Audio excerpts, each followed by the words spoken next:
I realized, Oh, oh wait, quiet, Labian. I realized, they're Asians in Vietnam. Asians. In Vietnam, so they couldn't be black people. So I was like, how do I reconcile that? Oh, Who's echoing? all Who's right. echoing? This is so. So I I'm sorry.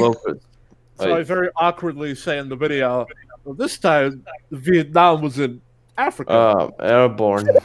Yeah. You're echoing. Absolutely no sense, and I love it. Check your DMs, replica films. There was way too many black people replica films. Oh, Should we just start? Yeah. Let's just Okay, start. can we? Okay, replica just talk. Well, it's not for me. So anyway, guys, explanation for this complete improfessionality is because we have been doing this for like a month. So yeah, shut up. All right, continue. Let me All right, so restart my we're dealing. Okay. You want to restart? All right, it works. Okay, all right. fine. Cool. Okay, so yeah, technical Oh, it's Big difficulties. Jack Films. Hello. This is episode. Wait, Big Jack. Oh, What? hello. Already? Big Jack Films is here. Oh, all right. What's cool. on the agenda? Okay, there's some loading, but hey, at least Big Jack Films is here. Wow. All right. Well, yeah, Big Jack Big Jack Films is this person we covered like way earlier, but yeah. So anyway, to not get too sidetracked because holy shit, we're getting sidetracked. We are dealing with a video made by some what was his name again? Lampyman or some crap. It's actually Is this pretty. stream seriously lagging again? What the heck? Calm down. All right. Stream's fine. A guy named Lampyman made a video. Basically, Oh, for fuck! Oh no, we already had enough. what? Who is? Oh God! We're at Oliver. max occupancy now, actually. Okay, we should change that to the review response to 6 people. 7 is way too much. Yeah, make it 6. Like right now. Why is it still 7? I think it's just that's ridiculous. It's Okay. 7 because there should be 8 shells in a shotgun. I thought there should be 6. Well, not if they're Remington, but anyway. Big Jack Films is not your side; it's our side. Okay, so let's. All right, so yeah, before everything happened that just stopped me from saying words. Let's.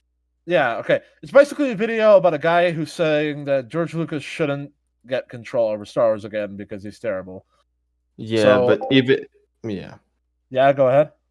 even if George is the creator. Oh yeah. Yeah. So you can already tell this person is going to have.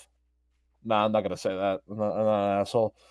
But Like he the is- title says, we're determining whether he's a monkey or not. Yeah, We have you guys. that we need to work out. Yeah, you guys remember Curious George? Seriously, like I hope it's just a coincidence. If he's really calling George a monkey, I'm gonna. It might be. I mean, I wouldn't put it past him. But anyway, so this video is a pretty dumb premise, and I don't have faith in this turning out well at all. I think this is going to be quite especially since this guy's a pretty small channel. This is going to be quite the brain hemorrhage, but we can take it collectively, right, guys? Sure. Yeah, I guess. Thanks for that incredibly energetic applause from you guys. Good job.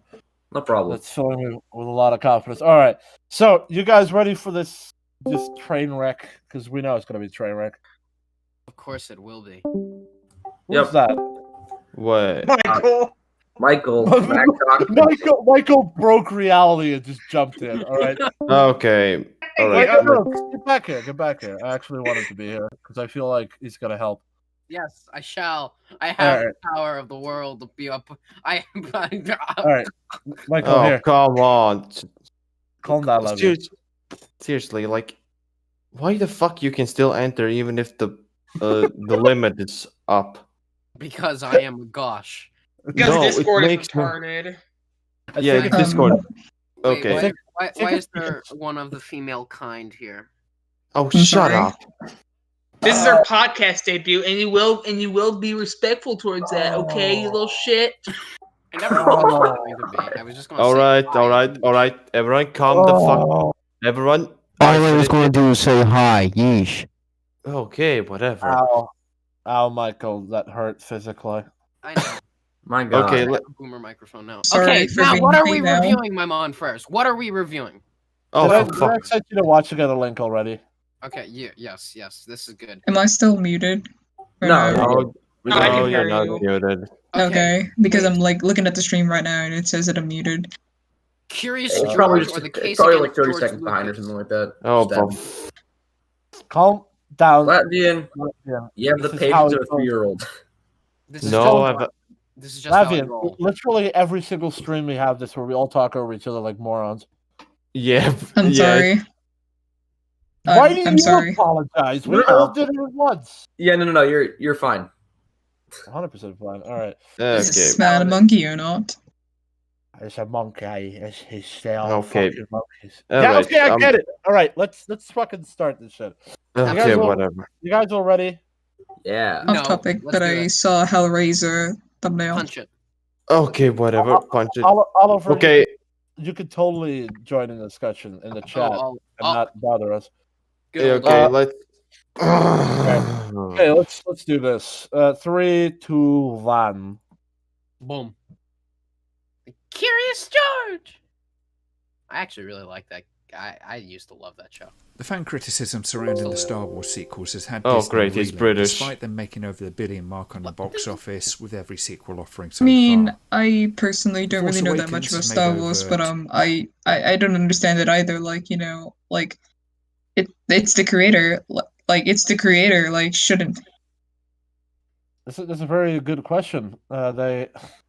It's curious why. It is curious as to why Star Wars fans seem to struggle so hard with that.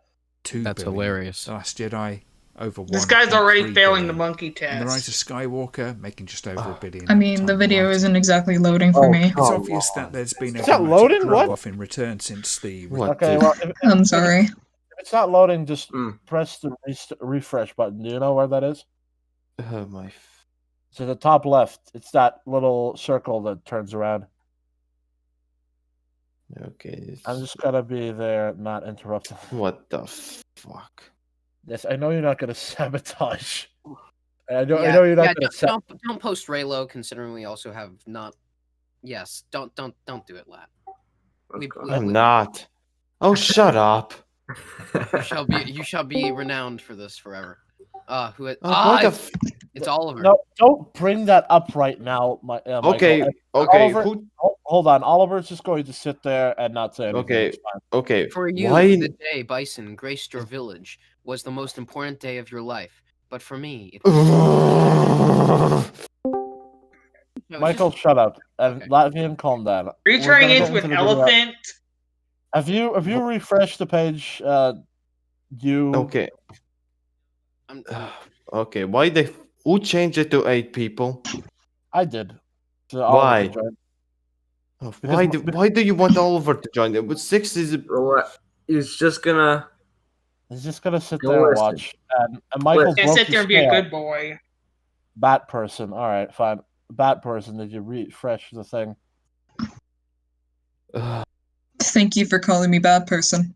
you are welcome. Baby bat. I don't like Okay. these silly names. All right. All right. Seriously, let's just move on. Yes, I will. Okay. Okay. Fine. Oh, all right. you come. Go. Return of Star Okay, and if we Solo actually ushered don't- in okay. the unthinkable with an actual loss that put the iron rod through the spokes of Disney's plans for the future. The combination of fan expectations, studio-led Lucas says, political "Just watch it agenda, later." once again aggravated Oh, with come public on. antagonism of Not critical you. fans, Sorry, I was and an watching apparent the thing. lack of understanding of the established cinematic universe has resulted in a How the lot heck of is she ill lifting that many feeling, rocks? which has been Like, Wait, is he how the referring heck? to the creators of the film lacking understanding of the cinematic universe, or the fans lacking understanding of the cinematic universe? If I he's think talking we're about the fans on Well, hang on. If Was this he showing because he was showing a still of like Rey lifting a ton of rocks without any sort of like requisite for that being the case. I'm not sure if he's trying to say that that makes sense and that the fans don't understand, or if he's like saying that Rian Johnson doesn't understand that this doesn't make any sense. It's hard to tell. That's Makes sense. correct. Okay, let's continue Been this. primed Or and else... stoked by other disastrous reboot endeavors like Ghostbusters 2016. So This what now? Does it still not work for you? I'm sorry. Does it still not work for you?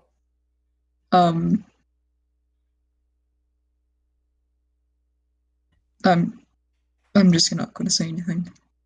You said the video wasn't loading for you. Sorry. along with an utter Watch the video On now. the stream. I'm watching the stream. That's why. Oh, she doesn't have the watch together link. I do have it. I just don't Yeah, want go, to you watch didn't it. fix it, you absolute monker. Okay, I'm just- gonna check. Oh, for fuck's sake. Michael, calm down. Michael. Listen, just refresh the page and it will work. You Very just press- important. Yeah, It's I would okay. recommend not watching the stream because it's going to be kind of laggy and behind. The Yeah. watch together is Alright. the watch Yeah. together is more useful. Okay, very important. Stop muting me. The stream, it does not show the thing that we're watching.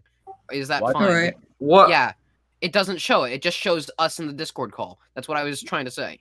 Lupus, Alright. what are you doing, man? He's probably just like yeeting a bunch of breadsticks into his mouth. What the fuck? You want to buy some breadsticks? Breadsticks, alright. Wait, it's fine. I'm looking at the stream right now. It's totally fine. No, yeah, it. Oh, now it is. Yeah, it's fixed. Okay. Okay, guys, can we just focus on the freaking video? Oh Yeah, my sure. god. But okay, I'm Alright. just gonna say really quickly, if we get off topic for more than 5 minutes, I will just put in like a stupid video, and that will be all our punishment. No. It will be- No. Michael, if you do that, I will melt No. your brains out. If I will you want melt your Michael, brains I out will and pay. then eat them. Okay. Okay, Baby. starting to sound like a Star Trek episode. Okay, Baby Beth just left. Bruh. Oh, why the? Yeah, let's do That it. makes sense. It was Yeah. that's probably for the best. Yeah, this place, this stream's already becoming cancerous. Yeah. This is for the I am not for the female. Vitae, tell her that that I don't know. I'm sorry. Okay. I don't fucking know. Just go do that. Exists. Let's Get this going, boys. Okay, I'm gonna. utter lack of the roadmap Alright. for the story has left Star Wars in an unhappy place. Where does Star Wars go from here? That's the literal multi-billion-dollar question. I'll largely ignore the TV side of things as I'm not willing to subscribe to Disney Plus under any circumstances. I have ethical and practical problems with this corporate subscription culture, where such a small amount of what they offer is of interest Blah, to me. blah, just yet get I to the still red have to pay meat. for all of it. If I'm told anything by the current Yeah, direction that yeah, many both of of the those TV sucked. series are taking, Not gonna lie. most notably Michael? As a Star Trek Michael? fan, that's Michael. He's talking, and we're listening until he makes a point that we counter. Oh, Holy shit! Star Trek and Doctor Who at the moment, it's that I'm not wanted. Fine, fuck you very much. I'll keep my money for the DVDs, and if they don't come, too bad. I like this guy so far. Don't get your hopes up. From what I understand, The Mandalorian is decent enough, I have to say. No. haven't All right, seen it, so I wouldn't it's a- know. It's a 50-50 on that one. Yeah, Mandalorian's gay. It's not a good What? show. Oh, I is it? don't like it. Still better than Resistance. I've not seen Resistance. I'm actually considering watching it to see how it stacks up against The Mandalorian. Diego Q resistant bite. Oh, why the? What? Why the? Oh, What? Okay. Okay, why did you return, Vate? No, he returned because he returned. I sent him out to go talk to her for a second. Yeah, we didn't want to hurt her feelings, so. Yeah, Okay. continue the fucking video now.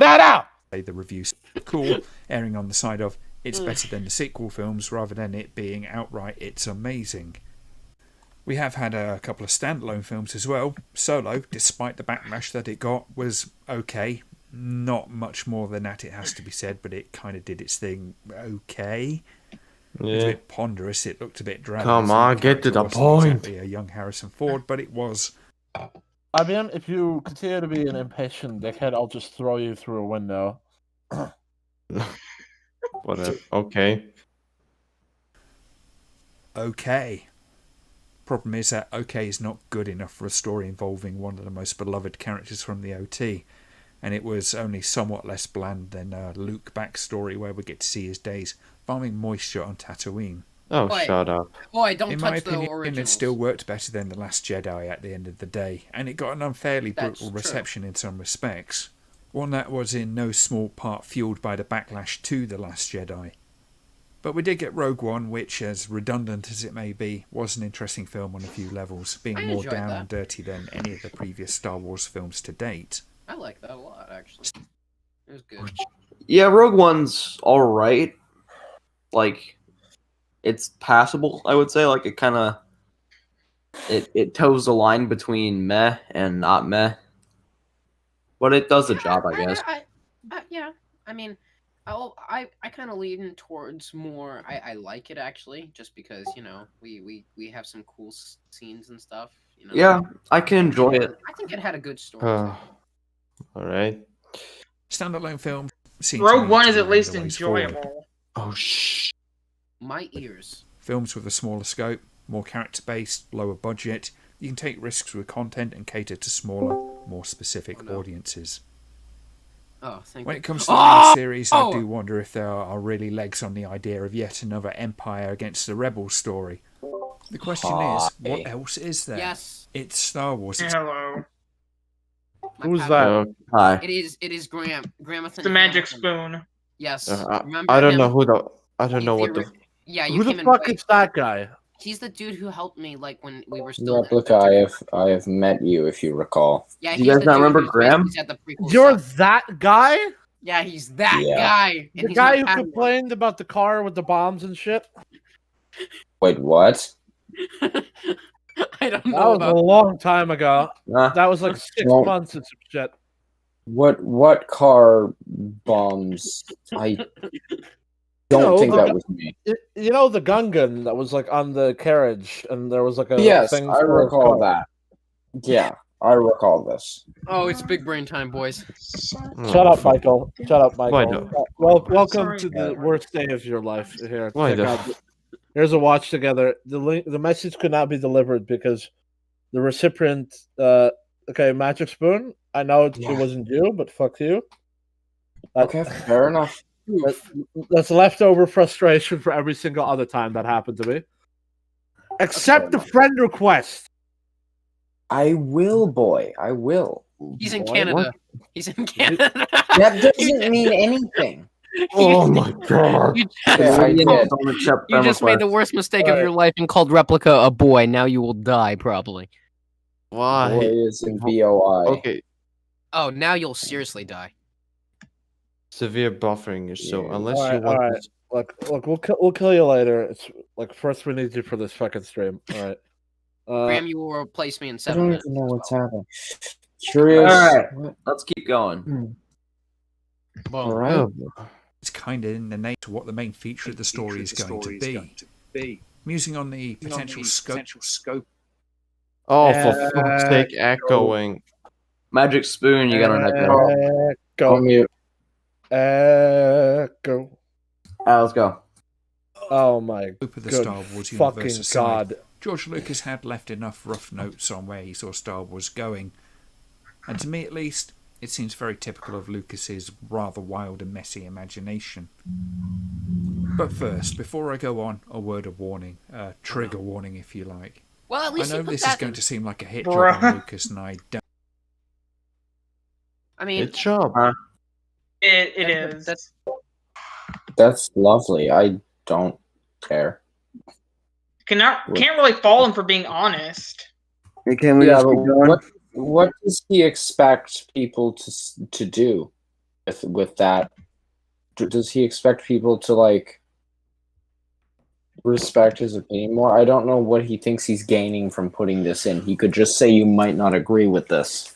Yeah, Is Wow. he trying That's to? a Is he shocker. trying to? Well, no. Is he trying to pander to people who enjoy buzzwords like trigger warning? I don't know what he's doing. Yeah, Because even the people who use that regularly, this doesn't. It's usually like something that could be like legitimately offensive to someone, like talking about, I don't know, Soviet Russia. So I don't know why he's putting that in here. Jesus Christ. Let's find out, why don't we? Just Don't. Okay, who's pausing? Don't intend to offend your feelings about the man who created Star Wars, but I am going to set up the case against Lucas not being involved in Star Wars to any great extent going forward. And that means criticising a man for who I have divided feelings about. On one hand, he's been a magnificent force for advancement in technology and behind-the-scenes processes in film. His contribution to the technical side of cinema is truly magnificent, and I think pretty much unparalleled by any other single person, what with tHX sound and Industrial Light and Magic being amongst the jewels in his crown. I consider technical work in the arts to be capable of being as much an art form as what the directors, writers and actors do, and in this respect Lucas is deserving of great praise and appreciation. Alright, at On least the he's other not hand, saying however, Lucas is a complete when hack. it comes to what's known in the industry as the creative side, these things directly related to performance, the audience experience, and the story that they are delivered, I can't help but feel that Lucas is at best mediocre. Say for Really? I take issue with this. George Lucas is one of the greatest world builders in the history of writing, like ever. One of the best creators of worlds. It's just he falls a little bit flat when he's delivering dialogue. That's like my one complaint about him, is get someone else to write the actual dialogue. Your stories are amazing. I do want to address like this sort of thing with like the prequels being bad, just taking that as a given. If we were to pretend that, okay, yeah, George Lucas is you know what, the prequels sucked and they were all bad. George Lucas still directed 3 other films, which He didn't direct the original 3 films. he directed A New Hope, he directed THX 138, and he directed American Graffiti, all of which are very high praised nowadays. Did he direct any of the Indiana Jones movies? No, but he was an executive producer. He was a writer, a story outliner, and was very closely involved with the directors of Empire Strikes Back and Return of the Jedi. I feel like this man is desperately trying to get views off of this. I think George Lucas's shortcomings are when he directs a film alone, and when he tries to write dialogue. I feel like he can make masterpieces. He has help in certain areas, but he's far from uncreative. Whatever this man. I mean, let's not draw any conclusions so far. All we know is that he thinks that the prequels aren't very good, and that's about it. But but he also mentioned something about George Lucas's creativity being less than or around mediocre. He was saying that the storyline of the prequels was mediocre, but look at this. Okay, look at the prequels. Imagine just someone walking up to you and saying, "Hey, I have a series of movies that you should watch. It's about a boy who grows up in slavery, far from Central. He's discovered to have an affinity with a certain type of magic, and is rescued by basically the equivalent of a monk from an ancient order, where he rises through the ranks quickly. But as he begins to discover that he is better than most with this ability, he begins to get prideful, and he begins to want more power, which is against the dogmatic rules of this group of people. Then this leads him to create strife within them and eventually portray them, going so far as to kill children. He is then maimed by his old teacher, and ends up being an enforcer for this vile regime that takes place. What would you say to that story? Would you say that's a good story? Oh, I would say that's a tragic and fascinating and almost beautiful in a way story, because it mirrors. It sounds almost like something Shakespeare would write. What the fuck are you? Lat. Okay, 3 things. First, Lat, you have to be easy on my boy Grammy Hammy over here because he's from the original Der Freshman Boys. Secondly, Graham, I have to interrupt you for half a second. And then third, I have to go now because I have something called education. And so I'm sorry, nerd. imagine having education.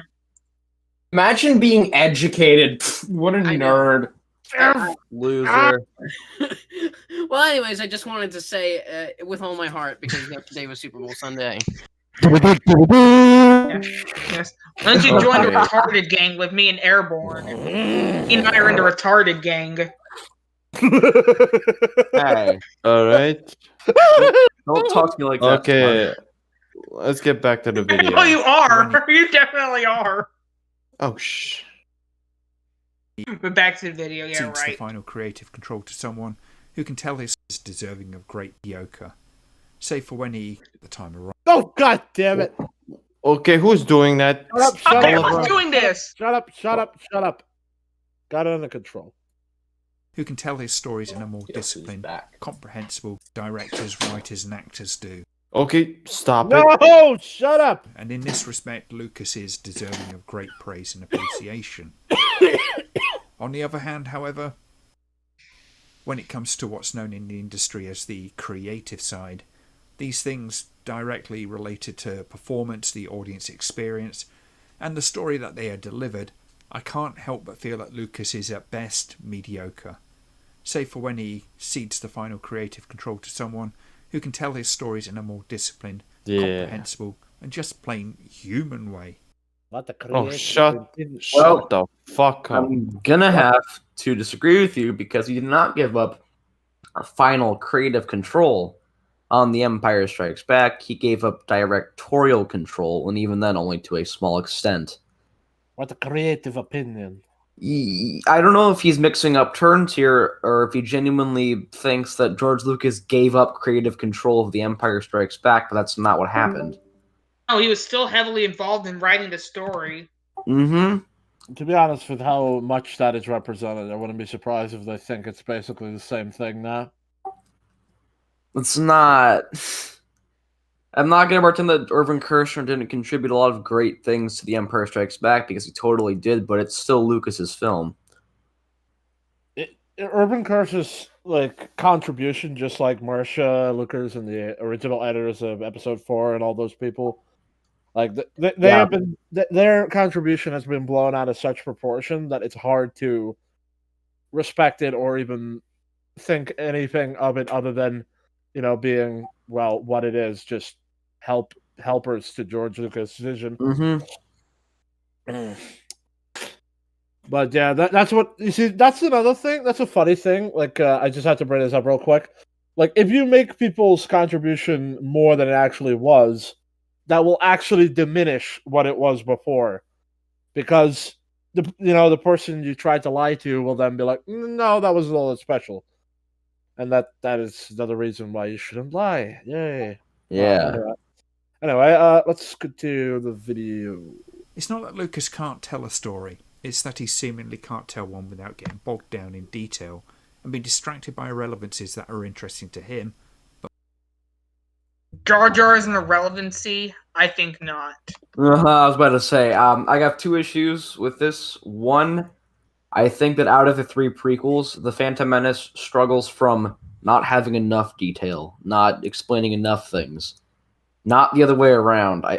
There's this insane myth that the prequel is just We got to focus on every little political thing right here and there. I disagree entirely. I think the problem is, well, not the problem, but a problem is that there isn't enough. There isn't. We need more. I want more. We need and in more, terms of Jar Jar being an irrelevancy, I don't even know how you can begin to reconcile that. I mean, Jar Jar is the reason the Jedi even made it to Theed in time to rescue the Queen. He is the reason why. He's the reason why the Queen returns to Naboo in order to save her people. We're just going off the Phantom Menace here. Yeah, just Phantom Menace. He's the reason why the droids were diverted to these swamps in order for Padme and Panaka to capture the Viceroy. Yeah, that's pretty impressive for an irrelevant character. So, you know. Okay, let's continue. But most often only to him. When it comes to Star Wars, the evolving exploration of what the Force is probably one of the more important examples to give. Why are Rey and Kylo there? That hurts my soul. It hurts everyone's soul. Certainly to the story side of things. Lucas has played with this aspect of the Star Wars world for quite some time, with the prequel trilogy introducing the midichlorians into what was presented as a purely spiritual phenomenon in nOt. The Force shifted from being a magical thing to being something akin to a symbiotic bacterial infection. Oh, shut the fuck up. This in turn has been furthered with the introduction of the will-to microbiotic. That was very wrong. We should counter that. What? There's a lot wrong with that. Midichlorians, bacterial infection. Yeah, sure. They're not bacteria. Does this guy not know what cells are? They're part of our living cells. They're not some infection you get when you're a baby, or when you're in the womb or something like that. Also, I would like to remind this guy that the OT heavily implies that the Force is a genetic trait, meaning it would be at least somewhat scientific, or at least within a rule set of some kind. And I have no idea why you would be complaining about the difference between a magical rule set and something more scientific, because honestly, they're very, very similar, if not the same. Yep. Sorry, guys, I'm not completely paying attention. I'm working on some stuff, so if you're wondering why I'm not commenting as much as I would be normally, that's why. Feeds on the Force that is manipulated by them using the midichlorians to control the universe, using living things as vehicles for them to travel around in, while creating certain destinies for them to presumably further the Force, on which they feed all the while. As Lucas apparently says, the wills were the Force in a general sense. I don't know, man. It sounds like they're eating themselves. The idea certainly is. It's just utter gobbledygook. I can't cite the accurate. Yeah, that's an interesting opinion, I guess. These people really do think George's ideas are trash. Why don't they come up with better ideas? You can tell this guy. Nah, that's kind of a lazy counter argument. I mean, I don't think I have better ideas than George Lucas. Yeah, I can believe we're criticizing. I know, but still. These people's criticisms are so petty. Like, it's just, to me, it sounds bad. I don't think that's enough, man. Can you explain why it's not good? You can tell that this guy didn't pay attention, by the way. You can really tell that he didn't pay attention. It's a theory. I'm working on it. He might not have. Accuracy of this interpretation. This largely comes from some reading into it on Wikipedia, a fan-based website that would presumably have more insight into the wider Star Wars world than I do. But this... Yeah, they also have a problem of adding TCW stuff in the Legends section, but anyway. This is part of the problem with Lucas and his writings. Not only does he have wild ideas, they change significantly every time he returns to them, and they just don't plug together well. This is all very characteristic to Lucas's writing, not just from the time of the prequels trilogy, even as far back as the original Star Wars. As I said before in the first part of this Star Wars special of the OT, the original cut of Star Wars was pretty awful. The scene. Oh, great! He's using the stupid video that Nerd Anonymous debunked. Yeah, Anonymous. The rocket jump video on the save and the edit is revisionist history and based off of completely out of context or blatantly made up facts. I would like to say that the cut that George Lucas actually showed, the one that everybody gets their panties in a twist about, is not that bad actually. There are some changes to it, obviously. You know, anything can be improved over time, but it really wasn't all that different. There was just some added scenes here and there. Oh, Star okay. Wars, slightly longer edition, also known as the cut that. And I'd argue that some of the original scenes actually should have been kept, like the scenes with Biggs. That would have given some much needed character development to him and actually make it feel sorry for his death. Yeah, I would say it's like what 15 minutes longer, if that. Oh my god, the movie is ruined. Marcia Lucas wanted to get those scenes in, by the way.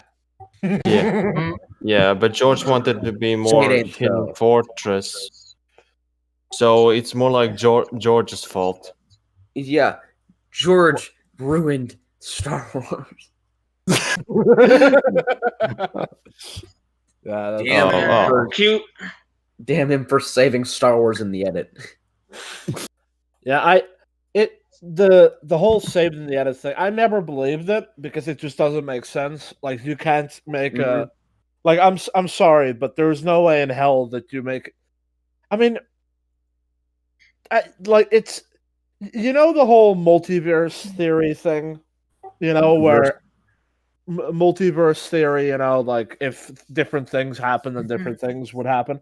Like I kind of feel like the alternate cut of Star Wars, the version that has the big scenes, that has the 2 Luke trench runs, I don't think that movie would have been all that much worse at all, really. I think that movie would still be just as pretty much just as good. I mean, the detail of the Death Star not attacking the Rebel base, which was a change by George Lucas, by the way, was that's pretty important. Like the way that's set up is pretty. What the fuck are you talking about, Airborne? Airborne, what the fuck are you talking about? We've analyzed the attack, sir, and there is a danger. Yeah. Attack from what? The rebels that are right. We want to destroy the rebel base. Oh yeah, I forget. That detail is completely made up. Yeah, that detail is completely made up, dude. Why did I think that was true? Why am I stupid? Okay, let's move on. All right. See, retarded gang. You may have a point. As I said before in the first part of this Star Wars special of the OT, the original cut of Star Wars was pretty awful. The scenes introduced. Fucking Christ! What a stupid idea.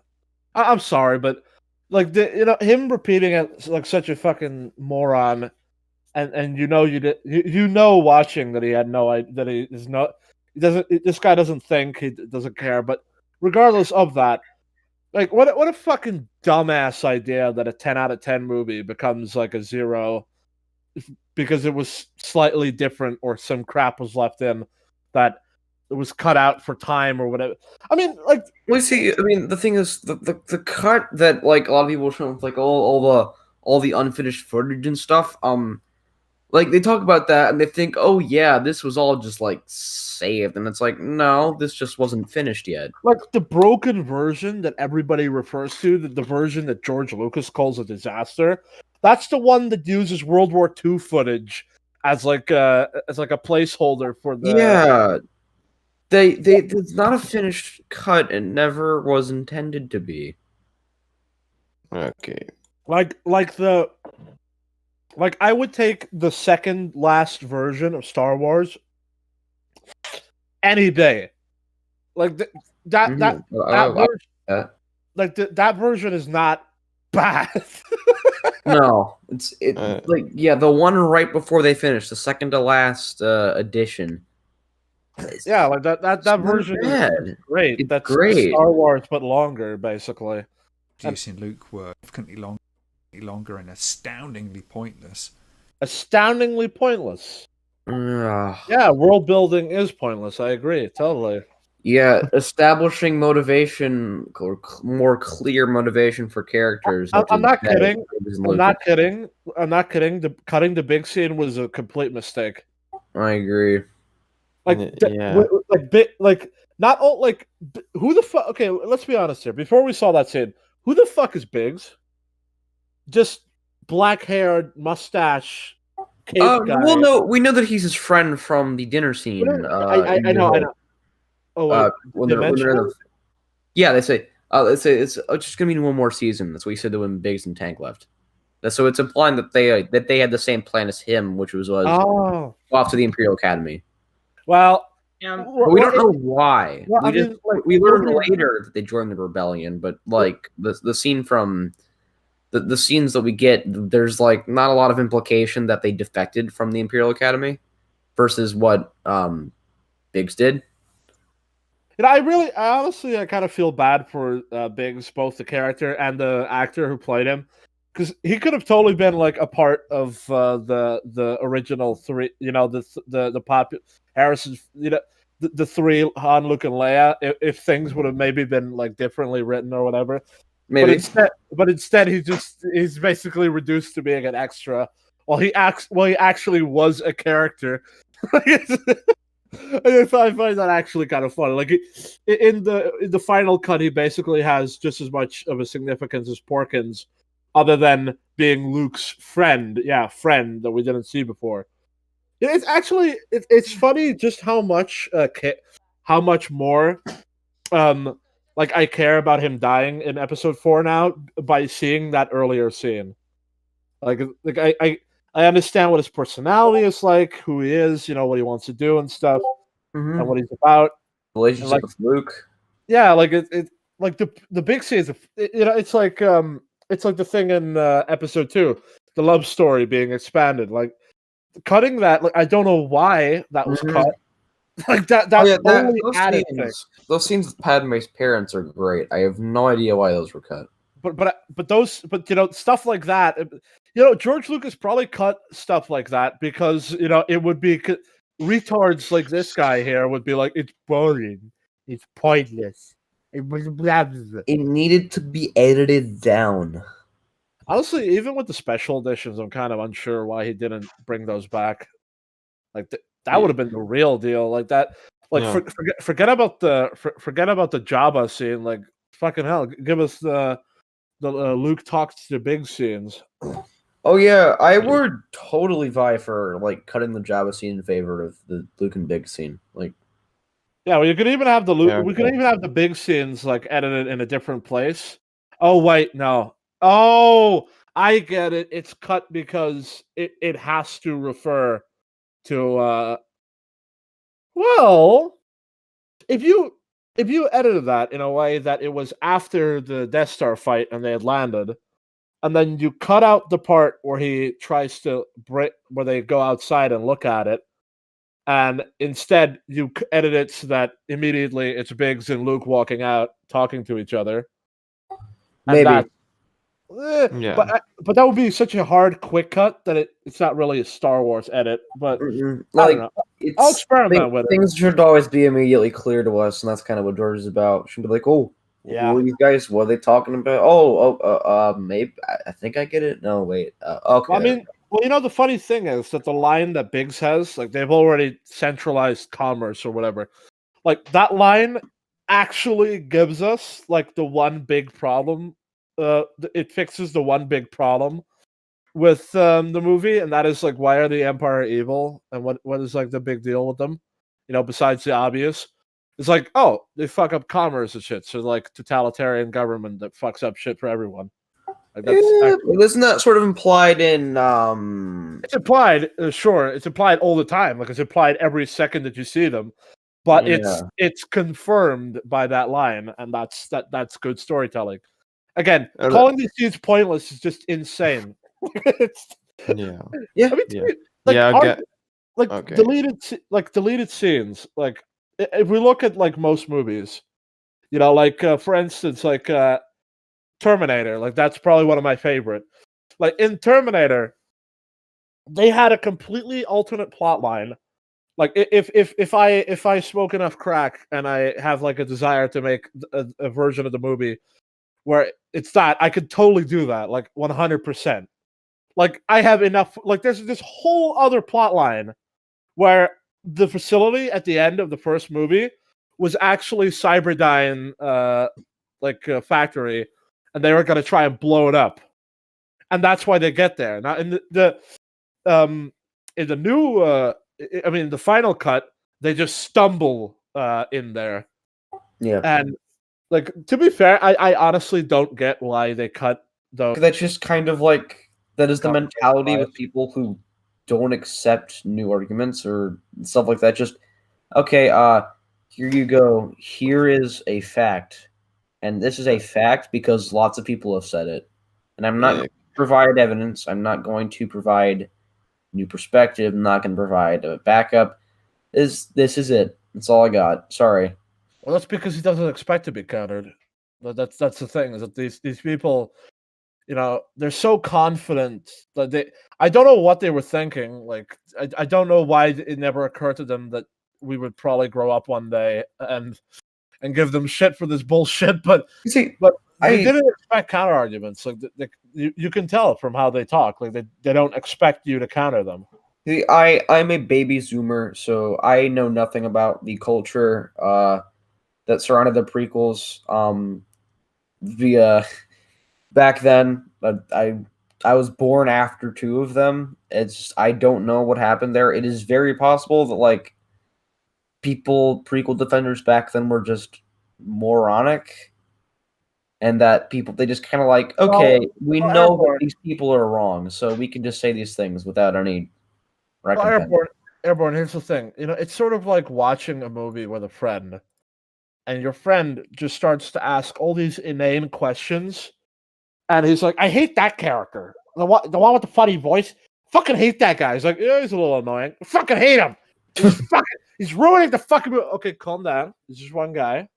I fucking hate that guy. And then, a week later, you go to work or you come back from work and you're like, hey, how you doing? And it's like, I hate that guy. He's like, whoa, what are you talking about? It's like, that guy from the fucking movie. You're still on about him? Yeah. I made like a fucking video on that new thing called YouTube about how fucking terrible he is. It's like, okay, calm down.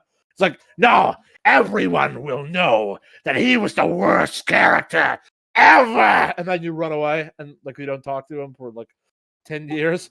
Like it's just I feel like they're insanity. I feel like it was just the raw like vision. The amount of people just screaming off into the distance. Like I don't think anyone wanted to talk to these people. Like they were just like, yeah, George is terrible, man. Yeah, sure, this is terrible. Yeah, all right, bye. And since nobody talked to them, nobody challenged them, and they were pretty much allowed to just come up with all these crazy narratives unchallenged for so many years. Yeah, that's kind of that's how stuff like this happens. But we should probably continue to see if he does start making points. That will ever happen. He's for his last-minute script completion, and I honestly think he hates that part of the job. And then there's the dialogue. Oh, God, the dialogue. I'm aware that my dialogue isn't my strength. I use it as a device. I don't particularly like dialogue, which is part of the problem.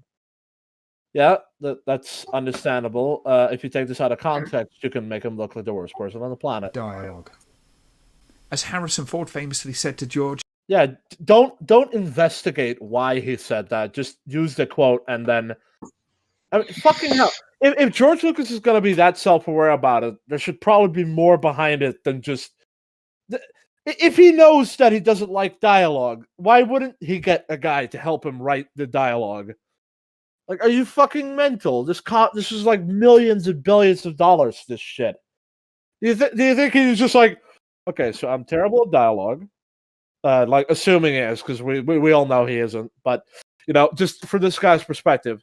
So, like, this guy unironically thinks that George did this. All right, so I'm terrible at dialogue, and I'm not going to hire anyone who can help me with that I'm also not going to try and really get this right. I'm just gonna leave it like it is, and everybody will just like it anyway because it's Star Wars. That's not what happened, you fucking moron. At the end, you just heard it sounding like Donald Trump, just like, I had the best dialogue in the world. Better than Cookie Henry's dialogue. Look at my dialogue. Look at the size of that dialogue. I'm gonna build a wall of dialogue. The wall of dialogue. And the people haters are gonna pay for it. The wall of dialogue. It's gonna be a big, beautiful wall of words. It's gonna have sand. Hey man, it'll keep all the illiterate people out. Hey man, let me into America. Do you pay? Did you No, pay you have for to the read. wall? You have to read your way over the wall, and since you're illiterate, you can't fucking do it. You fucking idiot. Oh shit! What is this? I am dumb Mexican. Oh shit!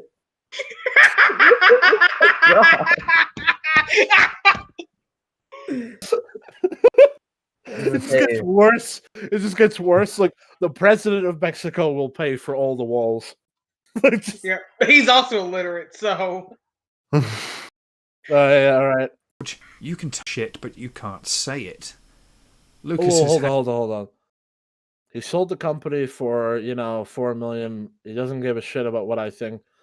What the fuck? George usually sits in a monitor far most to convey my impression or my feelings about dialogue across a great space. So I did shout it, George. You can type the shit, but you sure can't say it. Move your mouth while you're typing. But it was a joke at the time, a stress-relieving joke. It was a joke at the time. It was a stress-relieving joke. Why are you even bringing this up, you fucking retard? Wait a minute. Oh. So he was just... Did he not read that part? Where Harrison Ford was joking? I still have no idea what this guy's trying to say. Dude, he's done a piss poor job of conveying his point across. Dude, you could have at least edited out that text to make your point more convincing. You can't even lie right. What is this stupid shit? It doesn't even take it out of context. The context is right there, and you're deliberately withholding it. How's the verdict on this guy being a monkey or not looking so far? I think I'm 60% sure that he's a monkey. He's a fucking orangutan. He's Lanky Kong. Lanky Kong. Lanky Kong. And his character in his writing voice. I actually feel for him as Airborne. Okay, who is that going? It's me. Airborne. Sorry. I all too often write. What the hell? Oh God, the dialogue. Honestly, I if prequel dialogue is what I would be forced. If I ever made a movie and I'm only allowed to use prequel style dialogue, I wouldn't care at all. Well, I mean that would kind of limit your options, but would it really? Would it really? It would just mean that I can't have lines like "Yippee-ki-yay, motherfucker!" Yeah. Yeah, I suppose. That's not that big of a loss. That's not that big of a loss, honestly. Come on, what is a film without yippee-ki-yay, motherfucker? You gotta have that. Also, F-bombs and shit. That's not too big a loss. Have a nice day, asshole. I know those movies are liked, and I know that dialogue lines like that are memorable too. But guys, they're not better than Yeah, I mean, as we know, every single line in the prequels is just stupid gobbledygook. There is not a single normal line that a human would ever say. Okay, to enhance your joke, I want to ask. So, how would you try and make the? I guess I was wrong. There was no danger at all. How would you make that sound bad?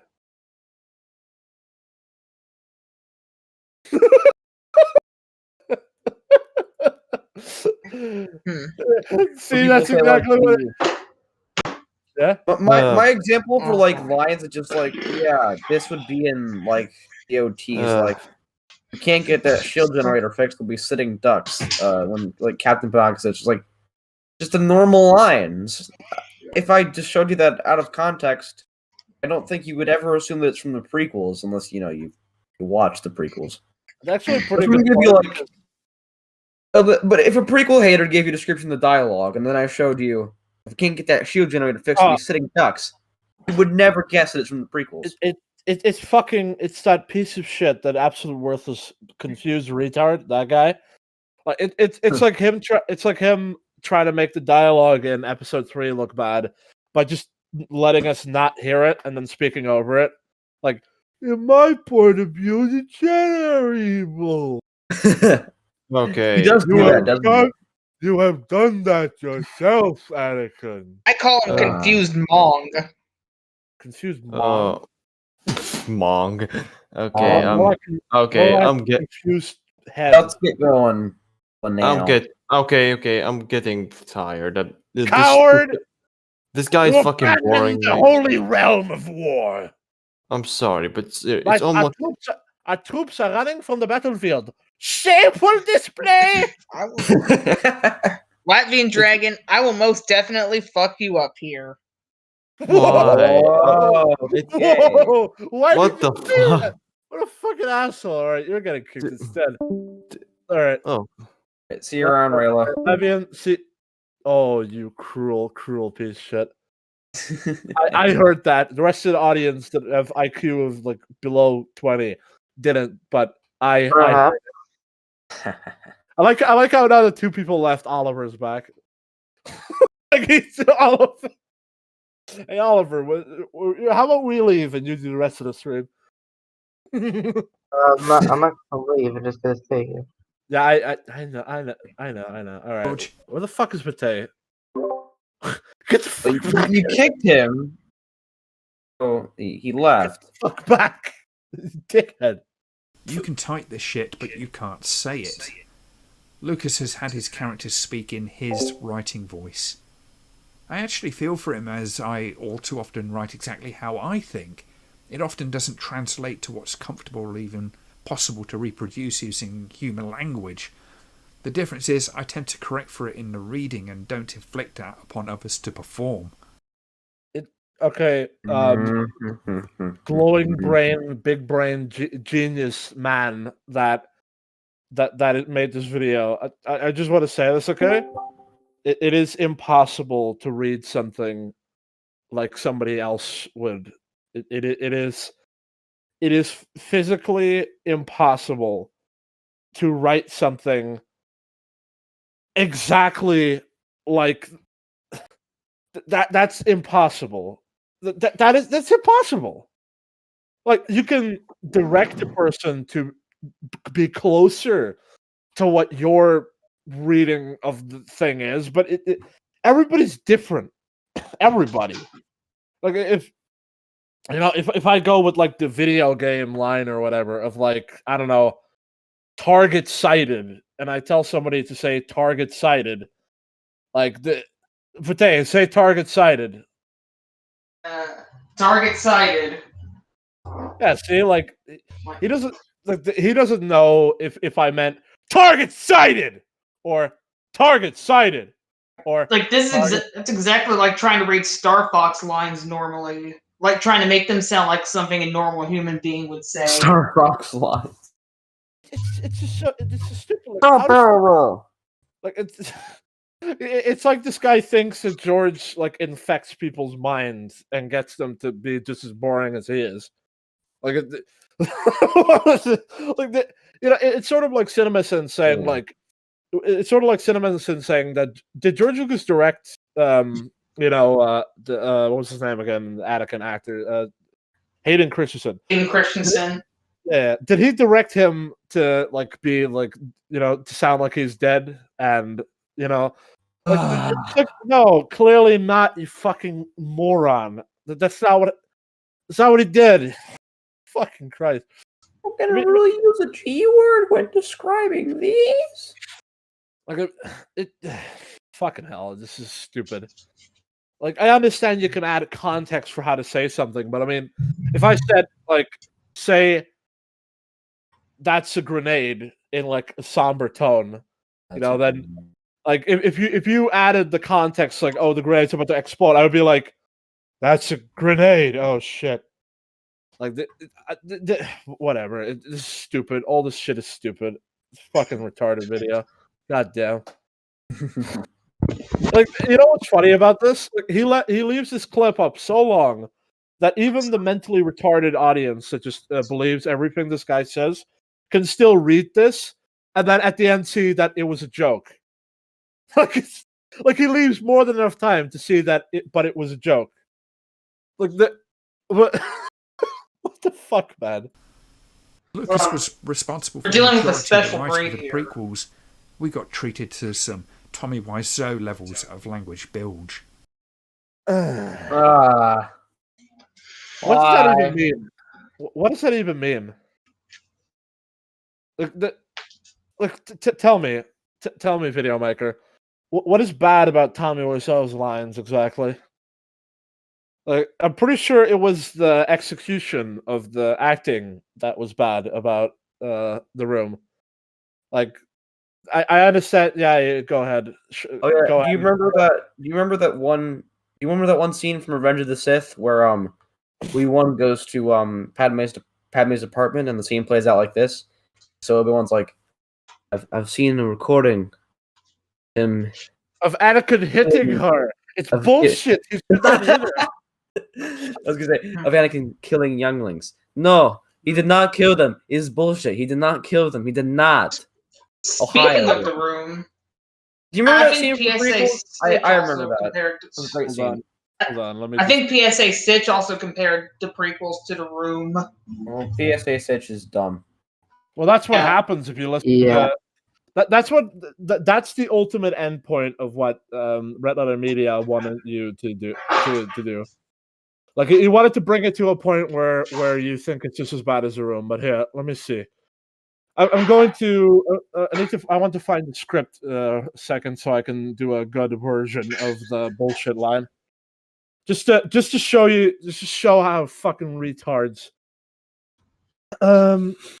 Just to show how these fucking morons are wrong. All right, let's see here. It's bullshit. I did not hit the. I did not. Arnold. I did not hit her. It's bullshit. I did not hit her. I did not. Oh, hi, Mark. Hi, Mark.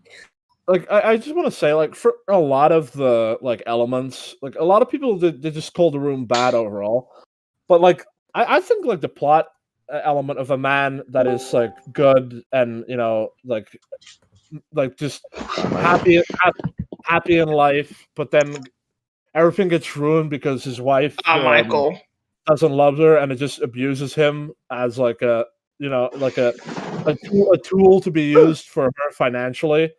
Like that's a pretty good story. It's actually a pretty good story right there. All right, let's see here. Let's see here. Where is it? Oh my god. By the way, the finance person is available. Quiet. Huh? Finance I did not hit her. It's not true. It's bullshit. I did not hit her. I did not. See? You can make any line sound. Oh, hi, Mark. That wasn't terrible. Oh, hi, Mark. I did not. Oh, hi, Mark. We're gonna put it in the lieutenant. Hi, Mark. How are you doing? How are you doing, Mark? Yeah, we've gotten off track. Maybe let's get back to this. I fell. Okay, I need to get out of here. I would like to see. I would just like to say something real quick about prequel dialogue. There are so many lines in those movies that people just take for granted, as if they didn't come from the prequels. Just from like Phantom Menace alone, I can think of focus determines your reality. There's something about this boy. Anger leads to fear leads to anger leads to hate leads to suffering. Matt Yoda said I should be mindful of the future, but not at the expense of the moment, young Padawan. I will do what I must, Obi-Wan. Do not defy the council. Not again, Master. Yeah, so many great lines. Let's move over to Attack of the Clones. You would spend half your time practicing your saber techniques if you did as you did your wit. You would rival Master Yoda as a swordsman. You'll excuse me, or again, I'm just a simple man trying to make my way in the universe, or good lord, it's like so many great lines, and we're just like, oh yeah, Lucas just can't write dialogue. Oh, by the way, I'm gonna quote these lines all of the time because I think they sound cool. I don't think they're from the prequels, though. I think they're like from some, maybe like the Clone Wars show, probably. Yeah. As a side note, like I'm reading some of the other lines from the room. It just looks to me like all he needed to do was slightly redraft it, and it would sound infinitely better. Who is this Owen Battles guy? He apparently is banned from the Script Corners Discord. I have no idea. I think I do not take responsibility for anything like that. Okay. Fighting expert, go ahead and join if you want to, man. Why are you crying, everyone? Who's the fuck is Trisha Noble? Huh? Whatever. What's going on? Trisha Noble. Oh, Trisha Noble. She's Padme's mom. Yeah, Padme's mom.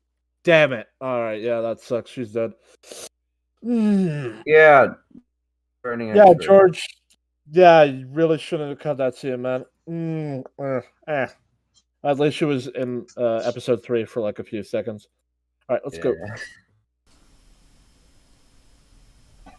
A thought occurred to me when I began. You're not going to say anything else about the dialogue. No, it's awful, and that's it. Moving on. It's a fact. That is an indisputable fact. Oh, God. Began to hear some fans, including some prominent publicly critical fans, expressing a desire for Lucas to return to helm Star Wars once again. And that thought was this. I feel for the prequels exactly how you feel about the sequels. Wow, you're a fair and reasonable individual. Thank you so much. Well, let's keep going. Would you feel if the sequel trilogy in years to come were to call for the return of Abrams or Johnson?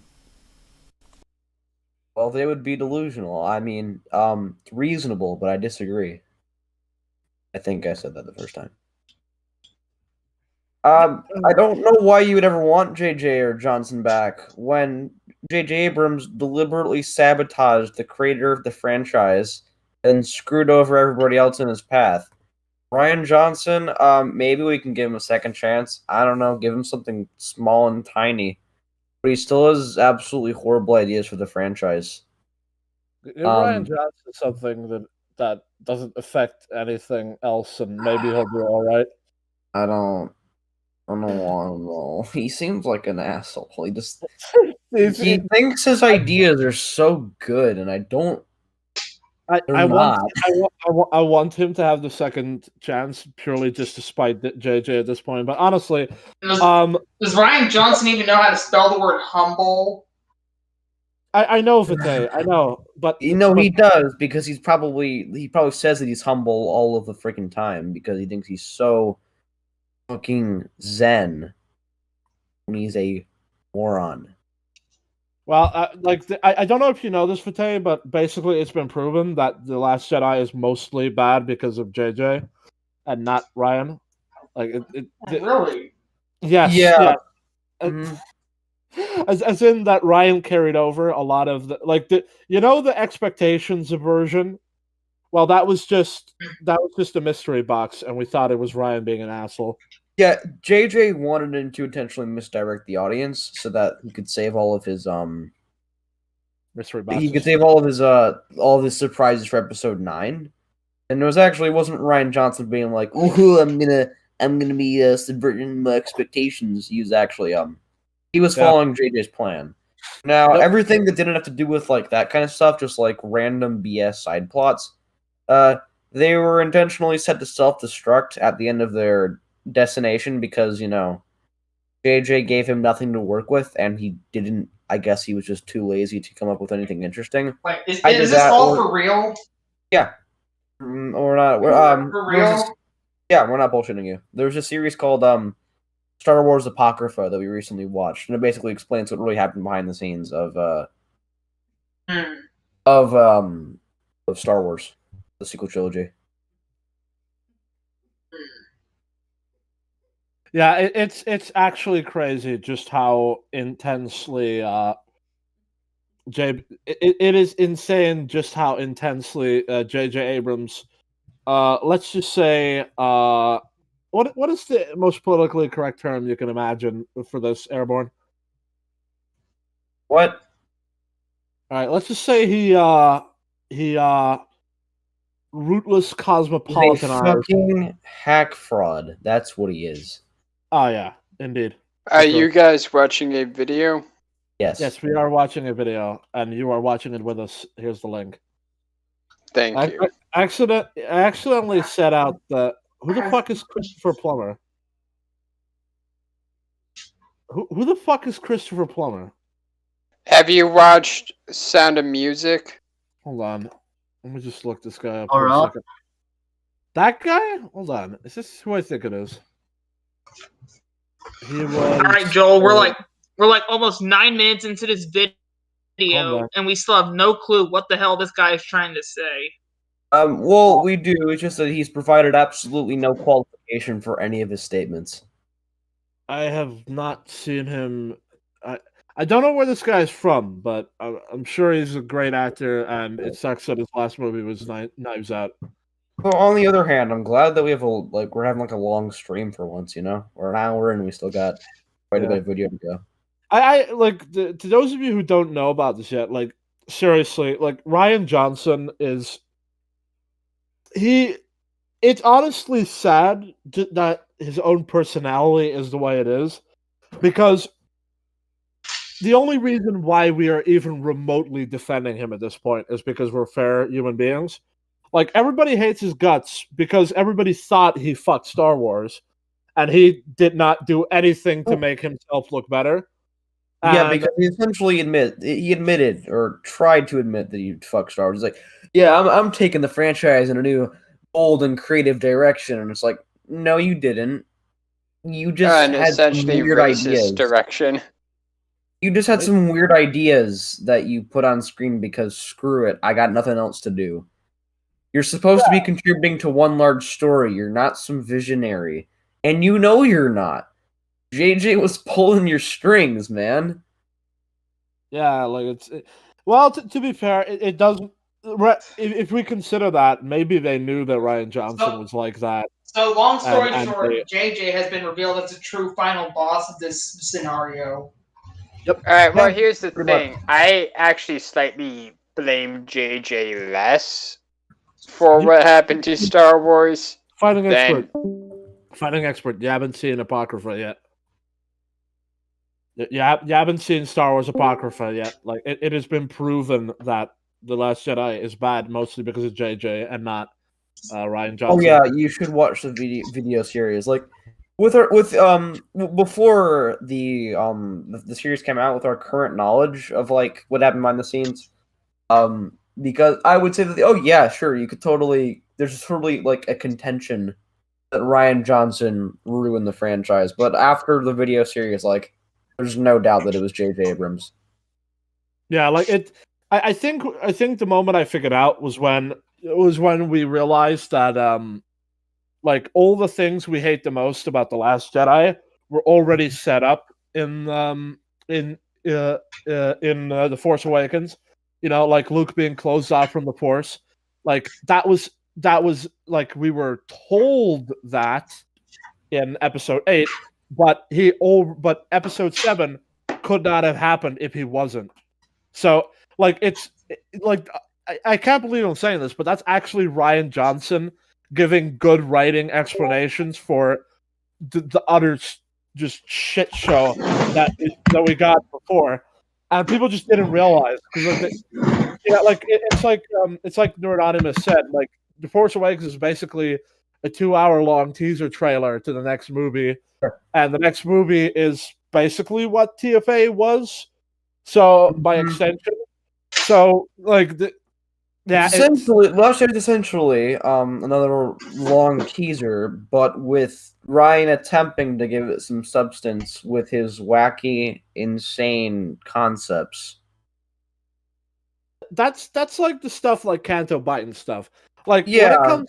when it comes to explaining why Luke is on that island and what he's doing, like his actions totally make sense. Actually, Well, to be fair, there was nowhere to go but down in terms of JJ's concepts for the character. Just like you would eventually have to reconcile all of these decisions, and they would have to be out of character for Luke. But they didn't have to be that out of character for Luke. They didn't have to be. I'm considering murdering my nephew. Yeah. I understand. It makes sense in the context of in a vacuum, like Force Awakens launched. That's like, okay, yeah, that follows. Rian Johnson is still a retard, and The Last Jedi is still a terrible movie. The basic point that needs to be understood is that it's a bad movie. Because of JJ. In spite of Rian Johnson, it's about like it was. If Rian Johnson got a heart attack in the beginning of the movie and did nothing, like it would still have been terrible.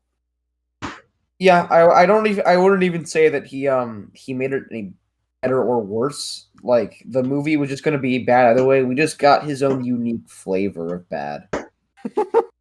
Like it's essentially taking a bullet in the left ear or the right ear. That's pretty much it. That's the only difference.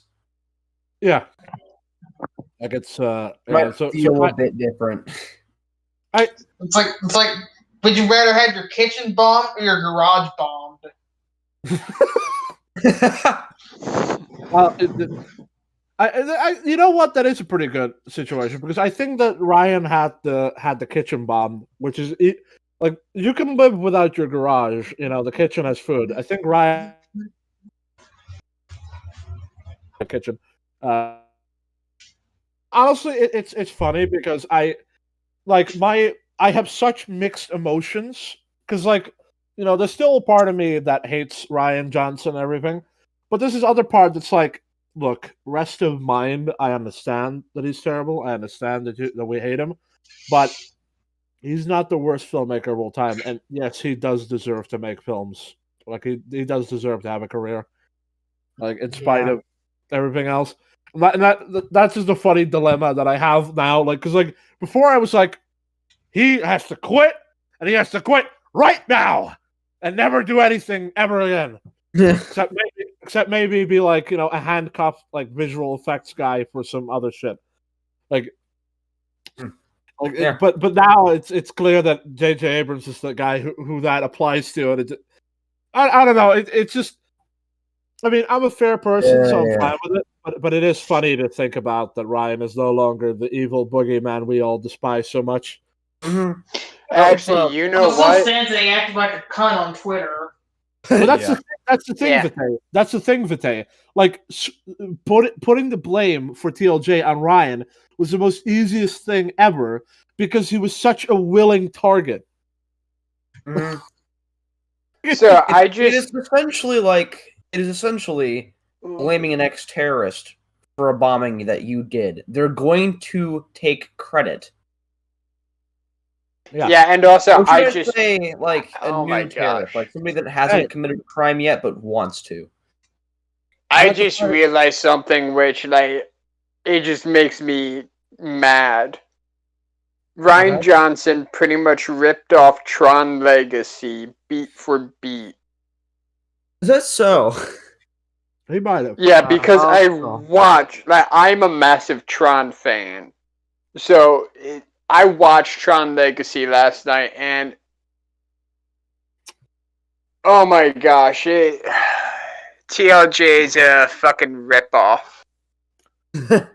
Well, it's a ripoff that's a sequel to a plagiarized movie. So I don't. That's kind of a redundancy, honestly. Yeah. I mean, to be fair, there are stuff that's like the entire ending of The Last Jedi is stolen from Escape from LA, and the entire outline of The Last Jedi is stolen from fan fiction. But those are rumors, not exactly. I don't believe it anymore. Like I think that, like I think Rian Johnson is a bad filmmaker, but he's not the worst one in history. Like I think he has it in him to make a okay movie. He made I mean, Brick. Knives Out was Brick alright. was good. Knives Out was alright, right? No, You know, Knives Out besides, like, sucks. well, besides one or two like plot holes, you know, it was like fine when you were watching it. Like it's a movie you could watch while, you know, making. Besides the fact that it was a bad movie, it wasn't really that bad. Am I right? Well, no, what I mean is that, like, it's not like a 4 out of 10 or like a 0. You know, Honestly, it was, I'm not familiar with any of J.J. Abrams' other work. Has he done anything that's good? They're basically just He old did the variations. worst Mission Impossible film, so there's that. Oh, Yeah. Oh, he apparently Which apparently, he also did Tron Legacy. Oh, he did. He directed or Yeah. did he produce? But basically, funny that all J.J.'s J- writing really isn't. basically, Funny that J.J.'s all- writing. I'll let you continue. Yeah, the J.J. Abrams movies, they're basically all like variations upon The Force Awakens. Like they're Star Trek are like the Star Trek The Force Awakens is Star Trek. That's the Star Trek movies. Tron Legacy is the TFA of Star Trek. Okay, my mind is going insane right now. You Okay? mean Tron Legacy is the TFA of Tron? I'm just gonna say. Tron Legacy is the TFA of Tron, you said? Well, that's going in the cursed comments. Okay, I'm just gonna. Where did you fuck up the phone again? Tron Legacy is the Star Trek of TFA. Oh, replica. Star Trek is Star Trek. Replica films. Replica, this is why we love you. Because of like this. Tron Legacy is the Star Trek. That's a quote for the ages. I need to put that in my server's quotes channel. Fuck you! Shut the hell up. You know what makes that hilarious is that before I said that, you could already tell me slipping up before. Like I said, Star Trek is the Star Trek of the Star Trek, and then I say, yeah. The Force Awakens is the Star Trek of the Force My Awakens. prayers I turned for but 30 seconds because I want you to know that this is how it feels to chew 5 gum. Ow. Ow. Okay, that's it because now I have education homework to do. Before you leave, I have to tell you this. Tron Legacy is the Star Trek of TFA. What is?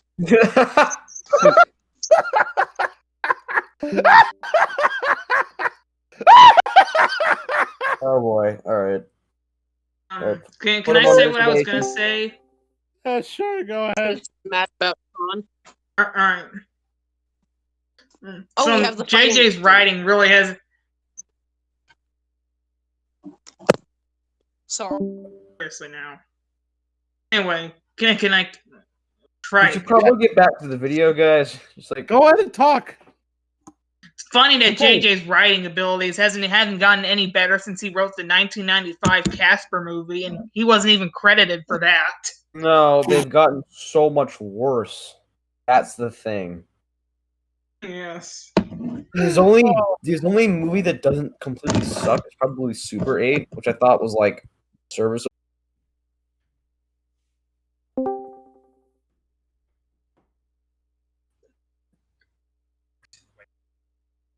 Boy, that was wishful thinking.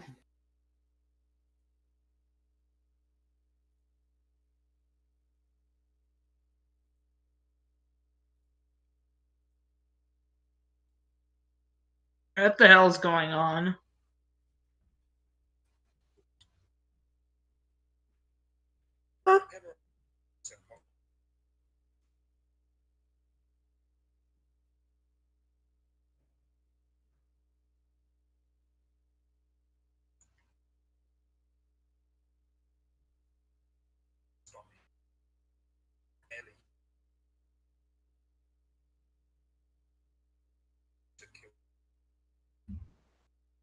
Okay. Yeah, what's that honestly, I mean, that sounds like a really bad idea.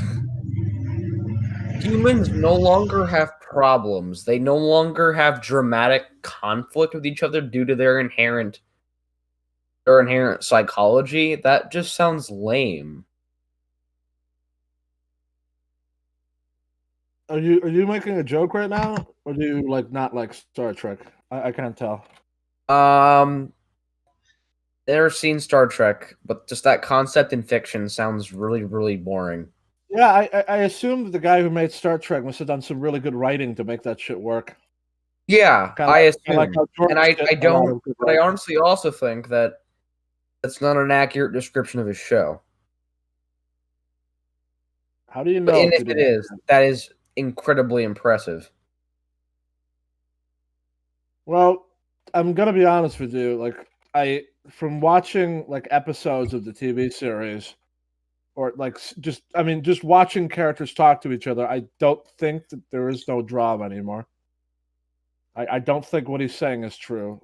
And also so the original Star Trek show, Next Generation, Deep Space Nine, Voyager, you're in the future. There's no more conflict, except the only conflict is dealing with the other aliens, how it's territory disputes and all that. Mm-hmm. Oh yeah, that's what it's about as well. Yeah, that makes sense.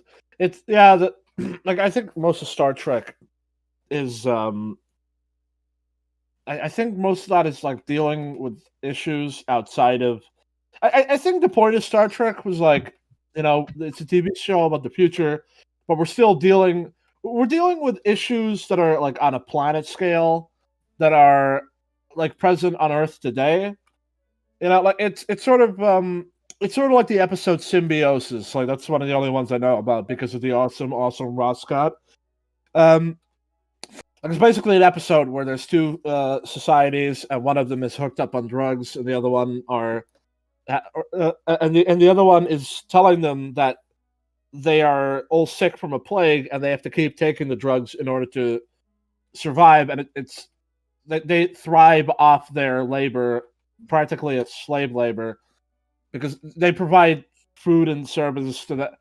It's basically exploitation, and yeah, all right.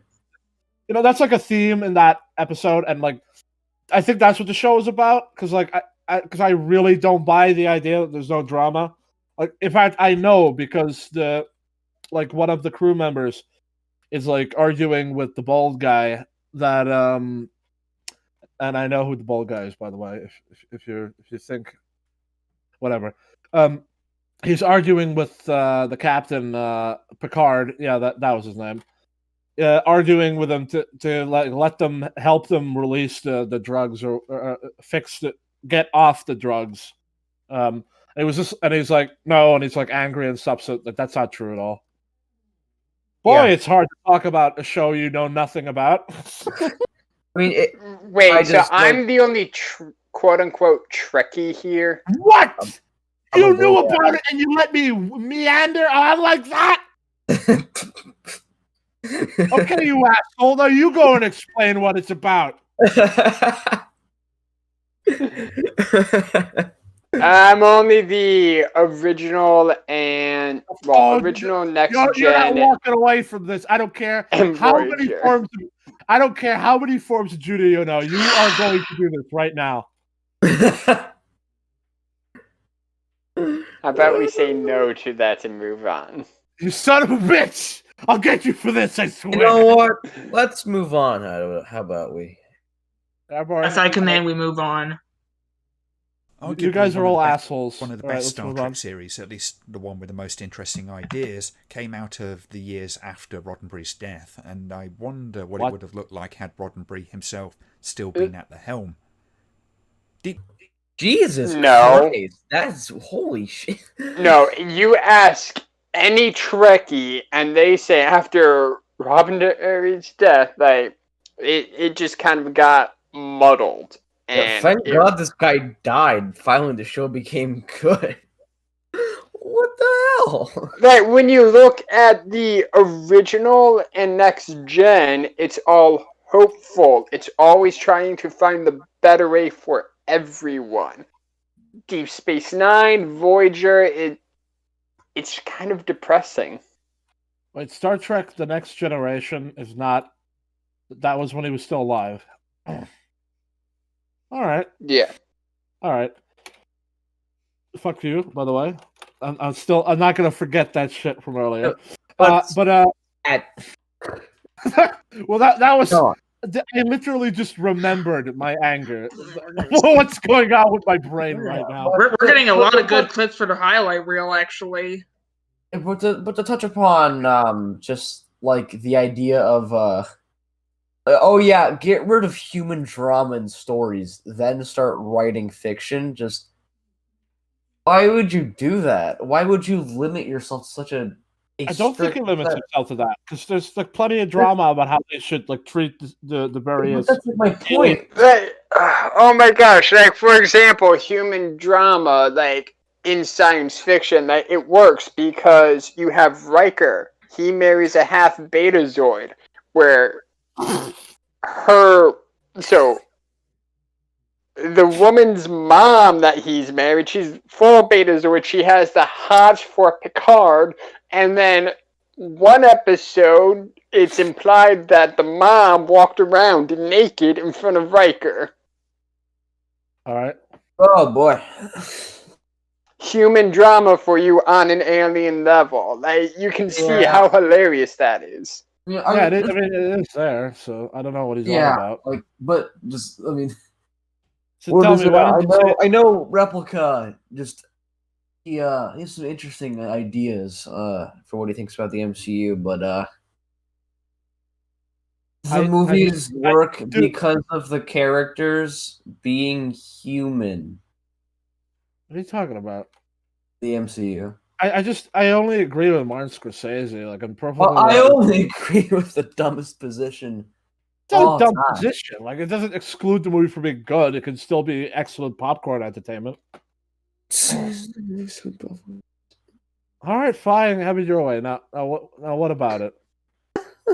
Yeah, but like I say, it's like the movie does like imagine the MCU, but without any of the character interaction on any level beyond. We have to do this thing. Like, how do you write a compelling narrative? Well, you're essentially describing Captain Marvel. Watch Star Wars. I mean, but Captain Marvel just has boring and bad drama. It still has it though.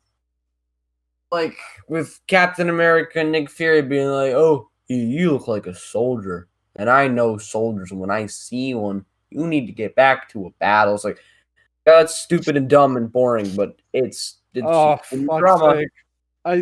I don't know if I don't know if this is proof I'm going insane. All right. And I'll say this in a way that doesn't like bring us into more trouble, but for some reason my mind thought Captain America N-word Fury. God, why did I think that? It just makes me imagine. It just makes me imagine that one-eyed guy from the MCU just in a jeep with like other gangsters just driving over people. Shut up, Airborne. Okay, Space Nine. You guys are all assholes, alright. The main characters and mind characters. Humans can be bad guys, and Starfleet wasn't always right, even morally. It wasn't, and possibly still isn't, thought of as fondly as TNG or TOS, but it certainly delivered a more rich and interesting story, and had a long game that kept even the most inevitable lulls bearable. This is not to crap on Roddenberry or his rules, but relaxing the box while still striving to respect its ethos allowed for some great television. Thankfully, Roddenberry's ticks in the win column. So, would you say that the shows that that aired after Roddenberry's death were good, Fighting Expert? The only good one, depending like how you look at it, would probably be Voyager. Deep Space Nine, it was okay. Why the fuck are we even talking about Star Trek? I just realized that this is about George Lucas. What the fuck? He's making drawing a comparison, which was super unnecessary the entire time. But I believe what he's actually going to be getting to is George Lucas shouldn't be the only one running Star Wars because people might have better ideas than he does. So it's also okay. In Next Generation and also in the original Star Trek, it shows the Federation weren't always right. No, you're kidding. Picard went against the Federation. Kirk fucking went against the Federation. Yeah, if Kirk does it, then it's a real big deal. Yeah. I wish I saw Star Trek. Sorry. Keep going. It's just was significantly greater than the crosses, but still. When it comes to George Lucas, I can't help but feel that unlike where Roddenberry's box was overly strict but with specific intent, Lucas talks of rules and law but doesn't really respect either himself. What? That's the right of the original. What the fuck are you on about? You mean he doesn't respect it? What the fuck? What drug is he on? I want to try it. I know that he has not earned this expectation whatsoever. Let's see if he gives an example.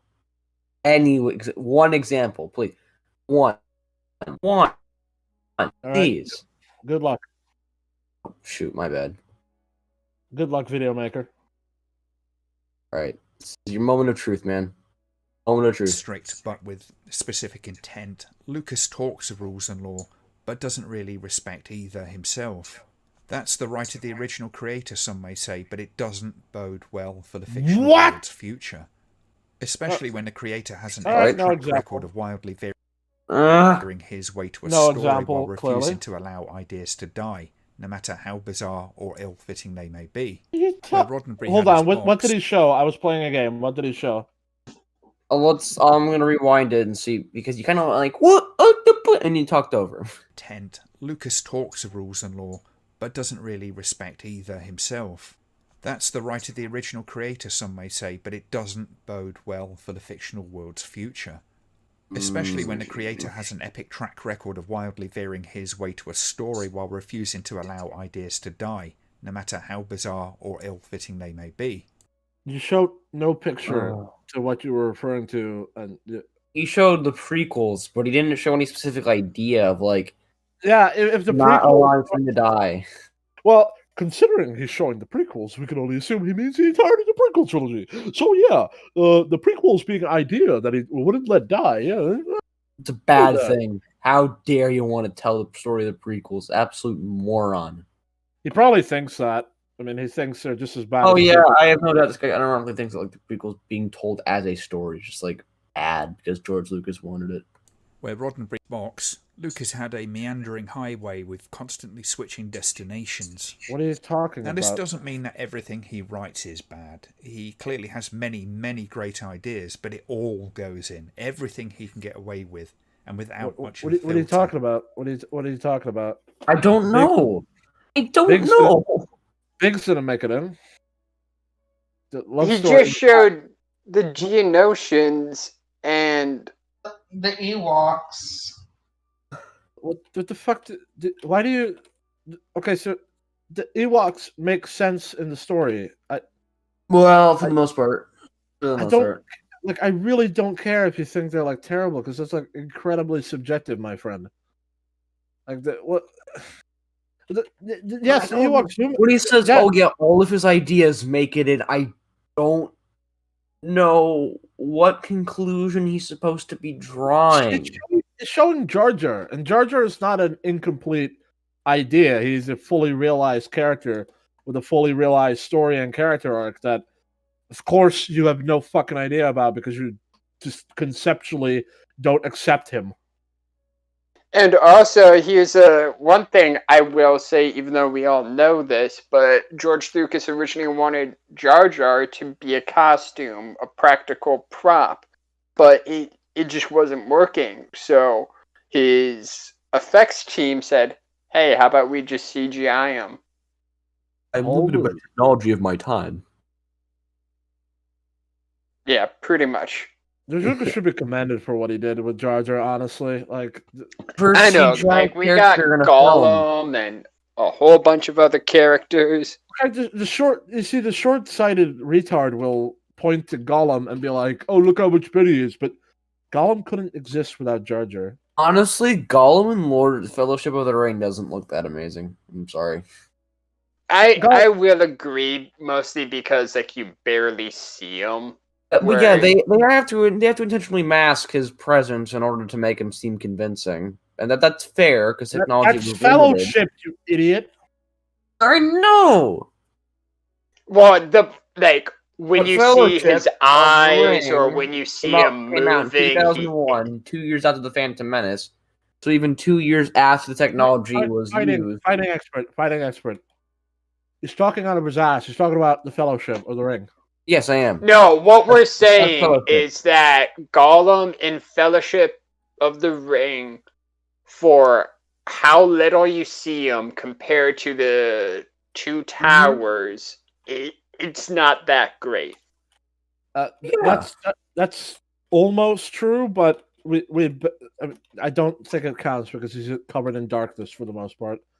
Well, because they were hiding him. But if you actually put light filters on it, it's just. Well, regardless if that's true or not, like Airborne, you haven't seen Two Towers yet. Like they show him in full display there, and it looks awesome. Yeah, I don't know what to tell you, man. Like, yeah, that's a year later, and by the way, George Lucas was able to do that in Attack of the Clones, but with lots of CGI characters. I mean, the Kaminoans. That's just old CGI garbage. When they do it with when they do it with Smeagol, like that's good CGI. But when they do, my point is that George Lucas is a technological revolutionary, whereas Lord of the Rings is like very good effects. Yeah. That's absolutely true. There you go. That's my point. It's unfortunate and admittedly a little charming from a point of view that Lucas is like a kid with a toy when it comes to his most prominent work. But for all his enthusiasm for the ideas, there's an overconfidence in his own ability to guide the story in a way that keeps it focused and interesting, and an apparent lack of... What are you talking about? Please give a citation. This is a case. You need to give arguments, man. He's just rambling. Yep. Now, I'm not saying he has to pander to the fans. Innovation is... You're saying that. Star Wars Star Wars fans. You're saying that because... Terrible quotes. Out of all of Cosmonaut Variety Hours, ramblings. This is by far the stupidest thing he has ever said. No one hates Star Wars more than Star Wars fans. Yeah. I had no idea for the longest time that Cosmonaut Variety Hour was the originator of this quote. Then on his stupid Twitter page, and it's the dumbest thing ever. I still think Star Wars should be simple as the dumbest thing he said.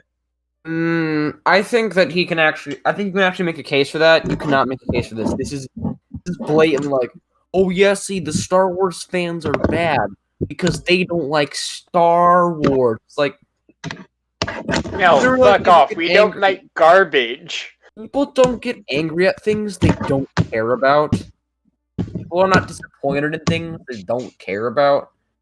Obviously, the fans would be more upset at something being bad in their fandom than people that aren't. That's just basic logic. Cosmonaut thinks he's some sort of Da Vinci. It's like, I've cracked the code, guys.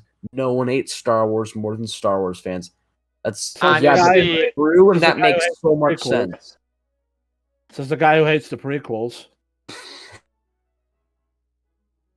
I'm sure he would be willing to admit that he like follows the trend as well. Guys, don't worry, I'm part of it too. I'm a Star Wars fan. Yeah, but what I have to say with Cosmonaut is, I bet you he took the Abby and Guy scene. I'm not going to say it. Recorded it, made a 10-hour loop of it, and got off to it. Oh God, no! Oh, fuck you. Why would you put that image in my head? Well, I'm just describing Cosmonaut for you. There will be serious consequences for the things you have just spoken of Running today. expert, we're gonna have to pull Latvian Dragon and label you as a Raylo. Wait, Try me. Hold on, what's that got to do with? He's just describing something Cosmonaut did. No, he's describing something Cosmonaut would do. I'm going to... Which was not something he did. It's gross. It doesn't apply. Gross. Give me. Alright, let's keep going. It's often a good thing. But Lucas certainly does. Also, this is a bunch of Star Wars fans being super happy and fun. I don't get why you'd put this extra. And also it's Jon Favreau. This guy actually believes this quote. Fucking Christ. To want to play with his audience at all. And I'm not even sure he knows what audience he's playing to. Does that sound familiar? That doesn't... No, it's not. Has this guy listened to the interviews of George Lucas? He exactly knows what audience he's playing towards. He describes it, you idiot. I don't think he ever realized. I think with most critics that they're cinematically literate. They don't understand the history of the film, they don't understand technology of the film, so when they try to analyze it, they're lost. Well, here's the thing. It took me a long time to find that quote. And I think, I unironically think most of these people don't even know that about that quote, because I think they look at George Lucas as this like goblin that isn't real, and he's like created Star Wars with black magic or something, and he just hates them and they hate him. I don't think they recognize that. Well, okay, obviously they recognize he's human, but seriously, the way they talk about him, I am not surprised whatsoever that it is frequently that they frequently failed to figure that it's like to say George Lucas doesn't know about his audience. That's dead wrong. They pretend that like George Lucas and he just like makes all of his Star Wars movies like on the moon, and then just comes down, space and delivers them to our planet. Like, hey guys, here's a movie I made. Come watch it. It's like, no. Remember that quote? Remember that quote from George Lucas where he was like, he said, "Be careful if you change something, because when I tried to prove that Han Solo was not a murderer, a lot of fans got upset with me." Cold-blooded killer is what he meant. But when I saw that, it was like, okay, he clearly has seen the internet. Yeah. Oh I my think God. it just clearly doesn't really. He's fine with the criticism, but he knows what he's doing. Like, he's not like, oh yeah, everybody's going to love these prequels so much, and I'm gonna be so rich, and I'm gonna play them all like a fool. Oh yeah, it's like. Well, at least this guy admits of George Lucas's passion. Whenever somebody says the prequels were a cash grab, and then they'll say in the same breath, nobody wants to watch these terrible scenes.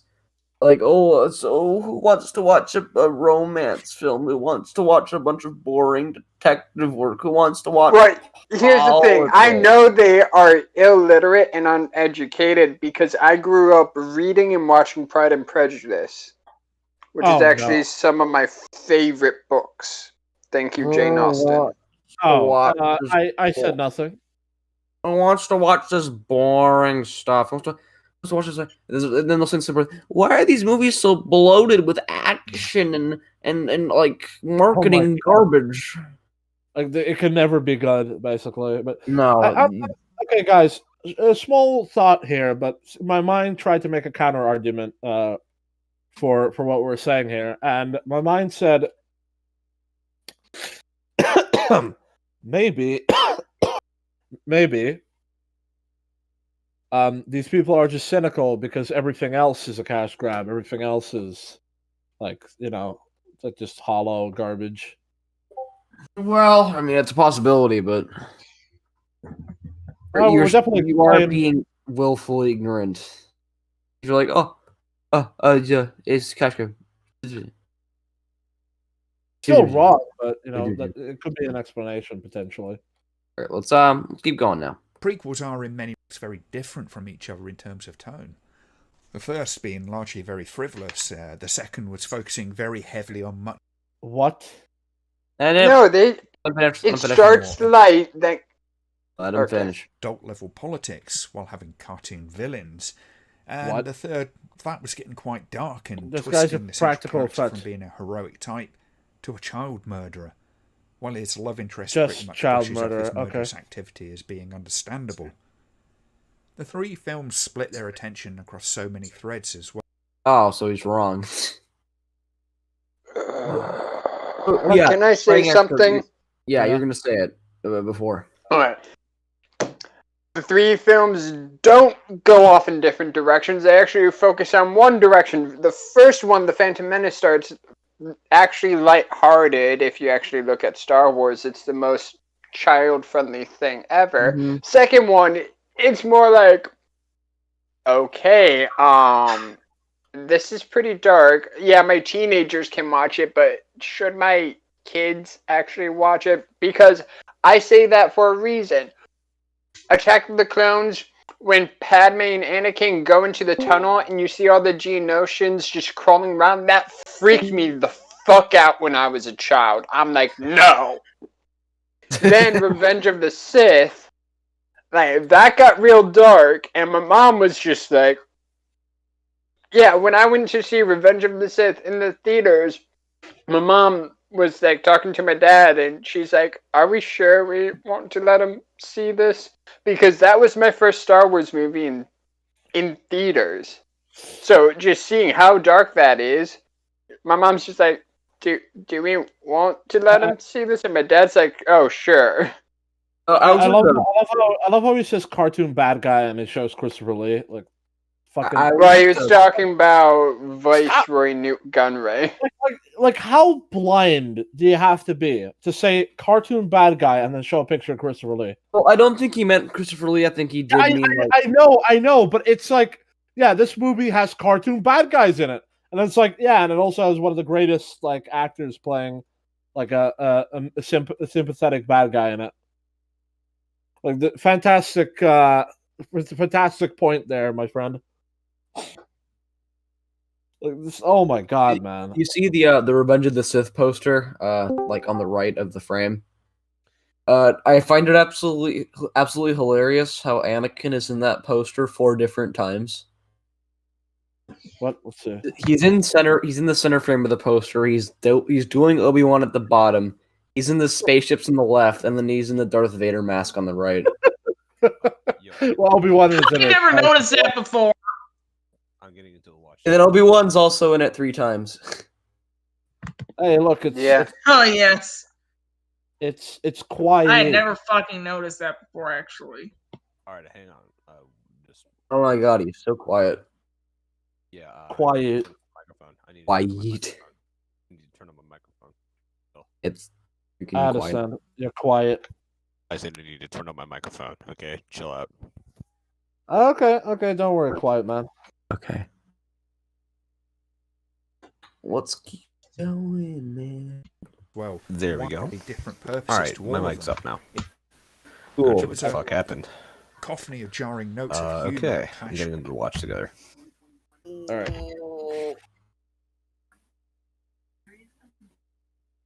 Oh, this fucking video.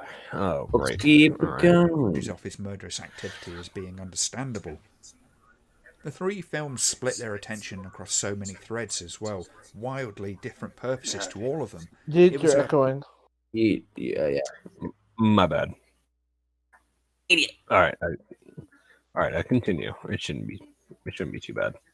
Alright. Cacophony of jarring notes of humour that clash with the drama, and it all ended up being a bloated mess with only a few elements that worked as a story. That's one of the most insane descriptions I've ever heard of the prequels ever. Yeah, and disingenuous. Yeah, I would like to make I'd like to take a brief tangent on a comparison here. A little while back, I heard a criticism of Star Wars: The Clone Wars that went a bit like this.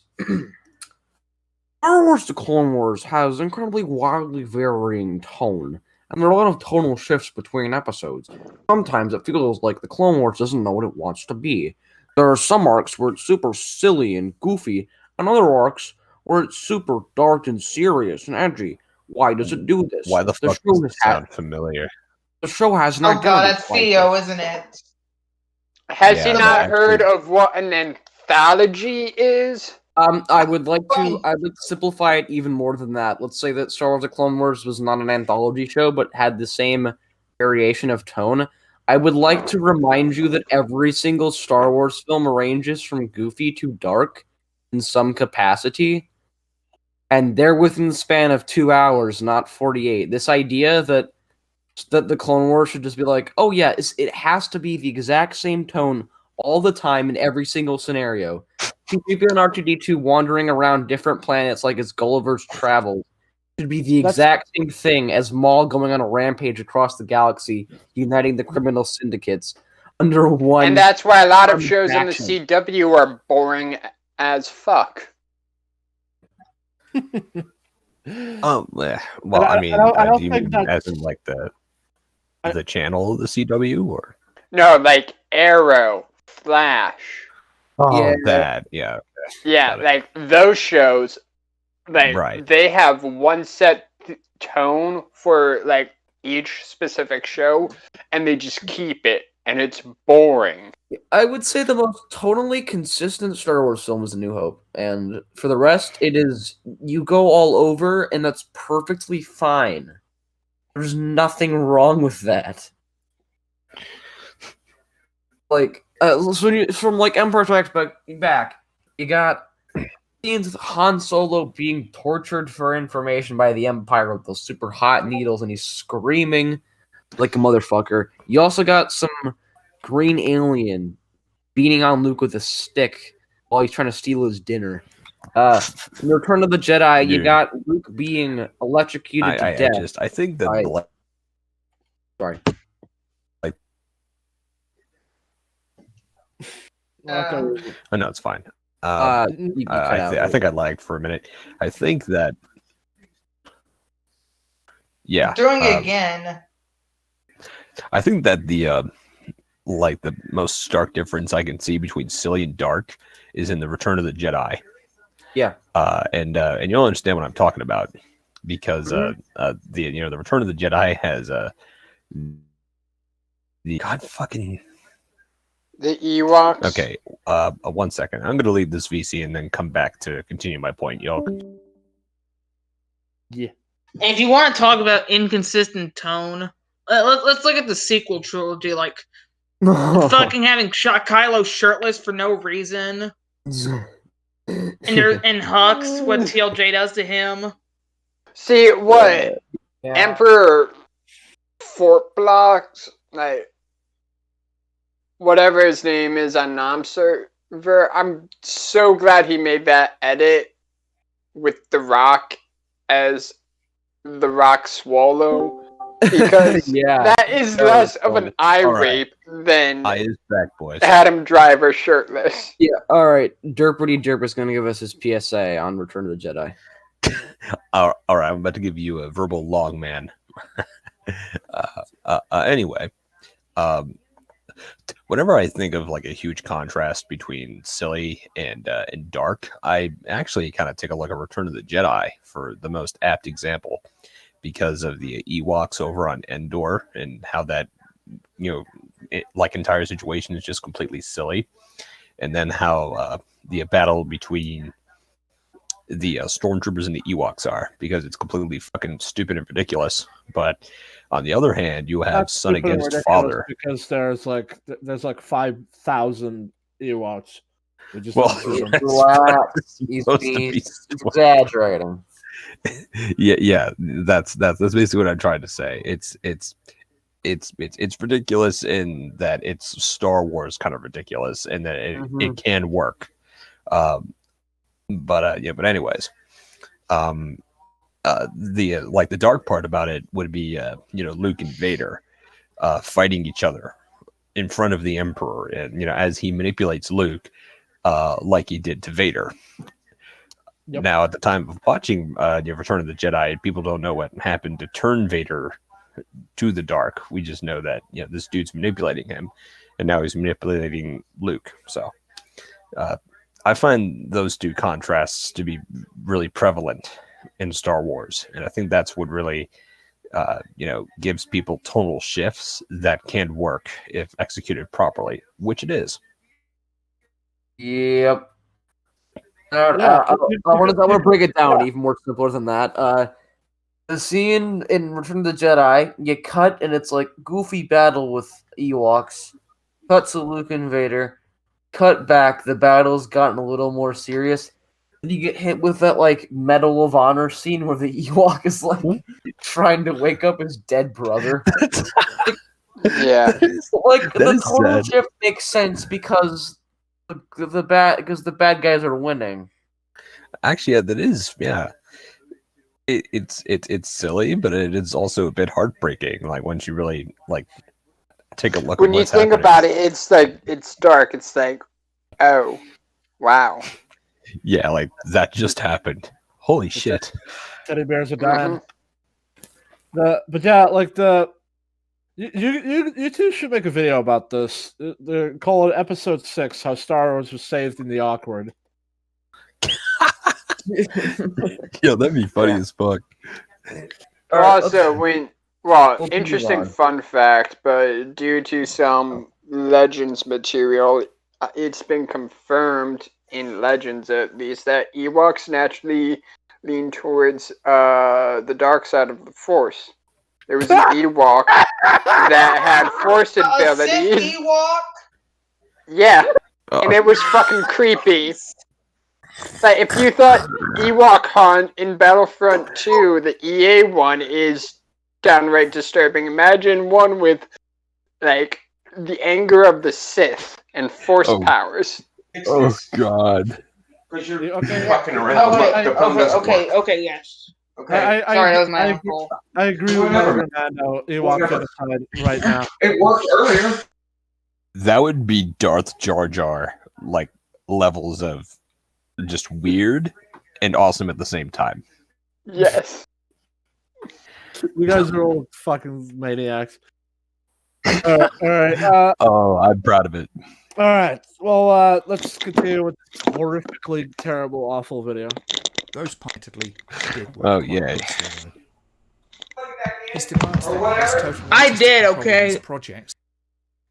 Okay, Vitae, Derpity Derp. Sorry about that. That was my uncle. Background stuff. Get rid of it. Also, sorry. My earbuds got ripped out of my ear. That was my uncle. I have no control over him. Okay, I'm sorry. I have no control. Vitae, for fuck's sake, calm down. Holy shit. Everything's fine. Hold on, I'll be back. He wants me for something. Okay.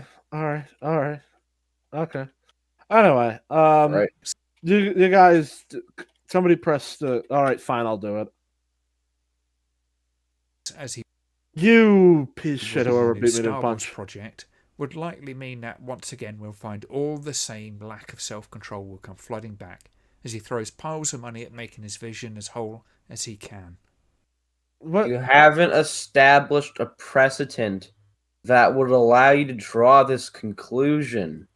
You've just made blanket statements without any evidence. You can't say this. You need to prove it. Also, what's wrong about having a whole vision? I'm not kidding when I say that George Lucas, honestly, like, he held himself back too much in a few parts. Like, he's a very humble man. Like, saying this about him is just, once again, insanity of the OT fanatic running its course. There's apparently a part, I forget where, but apparently George has a script for Revenge of the Sith that just was straight up R. R? Wow. Oh yeah, like R-rated. I'm glad you did not do that. I'm not think sure. that would work. I don't understand why on fire burning half to death Anakin is not R, but whatever. Well, the only reason why it wasn't is because they don't show Dooku's head being cut off, and then they don't show the actual. firing squad of the clones.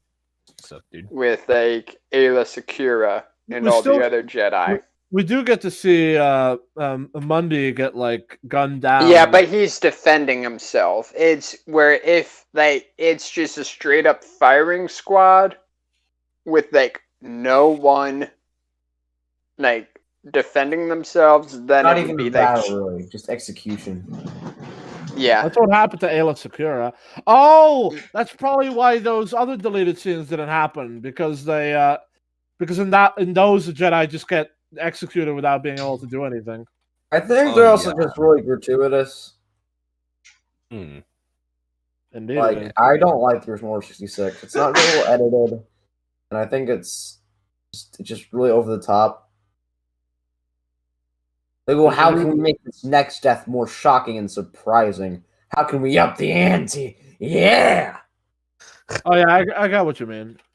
I honestly think that if George Lucas did any more for that sequence, he would have turned into JJ Abrams, except he's doing his original thing instead of just trying to purposefully up the ante so many times. It could have been slightly longer. It could have been very slightly. Like we get enough, but I would have preferred it to be like a minute longer. I think. Really? Not half an hour like Star Wars only says. Like what the fuck? What? Yeah.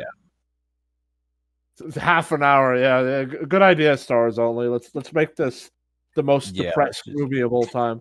Is he stupid? It already. Talking about fucking tone. Half an hour, Order 66. Yeah, that's great. Good idea. Revenge of the Sith is already the most depressing Star Wars movie of all time. You don't need to make it more depressing. Yeah. Like at the end, the Jedi just come out of a cloning chamber and the clones drop them into a blender. Oh my god. Okay, we ran out of Jedi to kill. We need to continue for the half an hour scene. All right. we need to add to the horror of them all getting killed. So let's have them. No, then you actually show the younglings being killed. You remember that moment in Clone Wars 03 where you can almost hear a chainsaw noise coming from Grievous' sabers? They just bring out real chainsaws and start cutting the Jedi up. Lightsaber chainsaws. Imagine that. Clone Trooper rips out the spine of one of the younglings. It's just straight up Predator rips his spine out.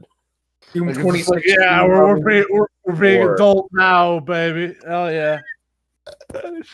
We get some POV shots of clones stomping on younglings' faces and stuff. Oh god. Now we got a good movie, baby. We got Doom 2016 playing in the background. I mean, don't get me wrong. It's really Mick Gordon metal just playing in the clones' helmets. I want to say this. I would have loved to see shots of Jedi fighting clone troopers really hard. Okay. That would have been cool. But I think the only the only sequence I think should have been extended were the shots of the clones actually killing people in the Jedi Temple. That was 3-second shot of it happening. It's come on, Lucas, don't give us blue balls like that. Well, also it's probably that is borderline R-rated because you're watching kids die in a battlefield, and that's fair enough. But fair enough. You could have background shots of kids dying, but have the focus. Even still, that's very borderline. I think George. I think the reason why George was able to get away with having his own son be shot on screen, that sounded really weird. Was having his own son be shot. I think he was able to get away with executed. It was a practical effect to use live ammunition on his son. He had the clone his son and then use the clone. It's not even an hour and we've already had another take from Replica. Somebody take that clip. Somebody take that clip. I just wanted to do the practical effect, and I just cloned my son so the clone could get shot by live ammunition. God. We're getting a lot of good highlights in this episode. George Lucas cloned his own son. Being read to the Sith. He just dressed up like a Jedi one day, and the clones were so in character that they shot him with actual guns and they kept filming. Actor Organa, it's time for you to leave, sir.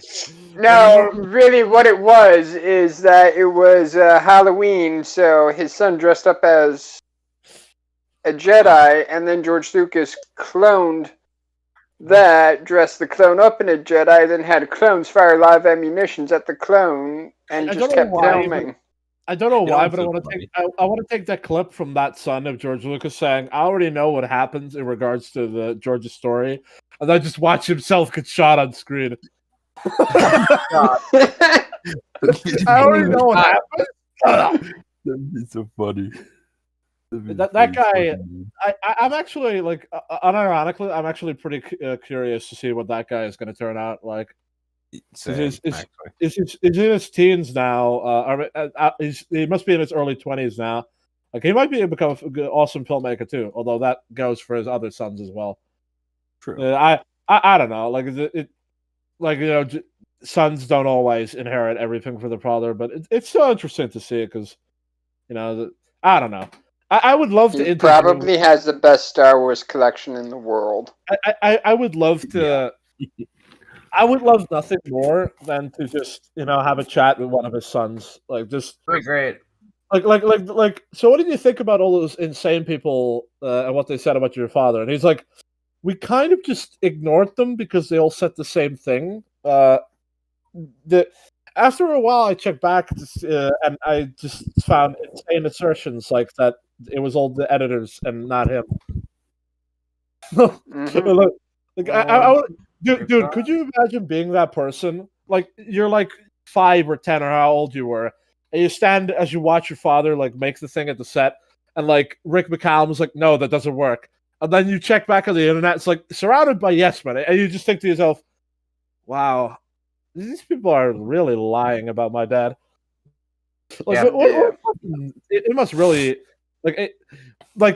Star Wars must be like overall more of a blessing than a curse, but.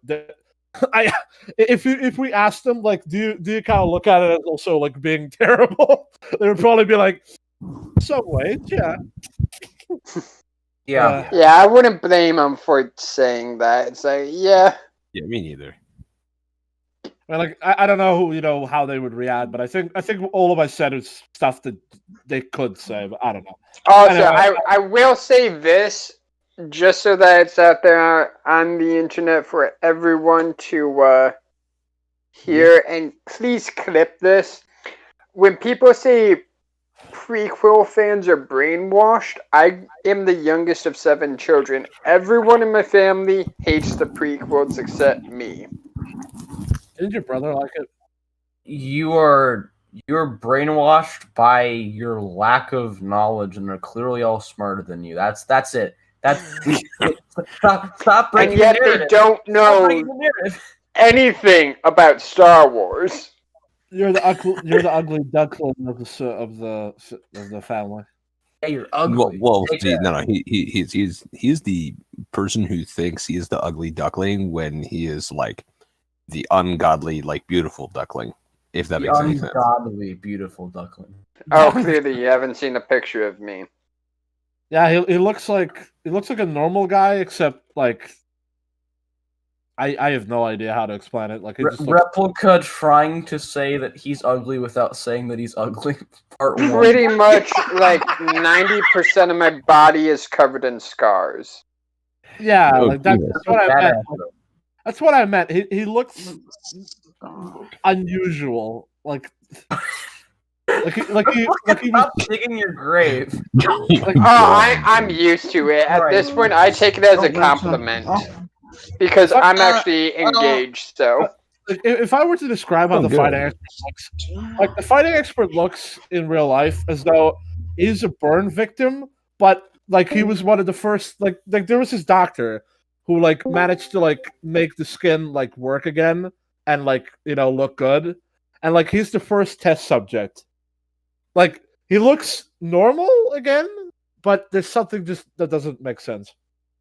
It's sort of like how from the head down, my entire body is always guys, let's get sort back of on looking. topic. Go fuck yourself. Oh. So it's Well, kind of like you go how fuck yourself, bitch. it's kind of like how my body from the top down, as in my head, because I have a condition with dust and stuff. Yeah, dust. Dust makes my skin look red. Fantastic. Okay. All right. If you see me, just be sure to not mention a giant scar on my tongue. Oh. Yeah, I am sure we were all staring at your tongue when we first met you today. Yeah. Of course, we all stared at your fucking tongue. Like, Hey, what's that detail on your tongue that I've been staring at for the All past right, now all right, I'd say that's. topic, please. Edit Hey, like. But hey, it's just so that we don't get copyright. Well, not copyright strike. It's just that we don't get a strike because what you've said is borderline TOS. What the fuck is TOS? And can we edit out like everything we just said? The way I asked that, can you edit that out? And what the fuck are you talking? This is a live stream, you stupid fuck. Why are you still like? Hey, look, the guy. Let's edit it out right now on stream. Also, Joel, he mispronounced my name. He said Bate, not Bate. Oh my god! Ah! Sue me. Bate, the great and powerful. How about we go ahead and edit this stream live while everything is going on, and make sure we edit every 2 minutes of the stream out. I don't think that's gonna work. No fucking shit. Alright, back on topic. Anyway, please by the way, so here's how. So let's just start this again, please. God fucking damn it. It happened with the prequels. Lucas's career-long struggle with dialogue also suggests issues with his writing. Something that is What the fuck? Hey, who? What the? That keeps it focused. Okay, who's screwing with the video? That's my bad. That was my bad. I was trying to raise the volume of the actual video. That's my bad. It was a cacophony of jarring notes of humor that clashed with the drama. All right. Okay. All right. Let's. Okay. All right. Okay. Did work quite nicely. Stop saying that. His demands that he has total artistic control in his projects, as he would in the new Star Wars, but he can. It happened with the prequels. Lucas's career-long struggle with dialogue also suggests issues with his writing in general. No, it doesn't. How could you make that conclude?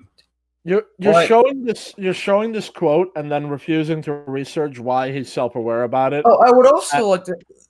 But what's more is that what he just specifically said. Lucas's problems with his dialogue also suggests there are a problem with his writing. No, it doesn't. There's no implication that not being good at dialogue means you're bad at character writing or story writing. Yeah, there's no connection.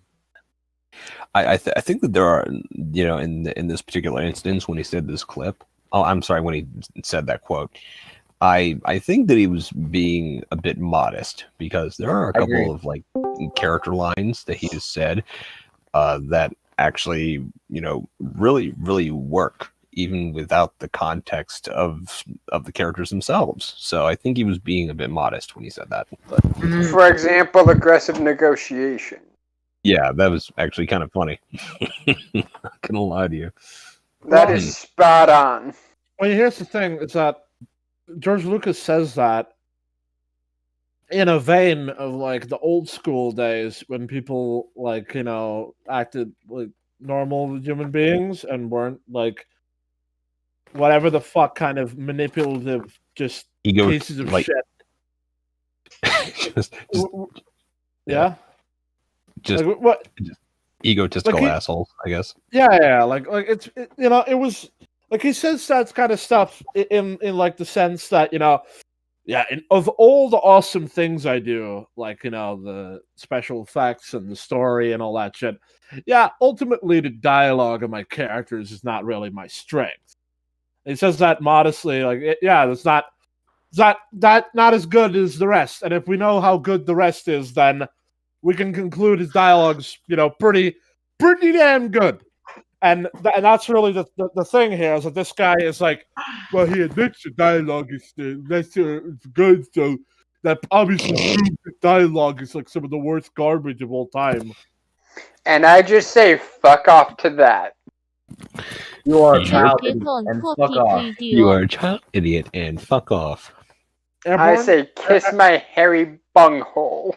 Airborne, I have to just tell you this because, like, this is a clear sign of your, like, you're like, clearly your life is falling apart, because the first 2 seconds that you impersonated Adam, I actually thought you were him.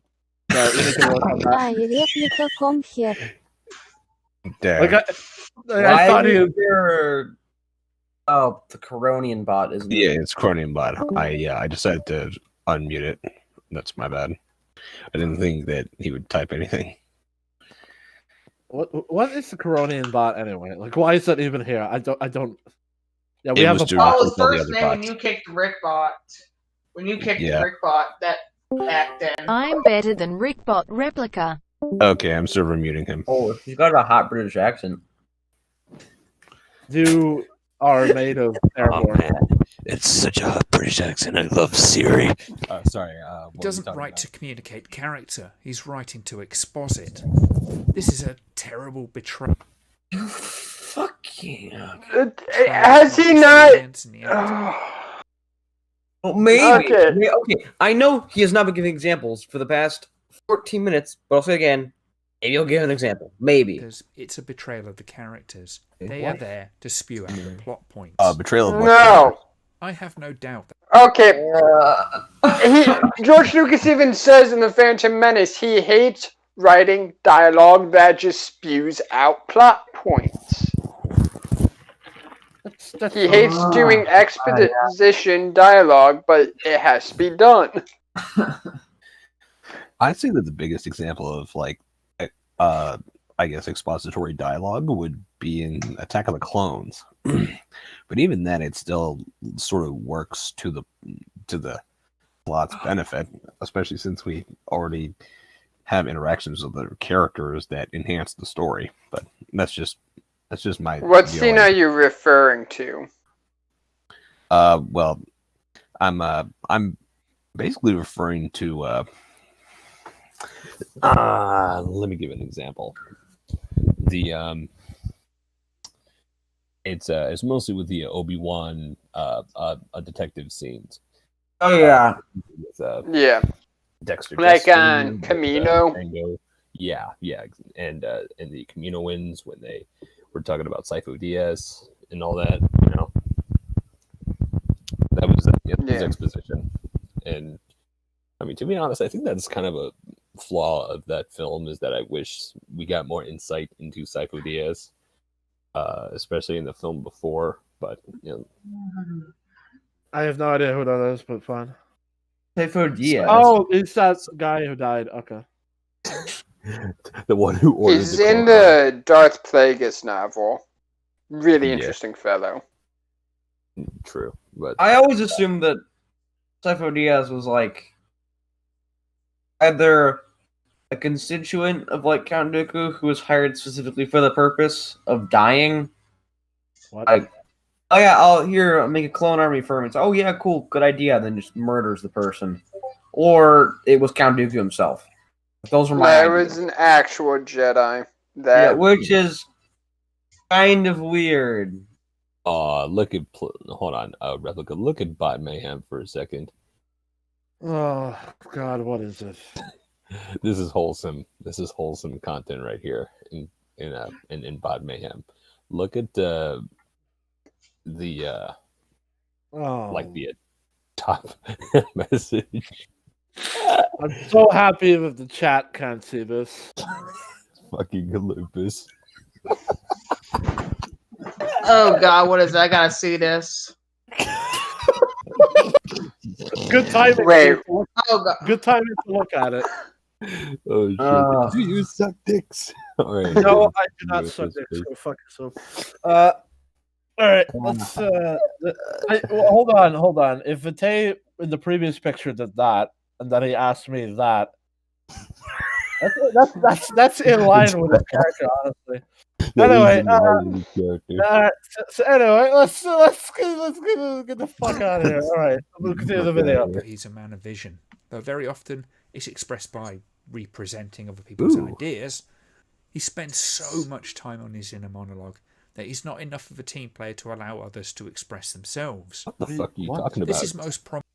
Oh yeah, the guy who is not a team player, wanted multiple other people to direct the prequels for him. Right. So in other words, a team. He wanted to give up. He wanted to give up partial control of the films in the visual department.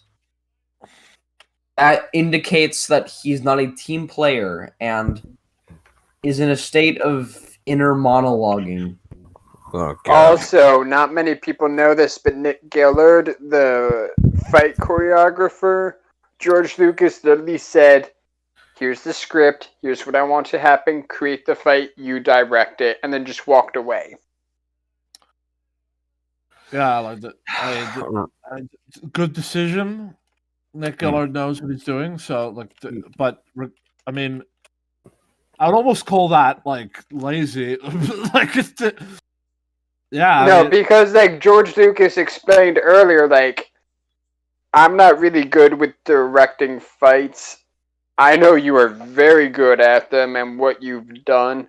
I 100% trust you in this ability. But if I see something wrong, I'm going to cut it. I love George Lucas, so fucking awesome. Yeah, so this whole situation, guys, in a nutshell, is basically a team player is accused of not being a team player whilst also hiring team players so that he can also be a team player. Yep. That prominent in the way that he directs actors, particularly in the prequels. His lack of love for dialogue really hampers the performer's art, making them puppets to his puppeteer. And while some directors may get away with this, with Lucas, we find his actors end up looking stiff and bereft of inspiration as they force out unwieldy dialogue surrounded by walls. Well, at least he's actually giving examples now, though he's not explaining why these examples prove his point. But at least he's baby steps. He has given a citation or a point. Good job. Yeah. He's Now, given an actual example. Here's the Thank thing. you, lampyman. I really hate it when people point to this scene in in Revenge of the Sith and say, "Oh, it's horrible dialogue." It's just like, think about the characters for a moment. So, Padme's pregnant. She's excited to have a baby. Anakin's been away for months at war, so he's just happy to be home and just actually get to be a husband, and he's just thinking about like, oh yeah, I'm going to be a father. Like, this is awesome. It's like, this is standard like early parent dialogue. It's just like, of course it's going to be weird. Yeah, I mean, like, it's straightforward. Like, you know, if American Graffiti taught me anything, it's that George Lucas is really good at just doing. He's really, like, I think what he this is something probably he won't even say, but he really excels at awkward dialogue. Like people that are not who are not in a situation they want to be. Like, he's really good at doing that. And he's so good at doing it that it actually brings in the cringe and awkward feels so that people think it's bad because it's being done well. Fucking hell. So when you're in a relationship from time to time, that you just say the really awkward, cringy stuff just to like kind of tease your significant other. Mm-hmm. That's another thing. Yeah, that's basically what that is. It's called romance. What? Yeah, No, that's not allowed in Star Wars. Unless it's Han Solo and Leia, that's fine. Or guys, including Lupus, you know, I want you guys to take a look at review response text talk, and I want you to look at that picture and say to me that George Lucas doesn't know romance. All right, let's see here. Why the fuck? I want you to. I want you to tell me after looking at a picture with a straight face that he does not know romance at all whatsoever. I find that hard to believe. She's clearly acting. It's a fake. No objections here. He CGI'd her into the scene. He CGI'd her.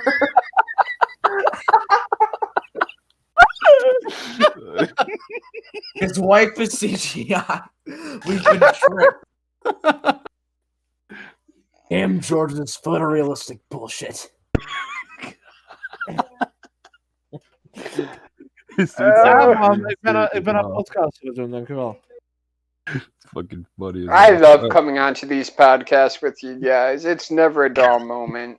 The first one in a while that has been total garbage, so you know. Okay, good. I'm glad you're here. All right. CGI in life, I know. Oh yeah. Screens. All right. He's just let's not an actor's director, and again, the original work cut of Star Wars shows major issues with his ability to commit his mental vision to cellular. Oh, fuck that off! is, again, you have not proven that in the video that you showed as evidence has been thoroughly debunked. Also, the guy we keep linking to, Nerdominus, like he actually breaks down like the argument with the scene. This wasn't actually George's scene.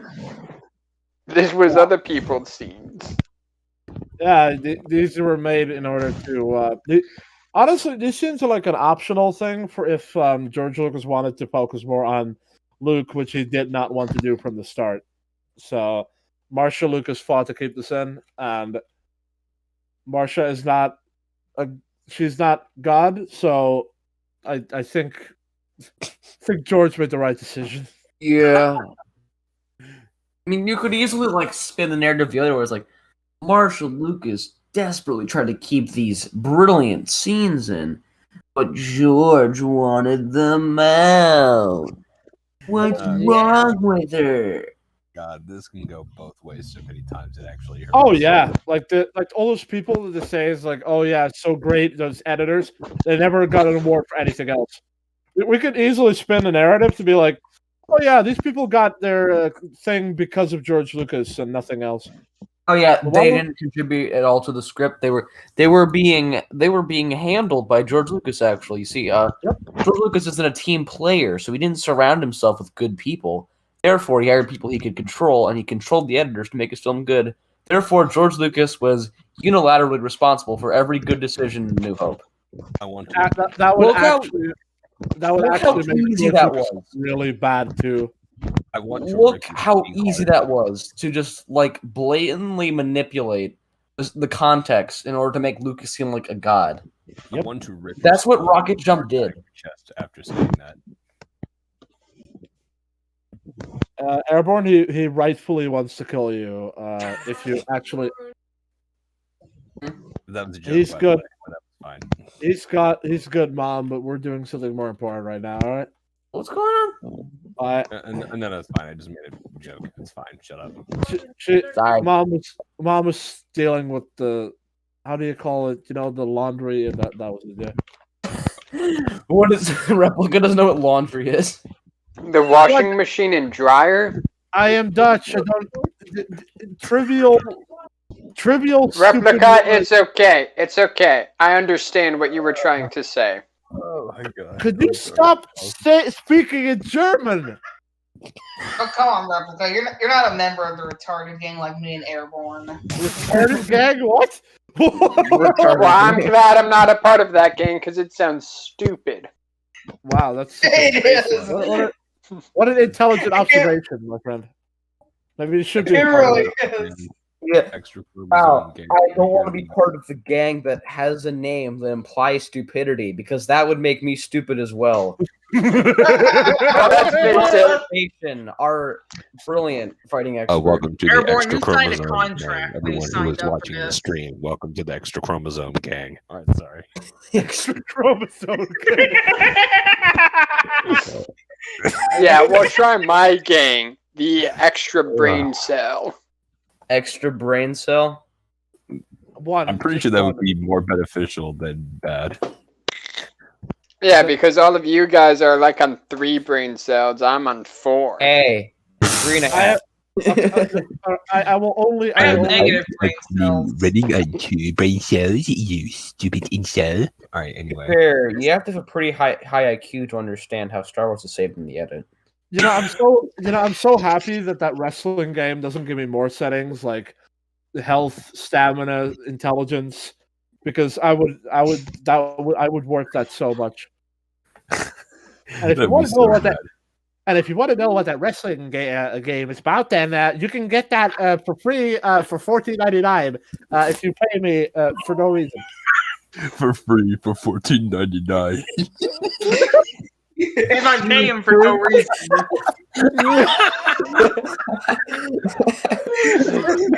You can tell how horrible this video is because we go off on tangents.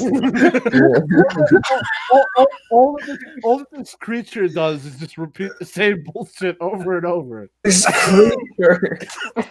Yes. This AI program. Hey, look, he's British. He has no original thoughts, and he's like, it sounds like he should be intelligent. So he's a creature. So what, Simon Pegg? Good point, actually. Yeah. Simon So Pegg. what's how's the verdict looking on him being a monkey or not so far? We're almost there. We have determined that he's not a monkey, but an AI program. Simon Pegg, if you're watching this, I could do Dawn of the Dead better than you. I'm pretty sure monkeys are more smarter. Oh, monkeys are actually very intelligent. Yes. I'm pretty sure monkeys are more smarter than you. Yeah. Monkeys are actually very intelligent animals, you know. Go fuck yourself, Airborne. But monkeys are the Star Trek CFA. Okay, Replica, I'm going to get Tron Legacies the Star Trek TFA line and print it on a t-shirt. Trick strong. Hey, by the way, I want to say something funny about Tron. I know absolutely nothing about it, but the one thing that I do know is like incredibly positive. Do you want to know what that is? What is that? Like when I saw like 5 seconds of footage from like the Tron from the 80s, I thought to myself, like, this is from the 80s? This looks like it came out today. So in other words, the special effects of the movie look excellent. Let's continue. Yeah, let's do this and get this shit over with. He can't join the ideas up very well. Sure, this is apparent in the prequels where Lucas just couldn't bring himself to reject extraneous ideas. And this was to the point that he seemed to realize at times.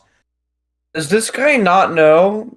I'm gonna give you a little none of these examples he has support his idea. I'm gonna give you a little fun fact. Who's this made?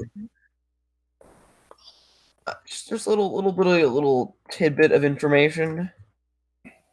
Pretty interesting. Very interesting. Yeah. So the original length of Revenge of the Sith was 4 hours long. You guys want to guess what the original length of The Phantom Menace was?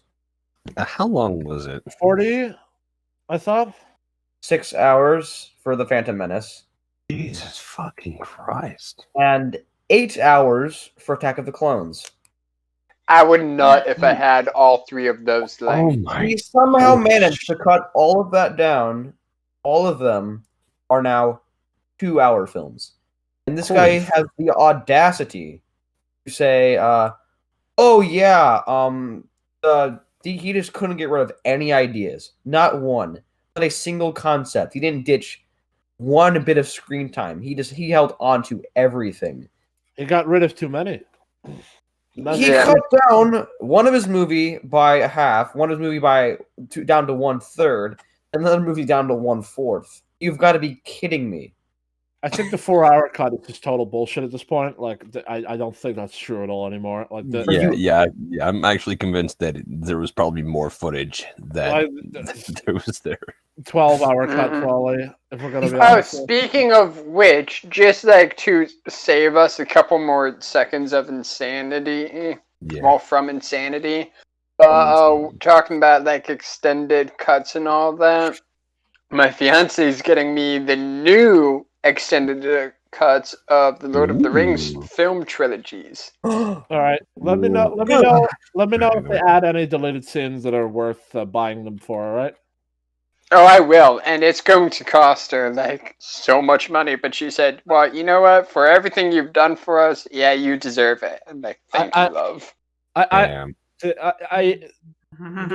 unironically have VHS Lord of the Rings here. Well, hey, imagine like being married, like. Imagine being happy. Imagine being married to a beautiful, awesome, amazing Dutch girl, and then getting to meet Jimmy in real life. Imagine. Sounds awful. Imagine being married to a Dutch girl who is a gamer, a cosplayer, and a horseback rider, and wants to learn about sword fighting. And imagine. Yeah, I'm really trying not to say anything here. And then also imagine. Shut up, today. And then also imagine being able to meet me in real life. Yeah. No. Yeah. He will get that privilege, the privilege to meet one of the best men that ever lived. No, you get the privilege of meeting me in real life. I would like to meet up with a writing expert. I live like 2 hours away from him. Narcissism? What the fuck is that? I don't know. I'm clearly the best man alive. Let's be here, boys. How are you the best? X to doubt. Okay, explain. So your name is G, which means that you're based on a meme that's retarded, and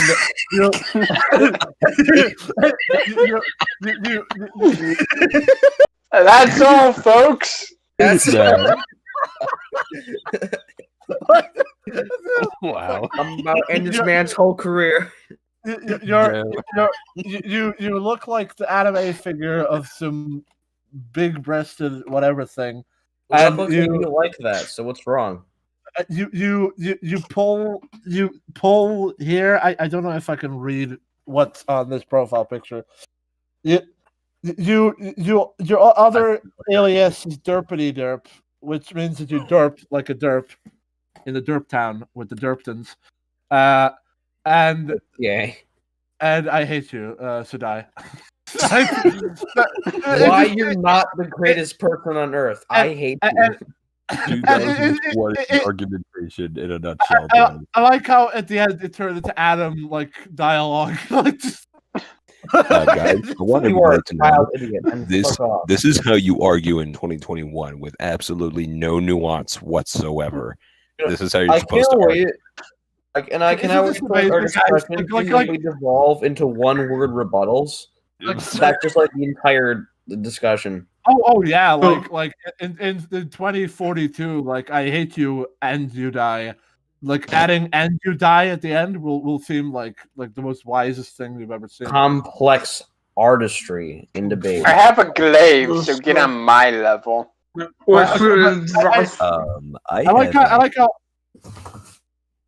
like how unironically, like at the end of our ability to like make an argument, like we, once we run out of we like what I did there is I went on a tangent about a stupid joke, but like once I ran out of fuel, finally at the end I started to sound like how Adam Wazura does all the time. True, like that's and that's when you know that Adam is just reaching the bottom of the barrel. Well, in fact, he is the bottom of the barrel. Yeah, I think he's below the bottom of the barrel. Well, he makes the bottom of the barrel He just made a like hole in the barrel and it just started leaking out. No, he is the floor of the ocean, which holds the ocean, which holds the dock, which holds the barrel, which is the bottom of the barrel. So he is way below the bottom of the barrel. No. He is the micro dimension in between the bottom of the barrel. He lives in that very micro dimension. Is a member. He lives in the house 665 next to the barrel and Satan. because he's the neighbor of the barrel and the beast. Okay. I think it's time to move on. Our tangent has officially run dry. The barrel, content, boys. the barrel and the beast, written by. I wanted to say Adam, but honestly, my mind did a better job. Written by Adam Wiseau. Adam, no, The Barrel and the Beast, written by Replica Films. No!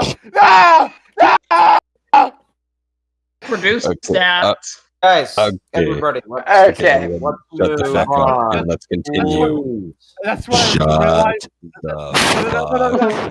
All right, that's just please continue. There we go. That he'd swamped himself down by planting key plot points in scenes that he knew should probably go. There are so many ideas. Which scenes? I don't know. Like, you're not speaking specifically about those scenes. But navigating between or away from them has always seemingly been... Oh my god, I hate that people actually use that fucking quote out of context, bro. We've gone to one. Again, I'm sure. Airborne, you're like glitching, man. He just fucking lagged. I'm sure he just auto-tuned lagged. Anyway, the point is that this quote was taken out of context. Can we move on already? What the? I will choose to interpret that was Airborne spirit to want to talk coming through the computer. Someone else continue. All right. Well, okay. I'm gonna mute. I need to laugh. I'm sorry. I need to mute. So, George Lucas admitted he may have gone too far. Guy who made this video. So, in order to discredit Lucas properly, you have to not show the after early Phantom Menace screening clip thing. You just have to take that may have gone too far in a few places. Like, in order to discredit Lucas properly, you have to exclude the after early Phantom Menace screening. Like, I don't know why you forgot to do that. I mean, I'm happy you forgot to do that because it allows the audience to potentially catch on to the fact that you're talking out of your ass. But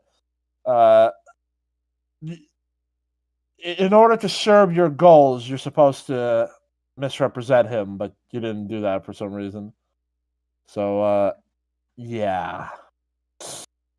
You're being redundant, Replica. Johnny, I will crush every fiber of your being.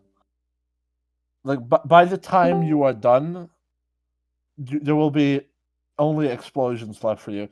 Airborne, why can't I hear you? Okay. Oh, you can hear it now. Okay, so that was me going on a rant while everybody else is quiet. Okay, fantastic. All right, sorry, I just had to mute. My bad. I like how I say this really intelligent sentence about how he should try and misrepresent better, and then I just get some picture of some dude being an asshole in the chat or whatever. I was eating chips while listening to the highly intelligent quote. Thank you, Funny Guys, thank you so much. Thank you so much. God damn it, feeling underappreciated as always. One day I'll be 42, and then I'll be reminded. Hey, at least you're not me. God damn it!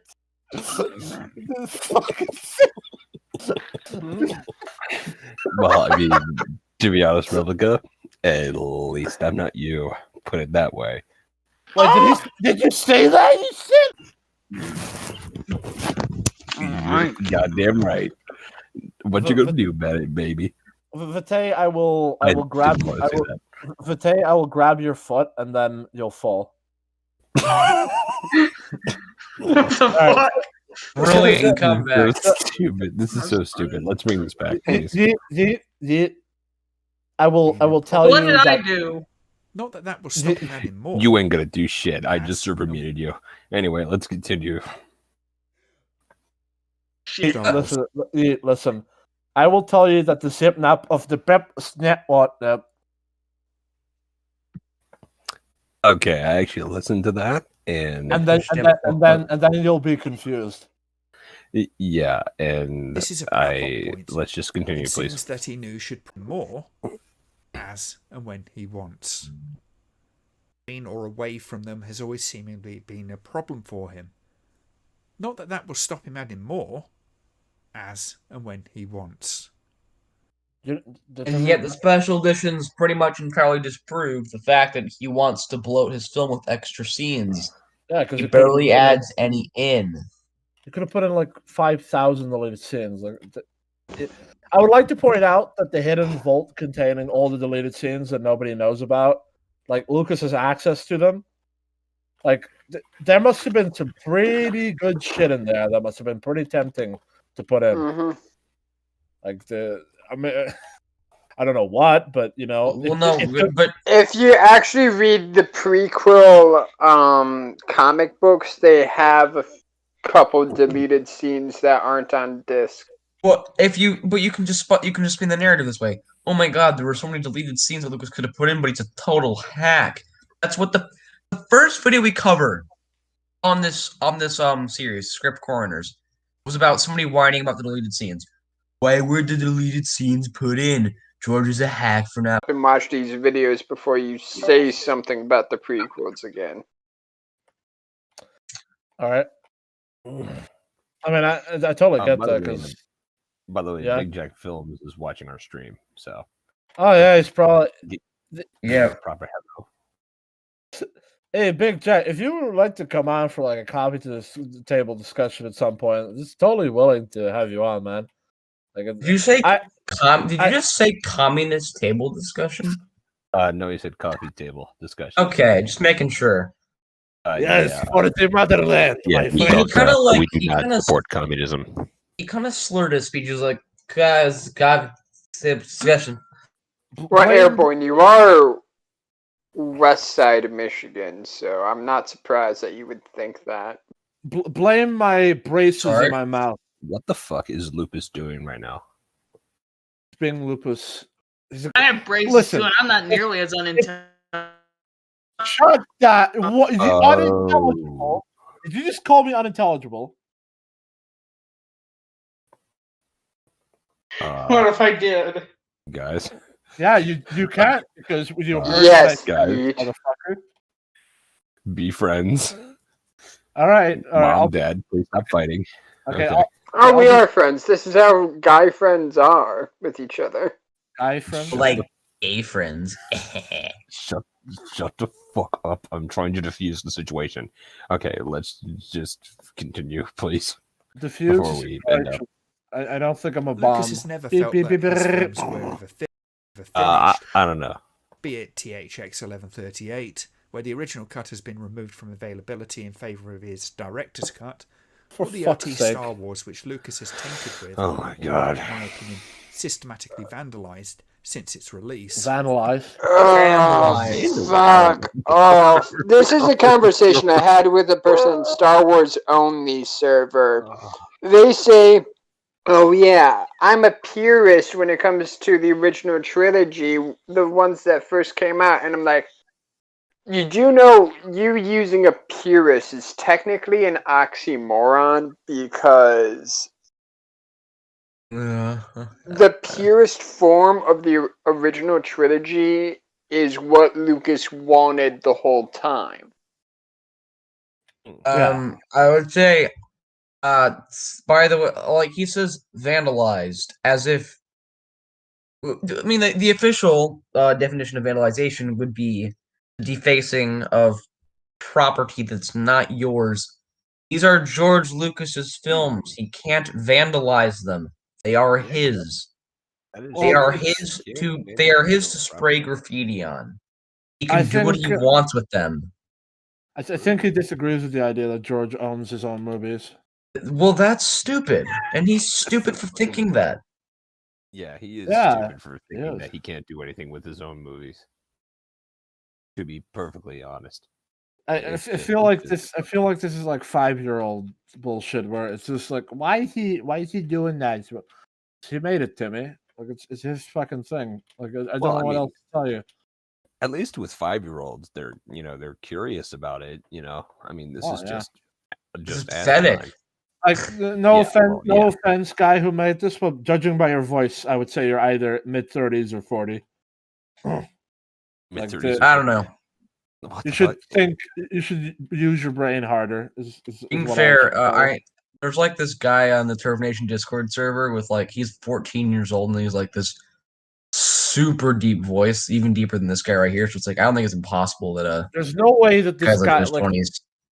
There's no way that this guy is like 20. He's not 5. That's for sure. He's smart enough to. Yeah, he's definitely. He's smart enough to know that this is a really stupid premise and a really stupid position. Mm-hmm. Samuel Gavin sounded a little bit like Is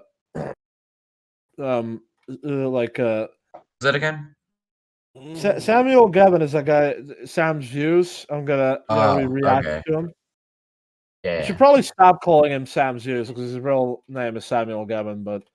I mean, fuck it out. It's like confused retard. It's like, what's the point of calling him by his real name? Do I respect him? No. So why would I? All right. One thing I've learned throughout my life, generally, well, this is just a me thing, but a lot of people I've met with the name Sam are generally retards and dicks.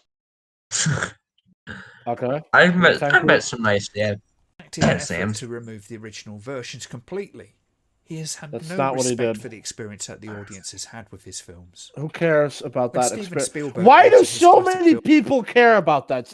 Okay, I'm going into overdrive right now. Why do so many people care about the original first time who gives a shit version?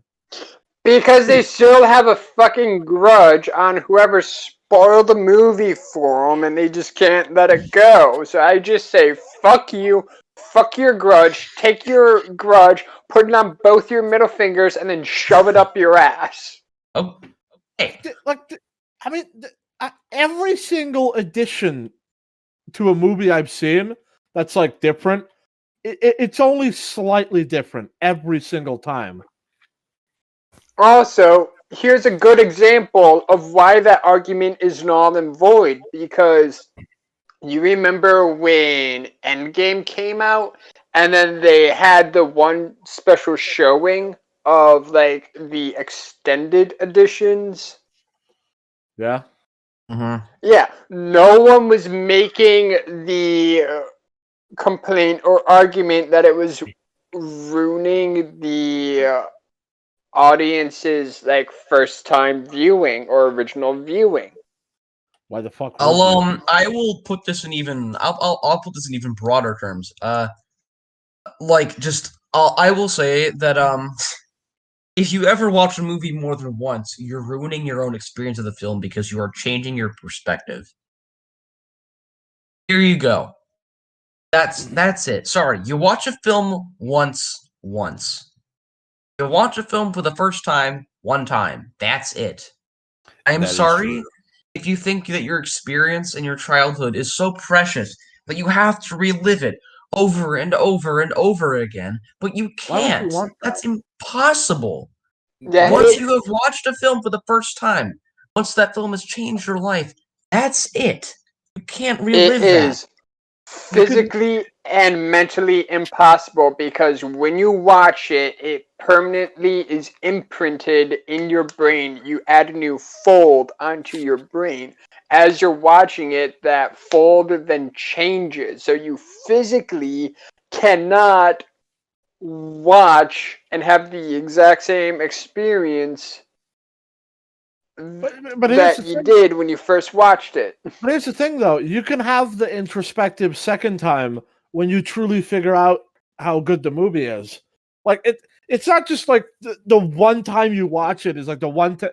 There's details you miss. But I mean, like, it seems like they don't care about any of that. Like, they just want to have that childhood experience. Like, yeah. I think that's why Harmony looks so much like shit. Because it looks like what it would have looked like back then. Like old, drainy, ugly, and shitty. Now, I forgot, like, who was I watching? But he was talking about like why the prequel fights are so good compared to the throne room scene in Last Jedi. And one thing he actually pointed out to me, which I had no idea, but in Attack of the Clones during the arena fight, if you look at the background, you can actually see a Jedi curb stomping a B-1 battle droid. Oh, Michael J. He pointed that out, I believe. Yeah, like there's all types of awesome details there that you that added to the movie. Like there's more than just the one-time experience, and I don't understand why these guys all want that one-time experience again. Like there's because they're selfish. That's it. Well, but the thing is, there's other movies. Like, did you ever watch The Matrix? Like The Matrix, I don't give a fuck what any. Like if you're like go fuck yourself. I don't care. Like when you watch the first Matrix movie, and you when you watch that movie from you will never like that a movie like that. Going into it, with the mystery and everything, like you leave as a different person when you watch that movie. Like your perception of your perception of reality is a little touched upon.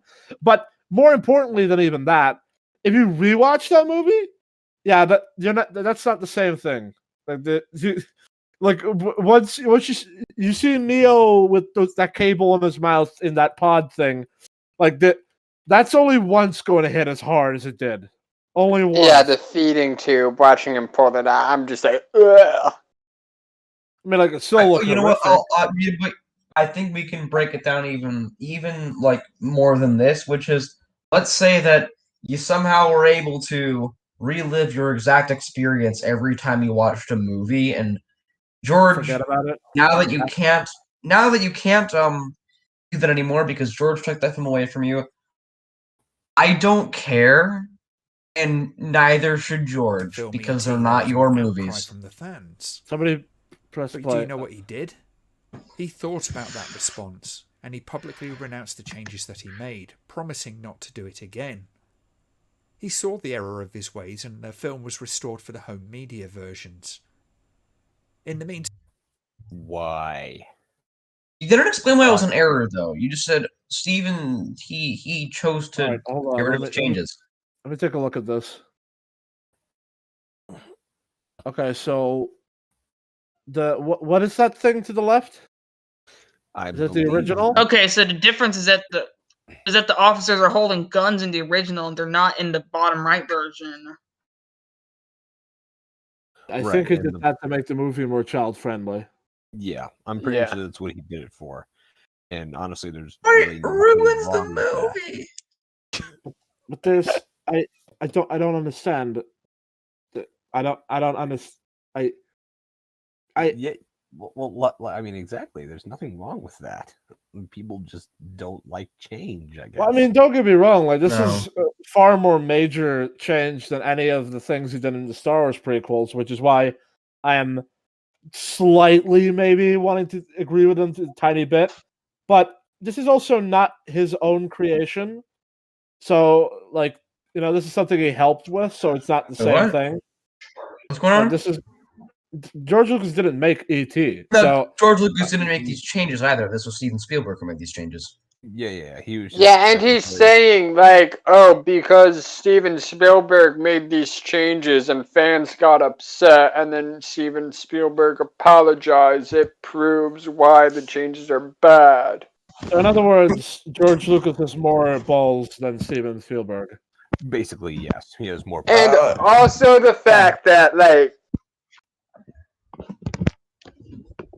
Yeah, I think that's just it. Like, some fans just want to have the same experience as before, and when they don't get that, they get upset. Like a little baby. Yeah, and also it's just like, there's a difference. Steven Spielberg gave into the idiocy. George Lucas didn't. Who the fuck keeps fumbling their mic It's nothing. It's just. Sorry, it's me. Sorry. It's just airborne being unable to deal with the was restored for the home versions. He saw the error of his ways. More changes. The special edition had awful extra shots put in, including an entirely pointless extended Mos Eisley approach scene. Except for world building and establishing shit. Oh yeah, but I mean, like, other than Oh that, my! yeah, totally worthless.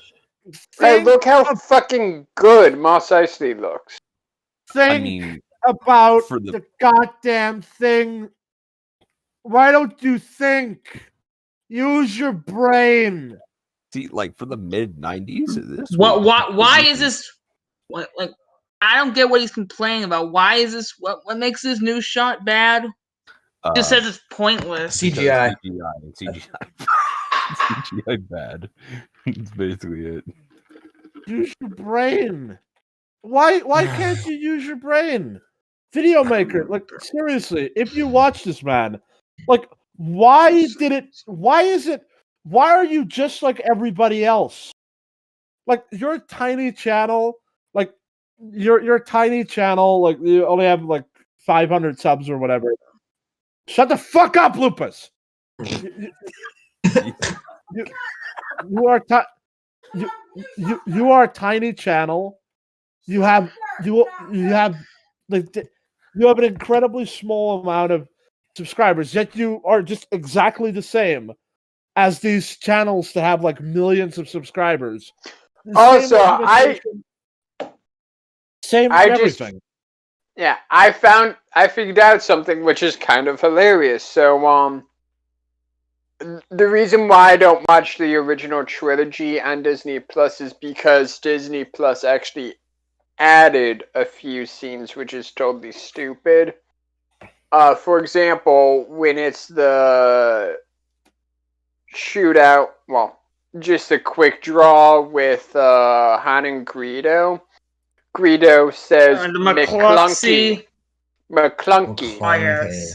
I heard the change was submitted by George, and Mclunky means to the death, which makes it an awesome line. I actually never knew that. I thought it meant this is the end for you. That's what I heard. I have to make sure it's not that if it is submitted by George, then fine. I'll be happy with it because it's something that George wants. But if it's something Disney just did because it's Disney and it's not their work and they have no right of changing it, then I'll be pissed. I love George Lucas. I like Rick Worley's interpretation of it. Like it's one last fuck you to the OT retards. Yeah, actually, that could be. I mean, I don't personally like that line myself. I don't hate it. It's just that it's weird to me. It's jarring to me as well. It's in the Disney version. It doesn't matter. Like I wouldn't be surprised. I wouldn't be surprised if George Lucas forced him to use that one for the Disney because he knew they were going to be crap. It's essentially Greedo announcing to Han Solo that he's going to kill him, which is stupid. Well, yeah. I mean, to be fair, he kind of announced that he was going to kill him before that. So that's the idea. Yeah. So, well, it announces the duel better. So I don't. I would say if you're going to you're threatening to kill him in a discreet setting, you're like, oh, but you're just like kind of building up to it. It's just like, okay, you know what? I think it's just who knows. But then when he literally says alien language for "I'm going to murder you" in a setting in which everybody would be fine with Han Solo murdering Greedo or killing him in self-defense. It's not a good move. Yeah, not but really a good move, to be fair. It's not the 2011 version, so I really don't care. Where more were digitally inserted, and most infamously, the reinsertion of a scene of entirely no consequence, where Han Solo. How's that? Oh my gosh, this is exactly what Star Wars Only server says, and it's. I'm triggered. What's the problem with this? Like people say it ruins the reveal of Jabba. Yeah. And then this one person couldn't understand why Han says Jabba, you're a wonderful human being. They say like, it doesn't make sense. It would make more sense if Jabba was human in this scene. Supposed to make sense. Well, this is just proof that George Lucas can never win because this is more OT. So like what? This is just proof that if it's George Lucas, then then I hate it. Yeah, I mean, because this was an actual like deleted scene. And when OT purists complain about this scene, they always complain about the older version with the crappier looking Jabba, and not the better, newer version with the much better looking Jabba presented on screen here. With the Irish human. I really despise the fact that they keep showing the 1977 version as though that's the only one that was ever made.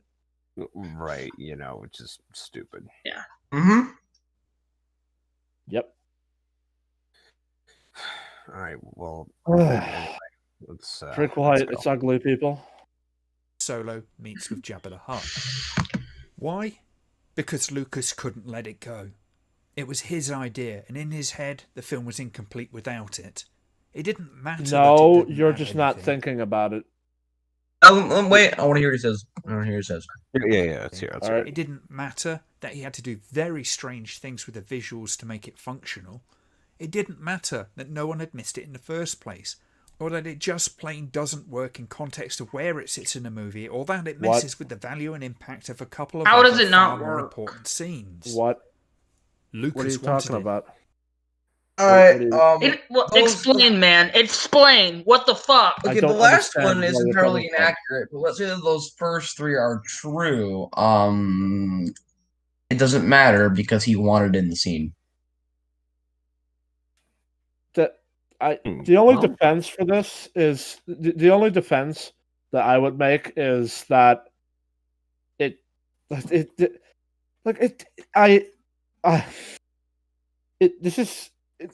don't get the problem. I don't understand. It's more Star Wars. What are you complaining about? It's more Star Wars. That's not a strong argument. No, that's not an argument. Like the argument would be like it changes. It does not suck, and you're wrong. It changes very little, and Jabba was already shown in episode 1, so like fuck off. And also the fact when people say, well, the scene with Han and Jabba, like, it's repeating, like, dialogue. It's like, no, it's reinforcing dialogue. Yeah. Do you not know, like, reinforcing, information or commands? I'd say, without the scene, you wouldn't know whether or not, in that film, like, he still needs to get the money for Jabba until later. So it's like, if you establish right away that he needs to have money for Jabba in that scene right there, it's like, okay, that is his goal for the entire film. Versus, I think the first time I watched it, I was like, okay, so he kills Greedo, so I guess that means he doesn't have to pay the Jabba anymore, right? But Jabba says, like, if you don't give me what I want, I will make you the most wanted man in the universe. Setting up what happens in episode 5 and 6. I'll put a bounty on your head so large that you won't be able to go near a civilized system. That's what he said. Yep. Mm-hmm. Yeah. And so it's just reinforcing just like what Greedo was saying before he was killed. Mm-hmm. It also gives more weight to the Greedo scene because he actually mentions him and shit. So and also it gives more weight to what happens to Han in episode 5. Yeah, I mean, basically that one scene adds more to the OT than it takes away. I don't understand why people complain about More! Shut up, Kylo. Fucking... Yeah, shut up, Airborne. Fucking Darth Vader light. That line from Shut up, Gomer Pyle. So bad. Such a bad line from Kylo Ren. It's bad. Yeah. Like you don't get it. He's mentally unstable because Dark Side. I hate the mentally unstable argument. It's like, if you want mentally unstable, how about you attack me and have my PTSD trigger? Then we'll see who's mentally unstable. He's mentally the mentally unstable argument is just a cop out to explain his irrational actions, because there's nothing to suggest that he's mentally unstable besides the fact that he's moronic. Also, those who are mentally unstable actually make, like, once you get into their frame of mind, very rash action. Yes, they do. I would honestly find Anakin saying that line, I guess more reasonable, even though he would never say that in any context. What line? Unless he was with Padme, then maybe. Again. I actually understood what you mean with that. Yeah. Alright, well, this is insane. Alright, Let's keep going, I guess. Yeah. Before it went in. This is the shittiest kind of film direction.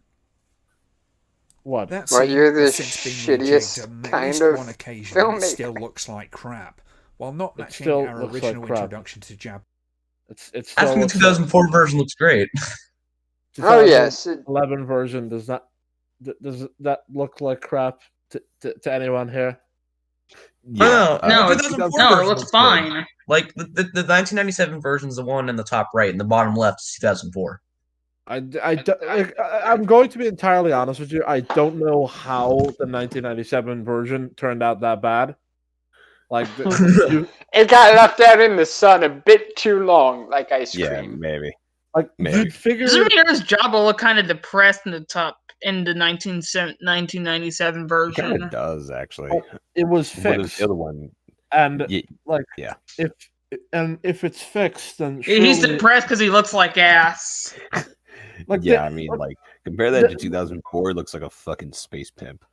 1997 Jabba is just one of those things that George Lucas he has nightmares of when he goes to bed, and he's like, "Yeah, man, if you make one mistake like this, they're never gonna let it go, even after you fix it." Like, True. like seriously, what is this bullshit? Like, let's be 100% honest here.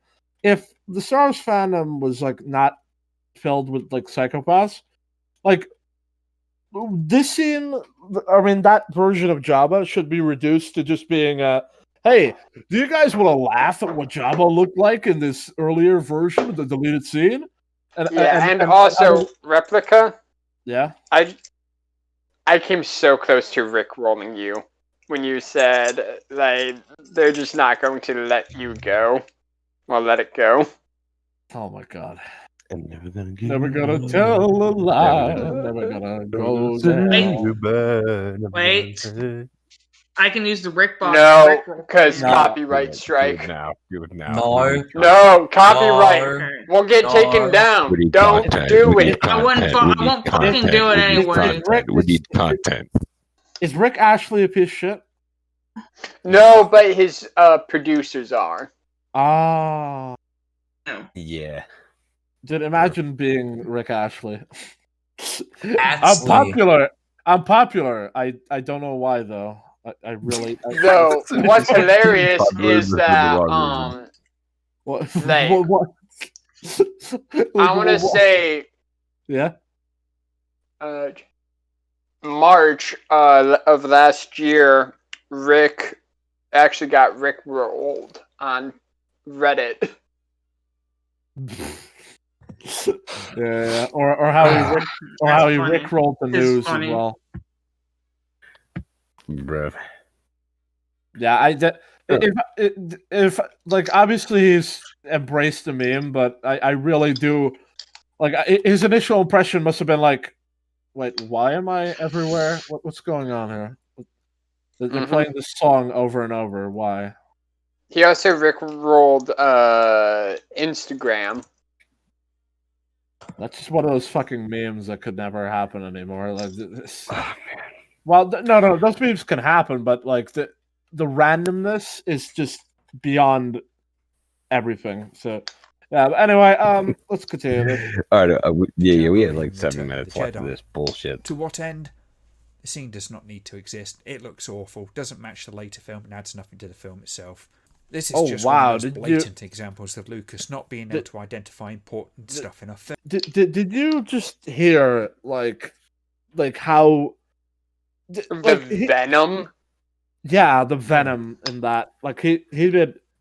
Like legit offended and upset about this. Oh my god, I fucking hate this so much. He is a pansy. He's definitely a pansy. He is a pony-boyed pansy. God. How would you ever be that upset about this fucking scene? God damn it. I think we literally have an SJW that we're talking about right now. That seems to be what's going on here. Which makes sense on why he's a pony-boyed pansy. Well, hey, come on. Don't talk shit about my boy, Pony Boy. And then there's the hand shoots Greedo scene, which has been changed time after time after time, including... Yeah, only like 3 times, thank you. Yeah, because he did that first. Producer says no. He did it only like 3 times. Don't you use the fucking time and time again bullshit with me. No, Fate, don't kill yourself over this video, for fuck's sake. Okay, well, let's shut up, Airborne. Let's. I'm kidding. Vite is my good son. I don't know how much more of this I can take. You don't want to leave me with my other son, do you? He's terrible. Wait a minute, who's your other son? All because we're supposed to be of the opinion A woman that Han lover. Solo, the space pirate guy, the guy who's on the run and being extorted at gunpoint with a dead or alive bounty on his head, the scoundrel.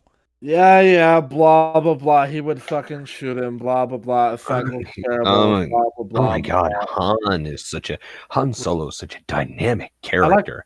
This scene really just ruins it with their changes.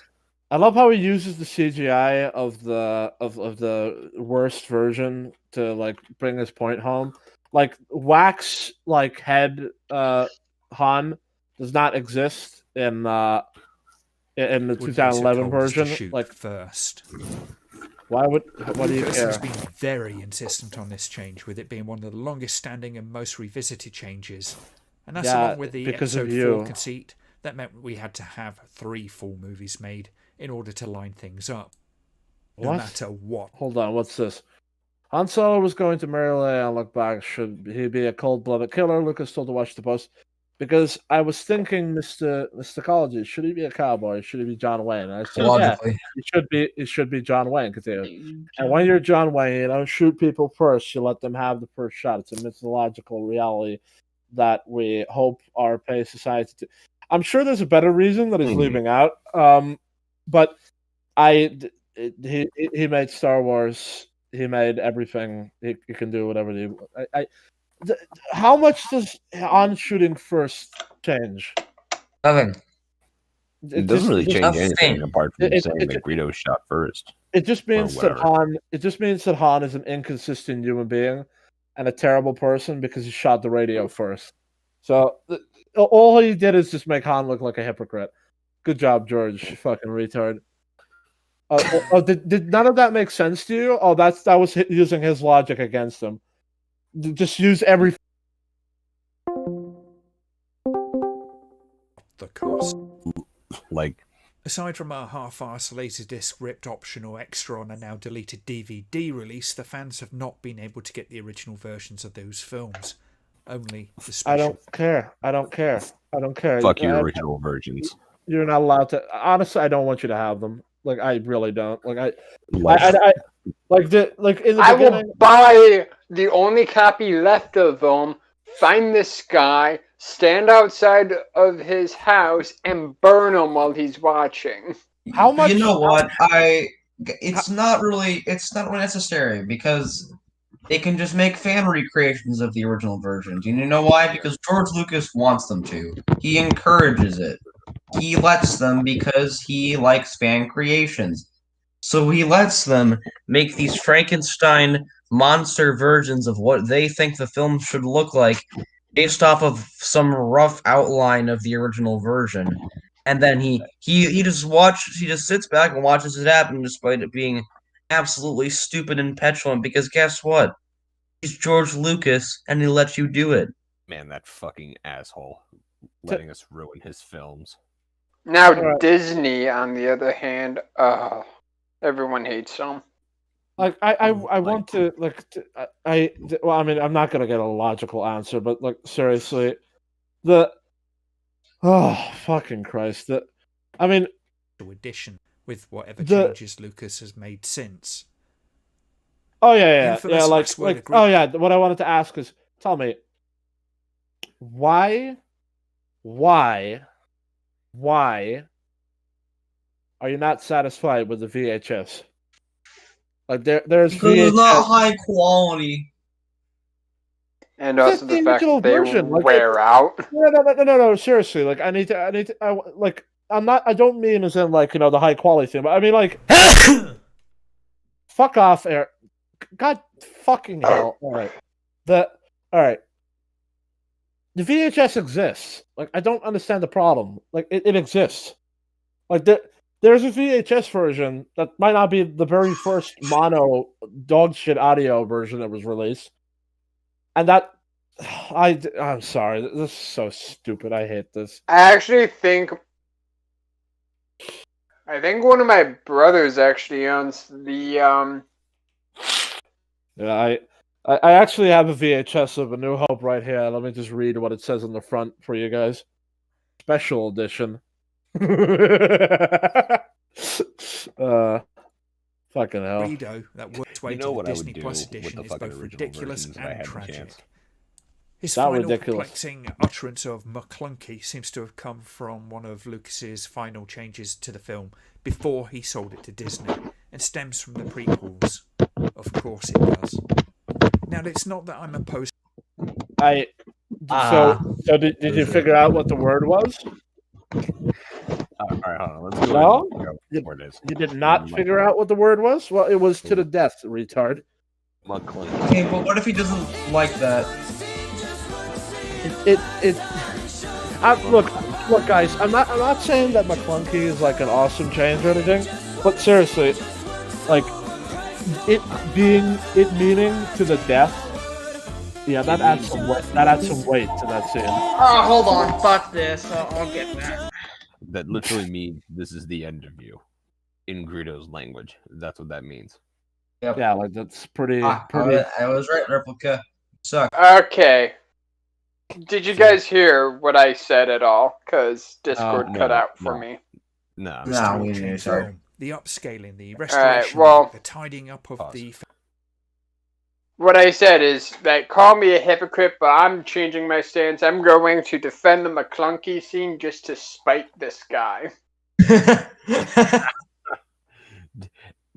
You know what I would do if I had the time? I would literally just try to find and buy all the original versions of the OT, and I would put them all in one place, grab a sledgehammer, and smash it all, George Lucas style. No. Yes. I set fire to the rain while lighting them on fire. I set fire to the rain? What the fuck? I would put on Burn Baby Burn. That's just me. Burn, burn, burn, burn, burn. Get a fucking flamethrower and just go and watch everything burn to the ground. Or My Songs Know What You Did in the Dark by Fall Out Boy. Why not? Yeah, sure, fuck it. Just anything to get rid of those original versions just to piss these people off. I think what just gets to me is that they clearly exist. Like they didn't disappear. Like they're obviously on the internet. Yet there's just such a big deal made about them for some reason. Like I don't understand. Like what do you want? Do you basically just want 4K 77? Of course, well, I mean, you want. If you want to go out and make that, put some time and effort into it, like the filmmakers did with their movies, you can go do that. But you're not entitled to the product of somebody else's labor. So it's so sad that so many of the Star Wars fandom are retards. Like Adam Revisited, probably one of the most impressive fucking guys to remaster the OT. Cancerous opinion about the prequels, doesn't understand them whatsoever, and refuses to like make the continuity between the two work well. And he thinks The Force Awakens is better than the prequels. Like it's a mind virus at this point. Like it is. It's the fucking TDS of the prequels. It's basically if the prequels were 6 out of 10 movies, like they weren't that great, they were just all right. Like this would still classify as just utter insanity. If they were bad, if they were as good as The Room, this would still be insane. Like how many people do you hear raging endlessly, permanently, continuously, forever on The Room? Everybody just makes fun of it and like laughs. Like if the prequels are truly that funny and stupid, then we would all just acknowledge it. But no, it's just a tiny minority of retards that believes this, and I wouldn't say tiny minority. Cut off your head and put on a wall to remind me what a retard looks like. The failings in the special effects, like the optical click the fucking thing off again. Hold on 1 second. I wasn't finished. The fucking hell, you threw me off my train track of thought. Okay, so basically what I was saying at the end is that if whatever, everybody's just faggot. I hate everything. Disparities of the snow speeder cockpits. Those things vary in importance, but are fine to me. They're messing with what the images show, though. The addition of extra material and tinkering with scenes and all that superfluous stuff while making the original cut unavailable as possible. That's unforgivable. That's not unforgivable at all. That's arbitrary. That's completely. I like the presupposition that things that change what is shown in the image versus things that don't. That distinction is one you have made by yourself. It's not an objective. Guy who made this video, I'm sure that you're a sniveling, cowardly piece of shit and will not talk to us. But even if you don't want to talk to us and you're a coward and everything, I just want one answer. I just want one question answered, all right? Like just one, all right? Do you think that anything that George did here warranted the endless, and I mean endless, bitch fits that you guys have thrown over it? Like, do you feel justified with not doing this once to him, not twice, not like over 500? I don't. How many, dude? It would be so interesting to try and compile every single video that did this, and just see how many of these takes are regurgitated. We'd probably see. And also, pretty much what they're arguing is that there shouldn't, like, with it also comes to like writing a book, there shouldn't be a rough draft, first draft, second draft. No, like the very first thing you write, that should be totally published right away without any changes whatsoever. Yeah, Airborne, you still have to write that one-take movie script that we're gonna make. Remember, we would do this project together. That's all one take. I haven't forgotten about that. Man, that was a while back. Did you write a story in one take? No. You're not allowed to remove your typos? Well, get to it, Muffin Man. All right, let's go. What? Fuck. He would likely do every single copy of the original versions if he could, like he would with the holiday special. And it must tear him apart. Fuck you. The holiday special! Oh my god. Fuck you. This guy is desperately looking for things to trash Lucas does not respect the fans at all. Doesn't respect the fans. I think the fans have disrespected. To do as he pleases. Dude, I think the fans have. True, at least. Dude, I think the fans have disrespected him more than like if George Lucas like gave the fans what they deserved. It would be a pile of steaming hot diarrhea. He would just replace Han Solo's voice with like I don't know, just to fuck it. He would just create it. He would just create a version that just it's just Tommy Wiseau. Like also, oh my gosh, character in the movie. Who's the guy who originally played Captain Kirk? William Shatner. Yeah. So originally, what George Lucas wanted was William Shatner to be Han Solo. Ah, so the hire William Shatner and have him. No, he does not. He doesn't hire William Shatner. He takes voice clips of him from Star Trek and puts them over Han Solo. CGI's it over Han Solo's face. And then what he does is for Leia, Leia's now a man, by the way. He's just Leia's just played by Nicolas Cage. CGI Nicolas Cage over Leia. No! Oh my gosh! No! You just reminded me of something that I wanted to forget. It's the music video. Apart at the Library of Congress. And then, well, let me get Chewbacca. Could I please? So, Airborne, you just reminded me of an edit of the music video Wrecking Ball. How someone deep faked Nicolas Cage's face onto Miley Cyrus's body.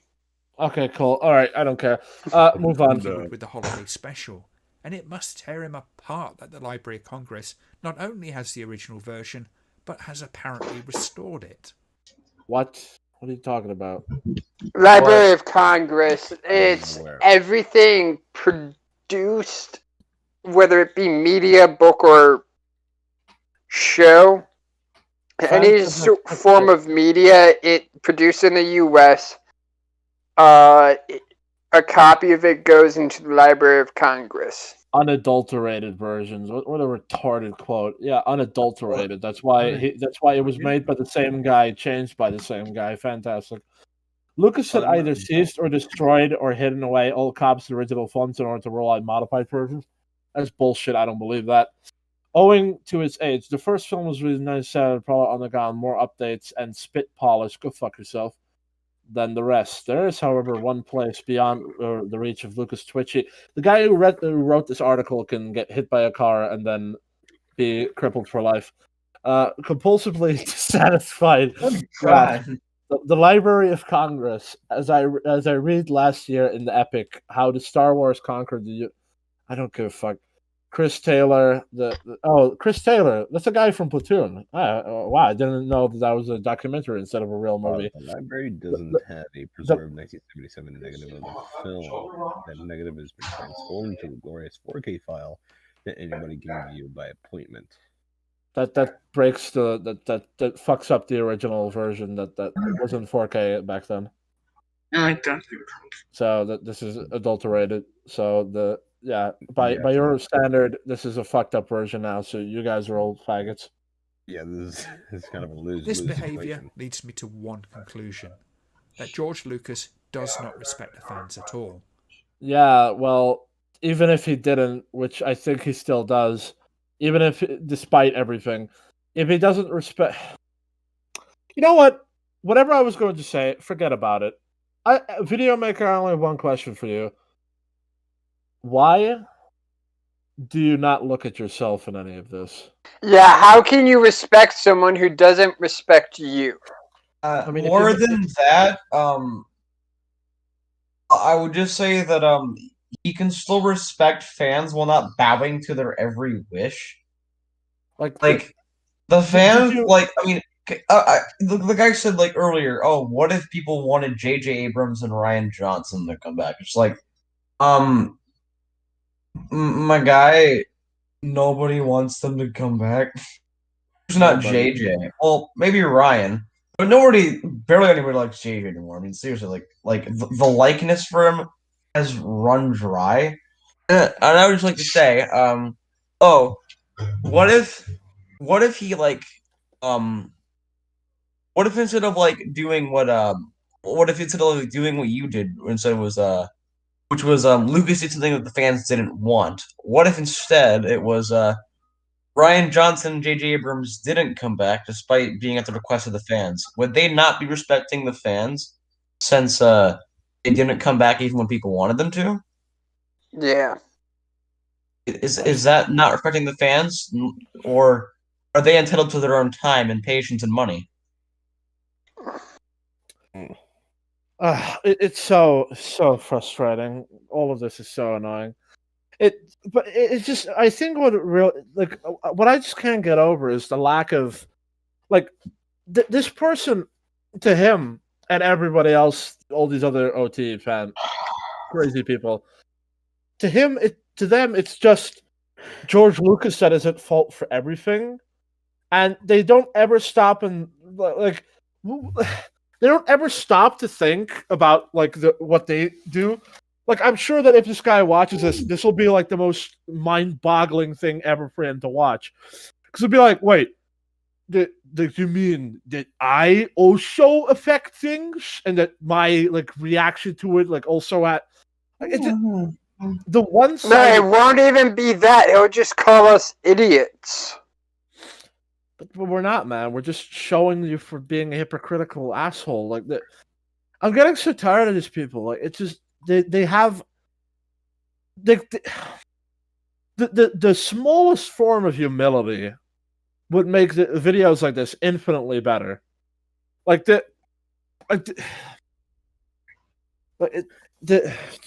like it. Such foolish fucking.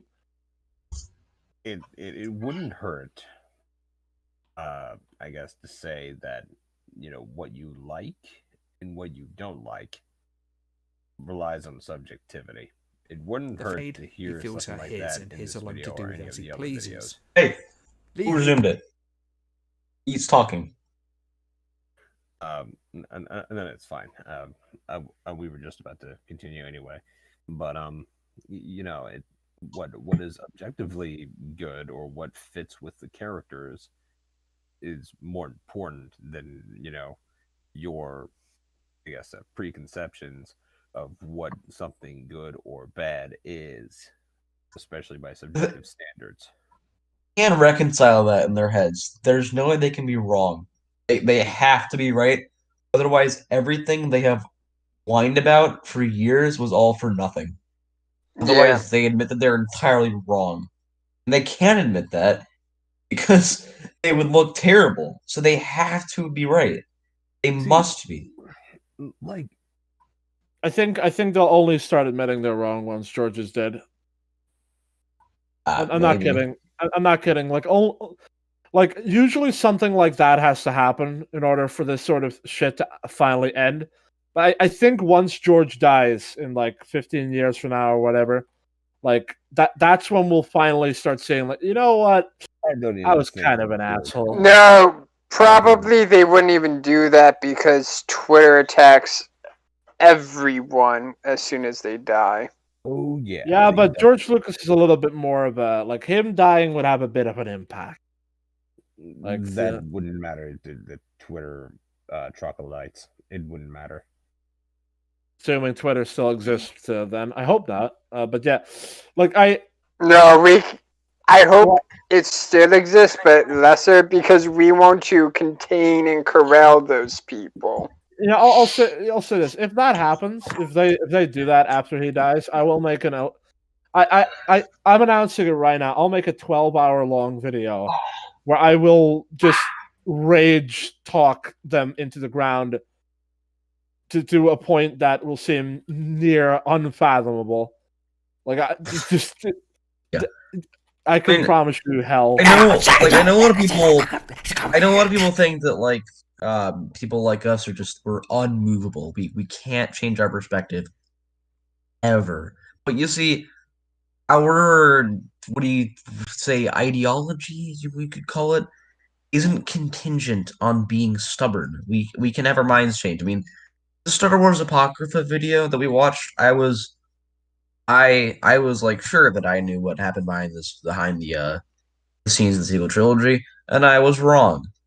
However, for someone that has been vehemently defending sequels on the basis of, oh well, JJ and Rian just they took the franchise in new and interesting directions, that no longer works as a defense once they know and admit the truth.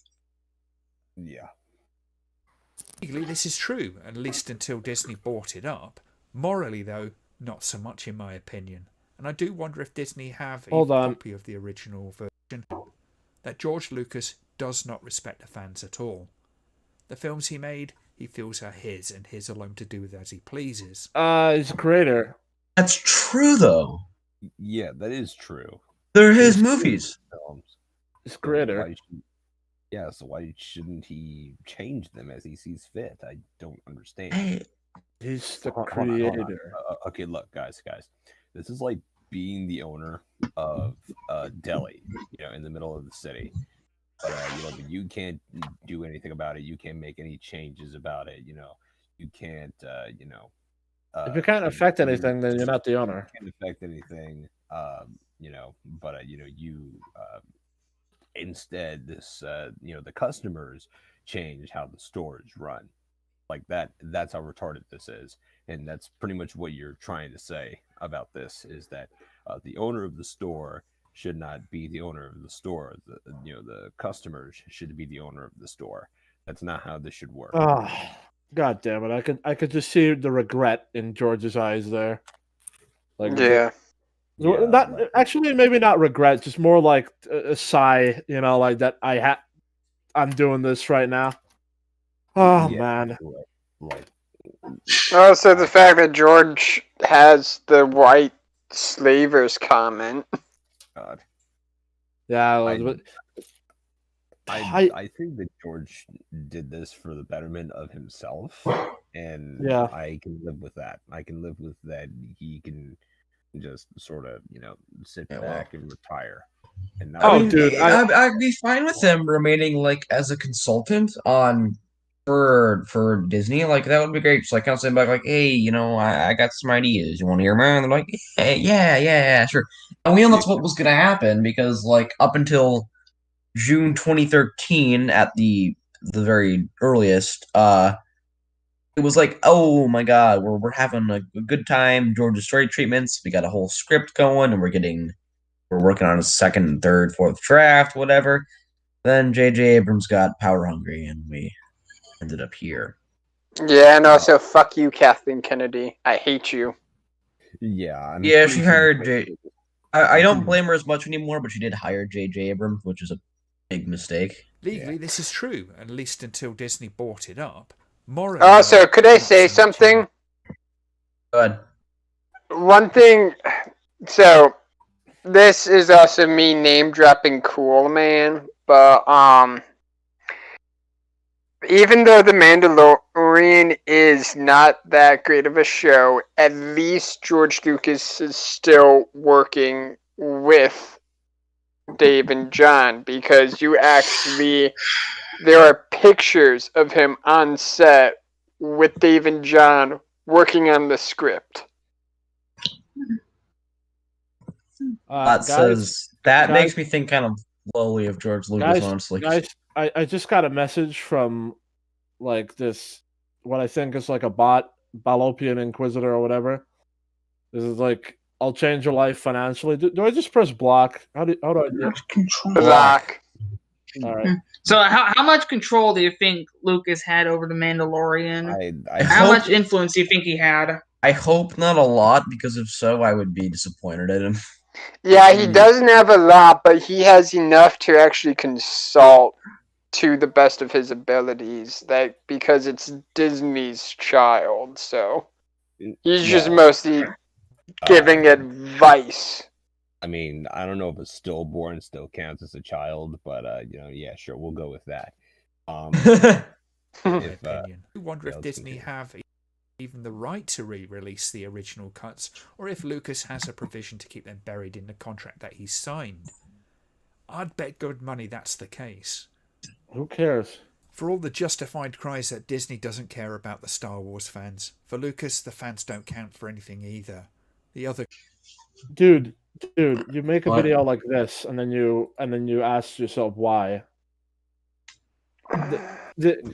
5 more minutes left. 5 more minutes left. George Lucas doesn't care about the fans. Also, I don't want George Lucas to have any right to change his movies. Right, and you wonder why you think he doesn't care about the fans. It's not about the fans, it's about specifically what the fans are asking. I don't think it's fair to say that he should just unconditionally submit to whatever insane request that you guys have, because your requests are insane. The worst part about this is that George Lucas doesn't even do that. It didn't even do that. these Doesn't hate the fans. honestly, what I have to say is that the best example of submitting to the fans is the way that Game of Thrones ended. I think like unironically, like dictators of countries have been like less slandered than George Lucas at this point. I don't think Unfortunately, might be true. Yeah, that may actually be true. I don't think I know a person who might be equal to him. Yeah, we're not gonna mention him on this stream though because TOS. Oh, that guy. Yeah. Yeah, well, there's like a lot of things people respect about him. At least there doesn't seem to be anything that is respected about George at all. Like not by these guys. The best you'll get from them is that THX is all right. He's good with visuals sometimes. Oh, but he also ruined THX. I've never seen THX actually. Rich Evans or someone from ROM won't even give George Lucas American Graffiti. He says it didn't impress him. Mike. Also, here's the thing: didn't George Lucas also co-found Pixar? Did he? Yeah, I think he did. Look this up. Hold on a second. You weren't impressed with American Graffiti. That's what someone from RLM said. RLM are idiots. Mike Sikoza said it sucks. That is true, actually. I smell contrarianism. Guys, 1986, Steve Jobs purchases the computer vision from George Lucas and establishes the group as an independent company, Pixar. What was that? George Lucas actually refers to Pixar as his company.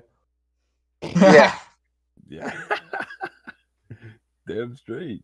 Honestly, I'm surprised. Like, one thing George Lucas should have done when he sold Star Wars is just buy back Pixar. That would have been awesome. A little trade. Yeah. A little trade. Oh, that would have been like big dick energy right there. So in other words, all my happy memories of Pixar movies as a child are also due to George Lucas. No, sort of. He's a contributor to the reason. Yeah, like he's a contributor to that reason. He's a catalyst, shall we say? You make the best thing of my childhood ever, and also be a contributor to that. Like I think I like you. Well, now it also explains why Pixar animated movies are great when Disney animated movies suck. Apple also founded Pixar, so could that say something? Well, yeah, true. Yeah, I mean Steve Jobs is good too, I guess. Yeah. Well, I mean, except he made the worst computer ever. Apple, fucking hell. Well, I mean, I mean, also here's the thing. Products are good. They're just like very expensive. Yeah, and also here's the thing. One of the two is dead and the other's living, so take that as you will. Are you talking about? Are you talking about that guy who wants to force vaccinate half the world? What the fuck are you talking about? No, that's Bill Gates. Yeah, founder of Windows. Yeah. All right. Yeah, well, anyway, let's. I'm continue. talking about Steve Jobs and George Lucas. I know. I was just messing with you. Let's continue. It's in the making of the film. They don't matter. The people that want and love the original. Well, he knows better. The movie's because he's the creator. What a fucking. I think. Well, to be fair, it's like I think it is possible what he's saying, George isn't doing. Like it doesn't. I mean, you would probably say he knows better if you'd ask him.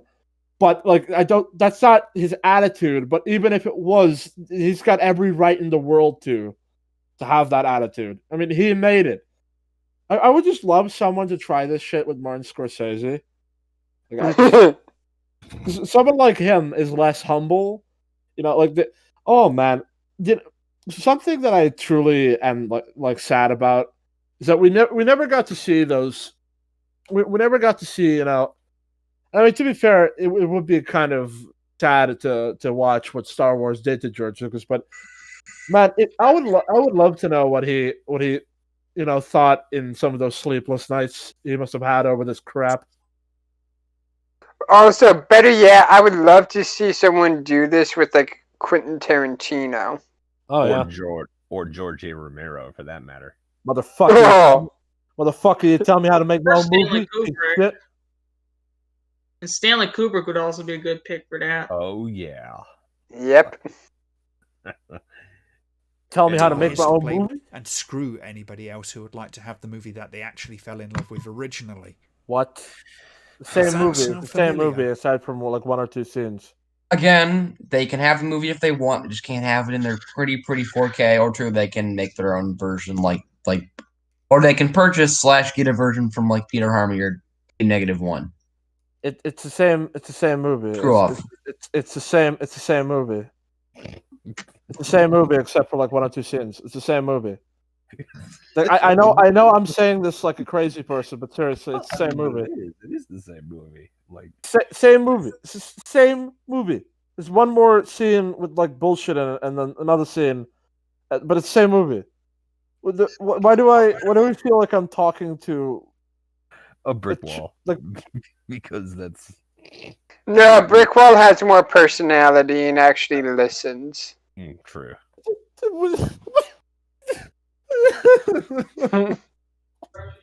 It's like talking to a cat. Cats don't listen to people. Hey, fuck yourself. All right, never talk shit about my cat. All right, anyway. My cat? Hey, he doesn't listen to you. It's like yeah, he definitely listens to me. He listens to me more than he'll ever listen to you, Vete. It's like talking to a freaking gelatin substance.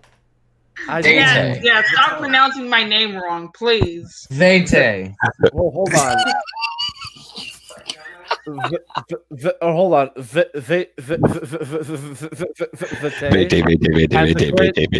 Powerful Martian king, it's saying the fucking Martian czar and stuff. You know the Jupiter and stuff. You know. All right, let's get back on subject.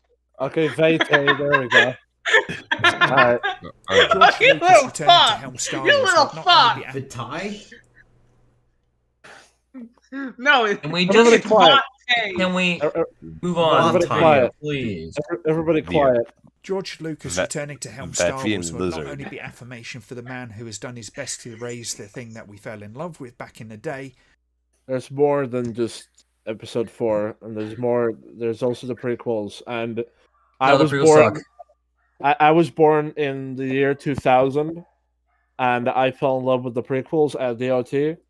I am also a Star Wars fan, and just because you were born in the 60s or whatever, and were the first to watch it doesn't mean that you get to dictate to me or George Lucas or anyone else what it should be like. You have this exact situation backwards. Like, you are the one that don't respect the fans. You are the one that don't respect anyone. You're the one who wants to erase like the true. I mean, stuff like that George did, like changing the English language in episode 4 to be the Star Wars language. That stuff that's making it more continuity with the other ones. Making it more continuity with Shut up, Airborne. I've been in for several hours. Like stuff like that.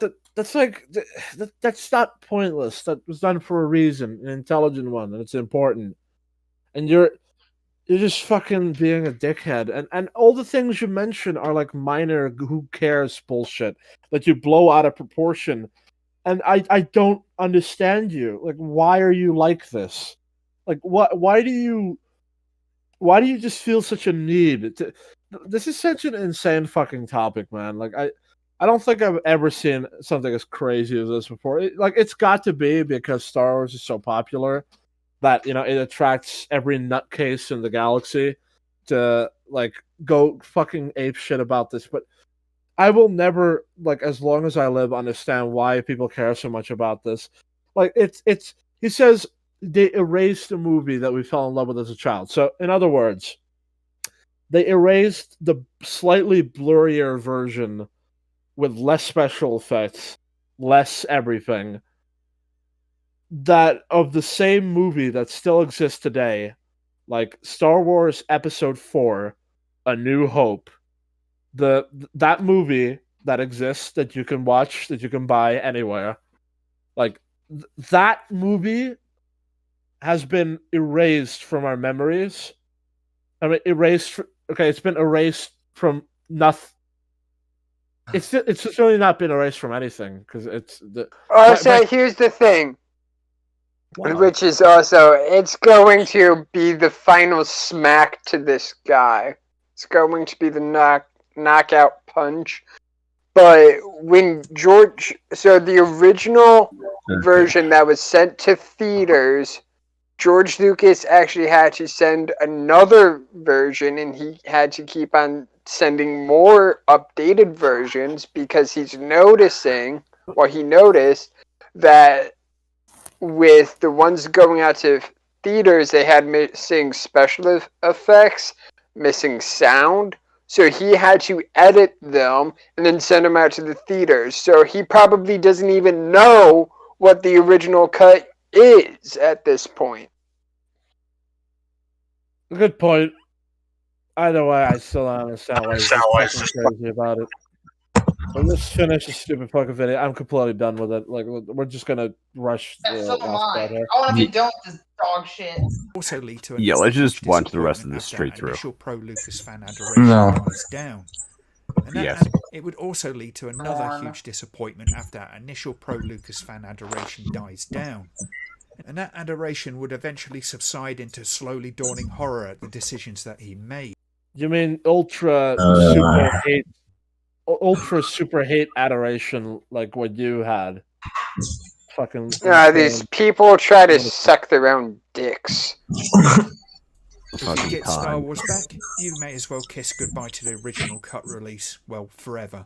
In fact, expect more changes to it. And expect Rian Johnson levels of reimagining of the Star Wars universe with convoluted and nonsensical tripe like the Wills being... What are you talking about? Oh my fucking gosh! Okay, Rian Johnson levels of... You mean uncreativity? How the fuck is that Rian Johnson levels? And he fucking mentioned the worlds. The worlds were in the original note section of the original script, so fuck you. He has no basis for any of these things. He's just. I'm probably gonna leave and drink bleach and kill myself. So I wanted to watch this stupid video again. There is one thing I can call this video. This video is a full-out hit piece. It's a fucking hit piece. I could scream at this guy, but I just don't care. Like, Rian Johnson, sure. You know, at this point, like, at this point, our response will just be this: "Yes, sir, Lampy. I mean, yes, Mr. Lampy. Yes, that is true. Like a mental patient, you know." Replica, you want to just dish out your verdict on whether this guy is a monkey or not right now? He is, I have some choice words to say as well. He is King Dong. King Dong. Do you want to hear what my verdict is? Or he could also be General Long Dong, whoever that guy was. The man I had blown up in that game. That's it.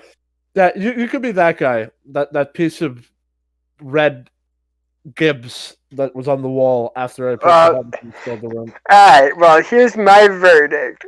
You poor excuse of a childhood cartoon that you say you want to be a monkey, but you're not. You're not a monkey. You're the fucking opposite of a monkey. You are dirt with this video that you made. Now, I'm insulting you only in this video and your stupid ass choices. Now, how dare you call yourself Curious George? Because here's the thing. Curious George actually investigated and did his fucking work. You, sir, you have not. You have made a disingenuous hit piece shit of a video.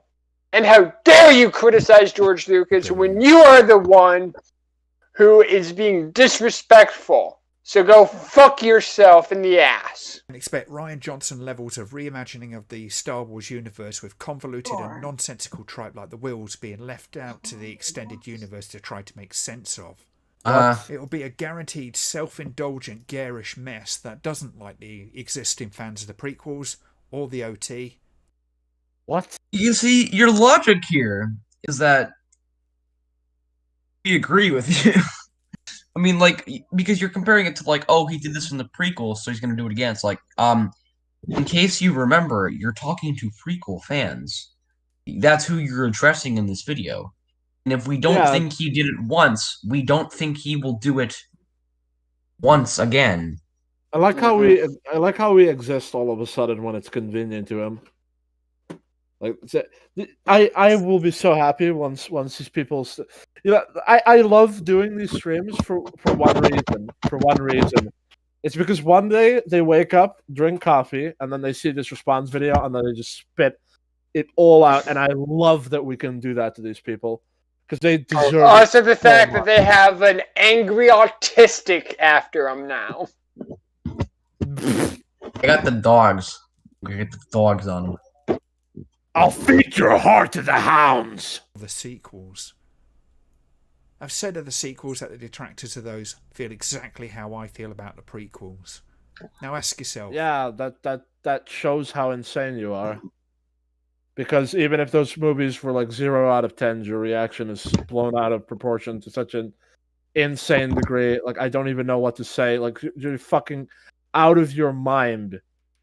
Like, you're out of your mind. Like, Well, I guess it's been fun, guys, but I gotta go have dinner, so Coward, I'll see you guys later. shameful display. Our troops are running from the battlefield. Do you want Luke to take I up did the that so mantle of much Rian less. Johnson? Because he will change Star Wars. I suppose He will I'll stay for the subvert last that 3 universe. minutes. It will change it for the better, you dipshit. Take up the mantle of Rian Johnson. Because he will change Star Wars. Yeah, he'll do what Rian Johnson did to Star Wars, I'm sure. Yeah, sure. He will subvert that universe into what he wants it to be at this point. You mean he will change the story to what he wants because he's the creator? He will continue the story telling it his way because it's his creation and not some random retard like fucking around and just destroying everything that is good about Star Wars by humiliating the characters. Oh yeah, George would totally do that. Yeah, I'm sure he would. Yeah, I'm sure. And it will be at the fans' expense. Yes, the fans who have been you're not a fan. Like, OT fanboys are not fans. I'm just saying it right now. You're not fans. So yeah, you're not.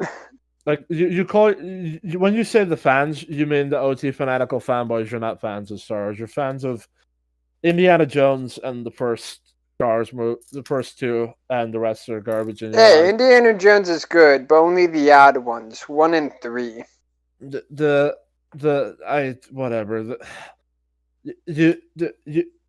Your hatred for George Lucas counters your arguments. Honestly, like, just that on its own counters your arguments. Why are you all collectively psychopath? Whatever. He's already done it once, and he's slightly altered the original trilogy once. I'm so scared what he might do next. Tried his hardest to erase the past.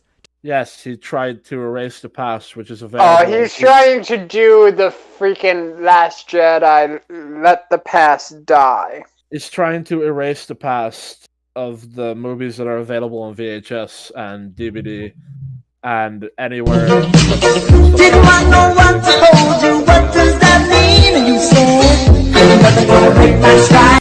Yeah, right. To make it inaccessible to the fans of whatever. Yes, he totally made it inaccessible, which is why. Or maybe he's just ashamed of his work that he couldn't produce what he actually wanted to back in the day. I don't think he looks at the original version of that, but regardless, like, yeah, he tried to make it inaccessible to the public, which is why you can view it at the museum in 4K and everything, or allows fan edits like 4K 77 to exist. Oh, god damn it. Disney didn't kill, doesn't seem to play well with others. It makes me the extent to make it all the prequels. Now ask yourself, do you want Lucas to take up the mantle of Rian Johnson? Because he will change Star Wars. He will not do that. Subvert that universe into what he wants it to be at this point, and it will be at the fans' expense. He's already done it once, and he's tried his hardest to erase the past, to make it inaccessible to the fans of whatever trilogy. Why are you all of a sudden bringing us up like we exist? You clearly hate us with a passion for liking the prequels. Yeah, let's just get on with it.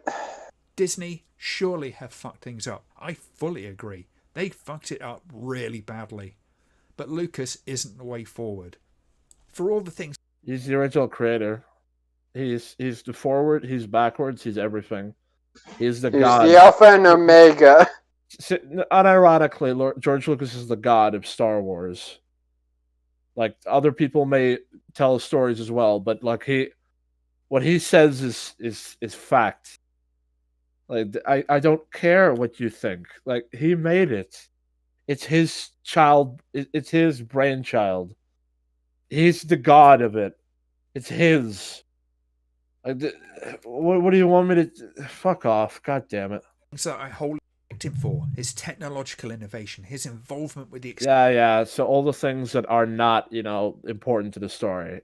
Yeah, you're right. You're totally respecting him so much that you say that all the superficial visual stuff that doesn't matter is like the thing you respect about him. So in other words, the thing you respect him for is like the thing that doesn't matter. Thank you. Extended world of the films, his contribution to filmmaking and the creation of the Star Wars universe itself. Yes, his meaningless contribution to film, to the minor like things people learn from him in films. That's definitely the most important part that he contributed. Not making 6 masterpieces that have, tell us so many awesome things. It's his bullish attitude towards the films that lead to... Bullish? Did you say, do you mean like bully? Or no, like charging at it like a angry bull. Being stubborn. Changing like 1 or 2 lines, scenes is definitely that. Actual harm being upon his movies. It just makes me resent every word he says. It makes... Yeah, you're kind of a lunatic. You're kind of a sociopath. I don't, unironically, like, I can't, psychopaths or something else, but definitely, I'm definitely feeling some sociopathic tendencies. Like, I'm a high-functioning sociopath, as Sherlock Holmes would say. Like, seriously, dude, why would you... Rian Johnson? Well, J.J. Abrams, but whatever. Well, for this example, I'll just use Rian. When he made The Last Jedi, he humiliated Luke Skywalker in a way that is so disgusting, so vile, so just wrong. Like, you could, if everything Mike Siclaza said was true about the prequels, you could make those movies like 5,000 times over, and it wouldn't be as bad as that. Because Rian Johnson didn't just insult George, he didn't just insult Luke with that. He insulted the archetype of the hero. Like, he made the archetype of the hero like fail and become a loser and just give in and give up on everything. And refuse to be the hero he is and stay at this island the whole fucking movie and die there. Not fixing anything. He disgustingly ruined the monomyth of George Campbell and made it into a fucking joke. Like, just a complete worthless... Nothing that George has ever done is anywhere near or even close to that. And you have this irrational hatred for him because he slightly altered his movies and because a few lines in the prequels are awkward. And he dared use CGI and shit. Like, you have so little to hate him for. It's actually bizarre. This man is. I'm sure that George Lucas is a flawed person, and I'm sure he's done a lot of things wrong. But holy shit, man! Like the straws you grasp at to demonize this man. It's just so insane. Like, surely, if what you say is true, his actions should speak louder than his words, and we should all be automatically from the get-go be able to recognize he's a terrible person and did terrible things. That Star Wars is nothing like his. That it was not good in spite of him. But that's just not the case. That's just not the case. And if that's not the case, you should own up to that. You were wrong. Like, who cares about him, man? Like, it's all just. This is life. Like, we only live once. Like, it's not like the. Just, if you were to just admit and move on, we could all just get past this shit and stop caring. The only reason I care is because you're lying. Like you're bearing false witness about this. Like I'm a fan of Star Wars and all that shit, and that's all fine and good. And I'm a fan of George Lucas himself, and he is my. But actually, I think to mention, I don't know if Big Jack Films is still watching, but Big Jack Films, he also complained about a lot of things you complain about, but he rightfully understood those things to be minor problems, and George Lucas to him was his hero because he achieved the impossible and made this fantastic thing. All the things you bring up, they don't matter. None of it matters. Like, Star Wars is beyond anything. Like, only the best of the best Lord of the Rings can be compared to them. And I think Lord of the Rings is honestly a little bit better than Star Wars, but like, still, you get what I mean? Like, the only the greatest fucking things ever come close to being like Star Wars, and you're here sitting complaining about these tiny little piece of shit things that literally nobody cares about, nobody that matters anyway. Yeah, you're just putting another unnecessary nail into the coffin of this topic that shouldn't have ever even started. I will never understand why you wanted to dehumanize one of the best visionary minds of our time, telling meaningful stories. I mean, especially nowadays, like, these people are like I feel like a lot of modern movies are like direct pieces of evidence against what these people have said. A lot of movies today, they go for the fast. They don't care about the meaningful storyline. They just want to go fast-paced to the action, which is exactly what these people want. They just want Indiana Jones over and over and over and over and over again, but in space. And it's like these hollow movies that are soulless, that are just fucking. They show that isn't how it is. Like, you gotta do more. That I know. I'm just talking against it. I'm talking about a brick wall anyway. But I just, I'm just trying to somehow, touch this man's soul and get him to stop doing this. But it's impossible. Like, there's no arguing with him. Like, dude, like. I know I've insulted you. I know I've sweared at you, but seriously, like, if you could just, like, look at yourself for a second in all this, look at your own and words. Realize how much of a hypocrite you are. Well, not just that, but just think about, like, if you were to just analyze yourself in this, like, your side, like, you would instantly see that, he's not the devil. He's just a person who has his own thoughts about how things should be. I mean, for fuck's sake, in that one interview, George Lucas said maybe it should be a greenhouse when he referred to the house analogy. He even fucking said straight up in an interview, maybe it should be a greenhouse, i.e., maybe you are right about these things. But I didn't want it that way. I wanted it my way because I made the house. Like, he let you... in your blind hatred towards him, you just can't see the great man he is, and that's just so sad. He just wanted to tell an awesome story, and he did. And it's awesome. It's 6 fantastic movies that will outlive all of us. Yeah. Well, let's hurry up and finish this because I opinion on the matter.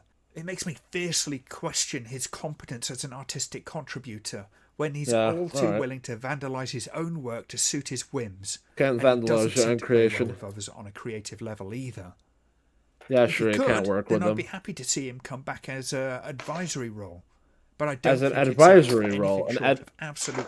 A pathetic advisor to his own project. Yeah, that's totally not hateful at all. Control, and we've seen what that looks like. Yeah, it was awesome. 6 masterpieces. How many other people have made a series where there's not a single movie that's bad? Try a 6-part saga where there's not a single bad movie in it. Yeah, there's barely any. Or like a movie that's not as good as the rest. You know, like I can only think of one other director who was matched up to Kubrick's quality. I mean, Lucas's quality here. It's Stanley Kubrick. Can't think of a single bad movie he's directed. Or even the show Firefly. Like, sadly, it's only 1 season. Then it got the movie Serenity, but it's just like George Lucas never made a bad movie. By the way, like I think Temple of Doom comes close to being like but he's never made a bad movie. Like Steven Spielberg did Indiana Jones, so okay. Well, I should just continue because otherwise we'll literally be for the end of time. Disney didn't kill Star Wars. They did. They raped its corpse on screen. No, the OT fanboys killed Star Wars, and then Disney. They did because J.J. Abrams is one of them, and look at what he made: a 2-hour shit show, teaser trailer. And then Disney dug up its rotting corpse to make it dance some more for their sick pleasures. He said, they picked at the body and raped it. They said he just said they dropped the ball. Kill Star Wars. They just dropped the ball really badly. George Lucas, however, has been doing just that since he started recutting the OT. Sure he did. Whatever. I don't care. I don't care what you say anymore. And then when he made the prequels, and he would do more if he killed stars and he made prequels. Really? No, whatever. It's not surprising he'd say that. When he can. He isn't going to bring it back. He's just going to continue to take it away. I'd beg to differ once he... How do you take away things by adding to them? Well, it's easy, Disney. Answer me that riddle. How do you take away from something by adding to it? Disney.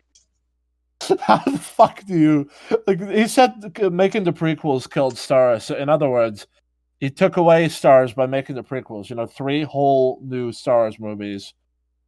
Yeah, that makes sense. Sure. Written and produced by Glenn Criddle. Criddle, there are words that need to be said but won't be said about you on YouTube. Yes, I do not the language of Mordor will not be spoken on this stream.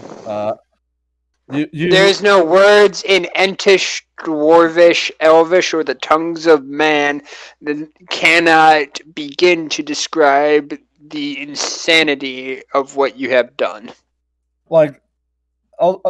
Instead, I'll just address you as a human being to another.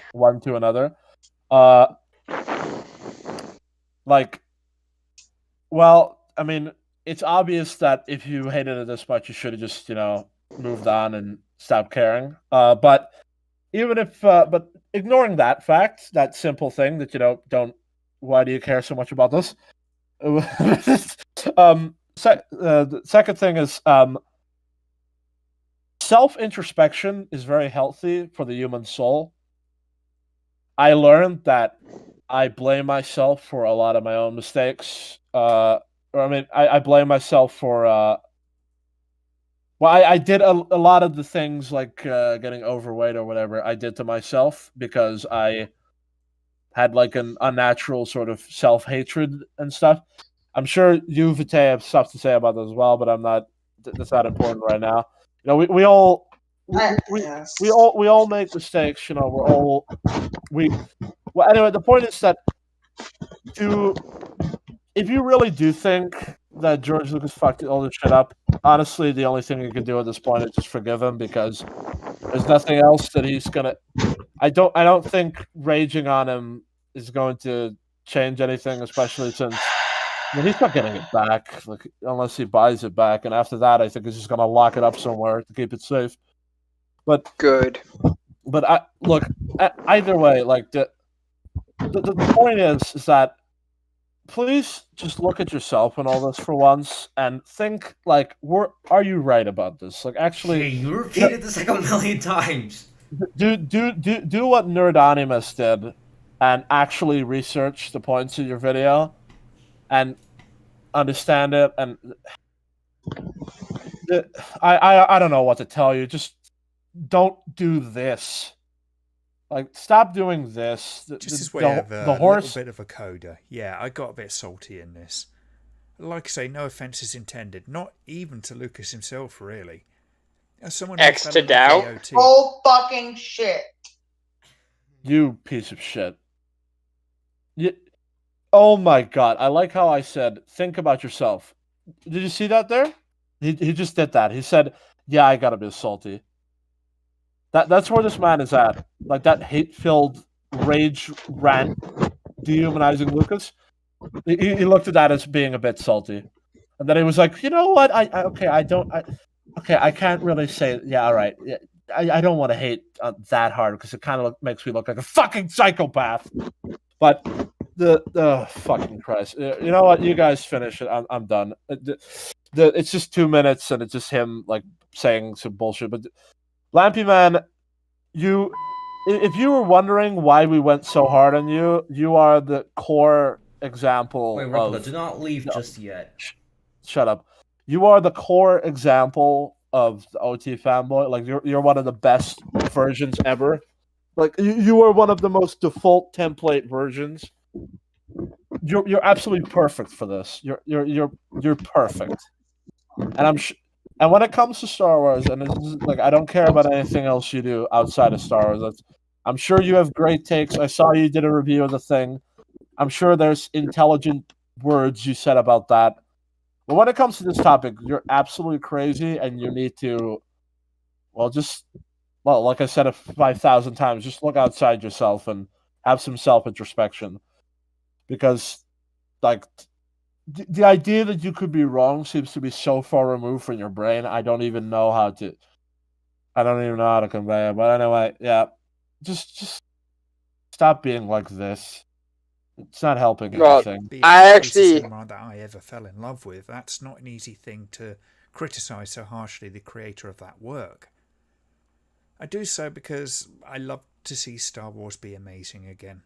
I want to see a new generation get what I got back in the late 70s. I got it. Experience that stayed with me for over. I got it, and then you tried to ruin it for me. Unfortunately, Lucas has shown that he's neither capable nor willing to do that. But he is. It's just your opinion. Until it make a serial killer cry for them to stop. There was, for many OT fans, a glimmer of hope. Until Johnson ironically did exactly what Lucas has been doing for years and decided to please himself. That's not what he did. Your perspective is broken. Now that Lucasfilm has had its head rammed so far up its own arse that earwax is the only thing it's capable of tasting, and Disney are hunkering down in the trenches, it looks unlikely that we'll see much of note for a very long time. So yeah, I'm angry. Still. Yeah, but many folks really like the prequels, and no one should take that away from you. But like I say, I feel about the prequels exactly how you feel about the sequels. Yeah, that's the problem here, is that you extrapolated those films to be really bad when they're not, and you're wrong. You're just wrong. Yeah, you are. And honestly, you are a hypocrite. Fucking Christ, the prequels are just as bad as the sequel. Fuck off. Fucking stupid idea. I feel It's about like, George it's like, Lucas it's like saying that Spider-Man 3 is just as bad as The Room. Like, fuck off. exactly the same things you feel about Rian Johnson. Yeah, that's exposes how insane you are, because Rian Johnson actually did what, like, if the hate Ryan got, like I love how everything in the world, including like history and everything, like the world gave you a perfect example of like J.J. Abrams, like J.J. Abrams is the anti-Lucas, literally. Like, J.J. Abrams is everything that George Lucas is not, and he's everything that you said George Lucas was. And he did everything that you said George Lucas did, and Ryan did that as well. And you still can't see. You still can't see how you were wrong. Like, So on that note, I'm going to head out because I need to get dinner. Yeah, it's just... Yeah, all right, well, all right, fine, all right. In my opinion, equally broken, just in different ways.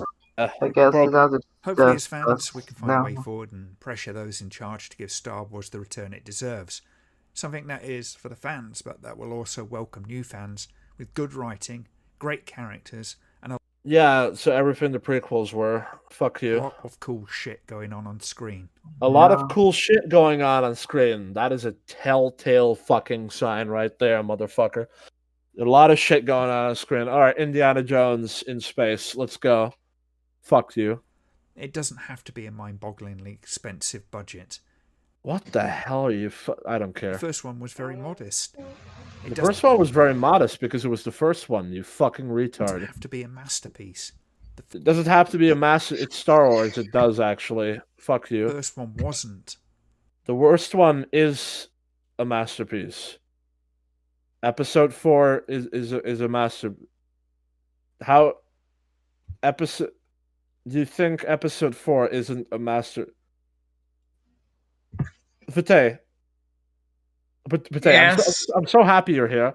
Can I just ask you something? No.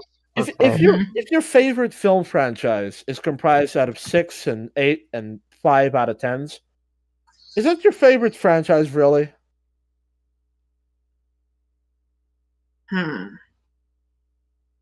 Like, I understand you can have a series. I have to look really hard to find enjoyment in those films if that would be the case. I mean, so I'm leaning towards no. Because, like, Lord of the Rings, all 3 of those are masterpieces. Like, I don't know. I sometimes see scores of like... It needs to be fun and show a love for the universe that so many have already fallen in love with. Yeah, that's what George Lucas does. That's not what Rian Johnson does. Replica. So. Fucking crazy. Want to know what my all-time favorite movie is? What is it? Stanley Kubrick's A Clockwork Orange. Oh my god, that fucking movie. All right, I'll check it out at some time. And exciting filmmaking. Yeah, George Lucas, basically. Back to basics, really. George Lucas? One can only dream. Yeah, not with that. Not with your attitude. That's never gonna happen, my friend. But fine, whatever. Finally over. Thank fucking God. It's finally fucking over. Holy shit. Well, all right. So, yeah. I mean, I've already given my final thoughts earlier, but look, Lampy, with that extra rant, like, your perspective is just horribly broken, and you don't even know. Like, you have done such little introspection. You show videos that have been debunked and are horribly biased.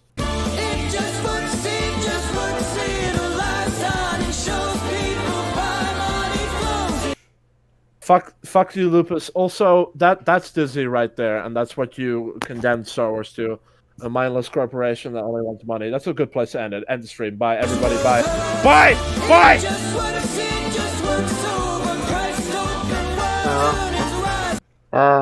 Anyway, video's pretty bad.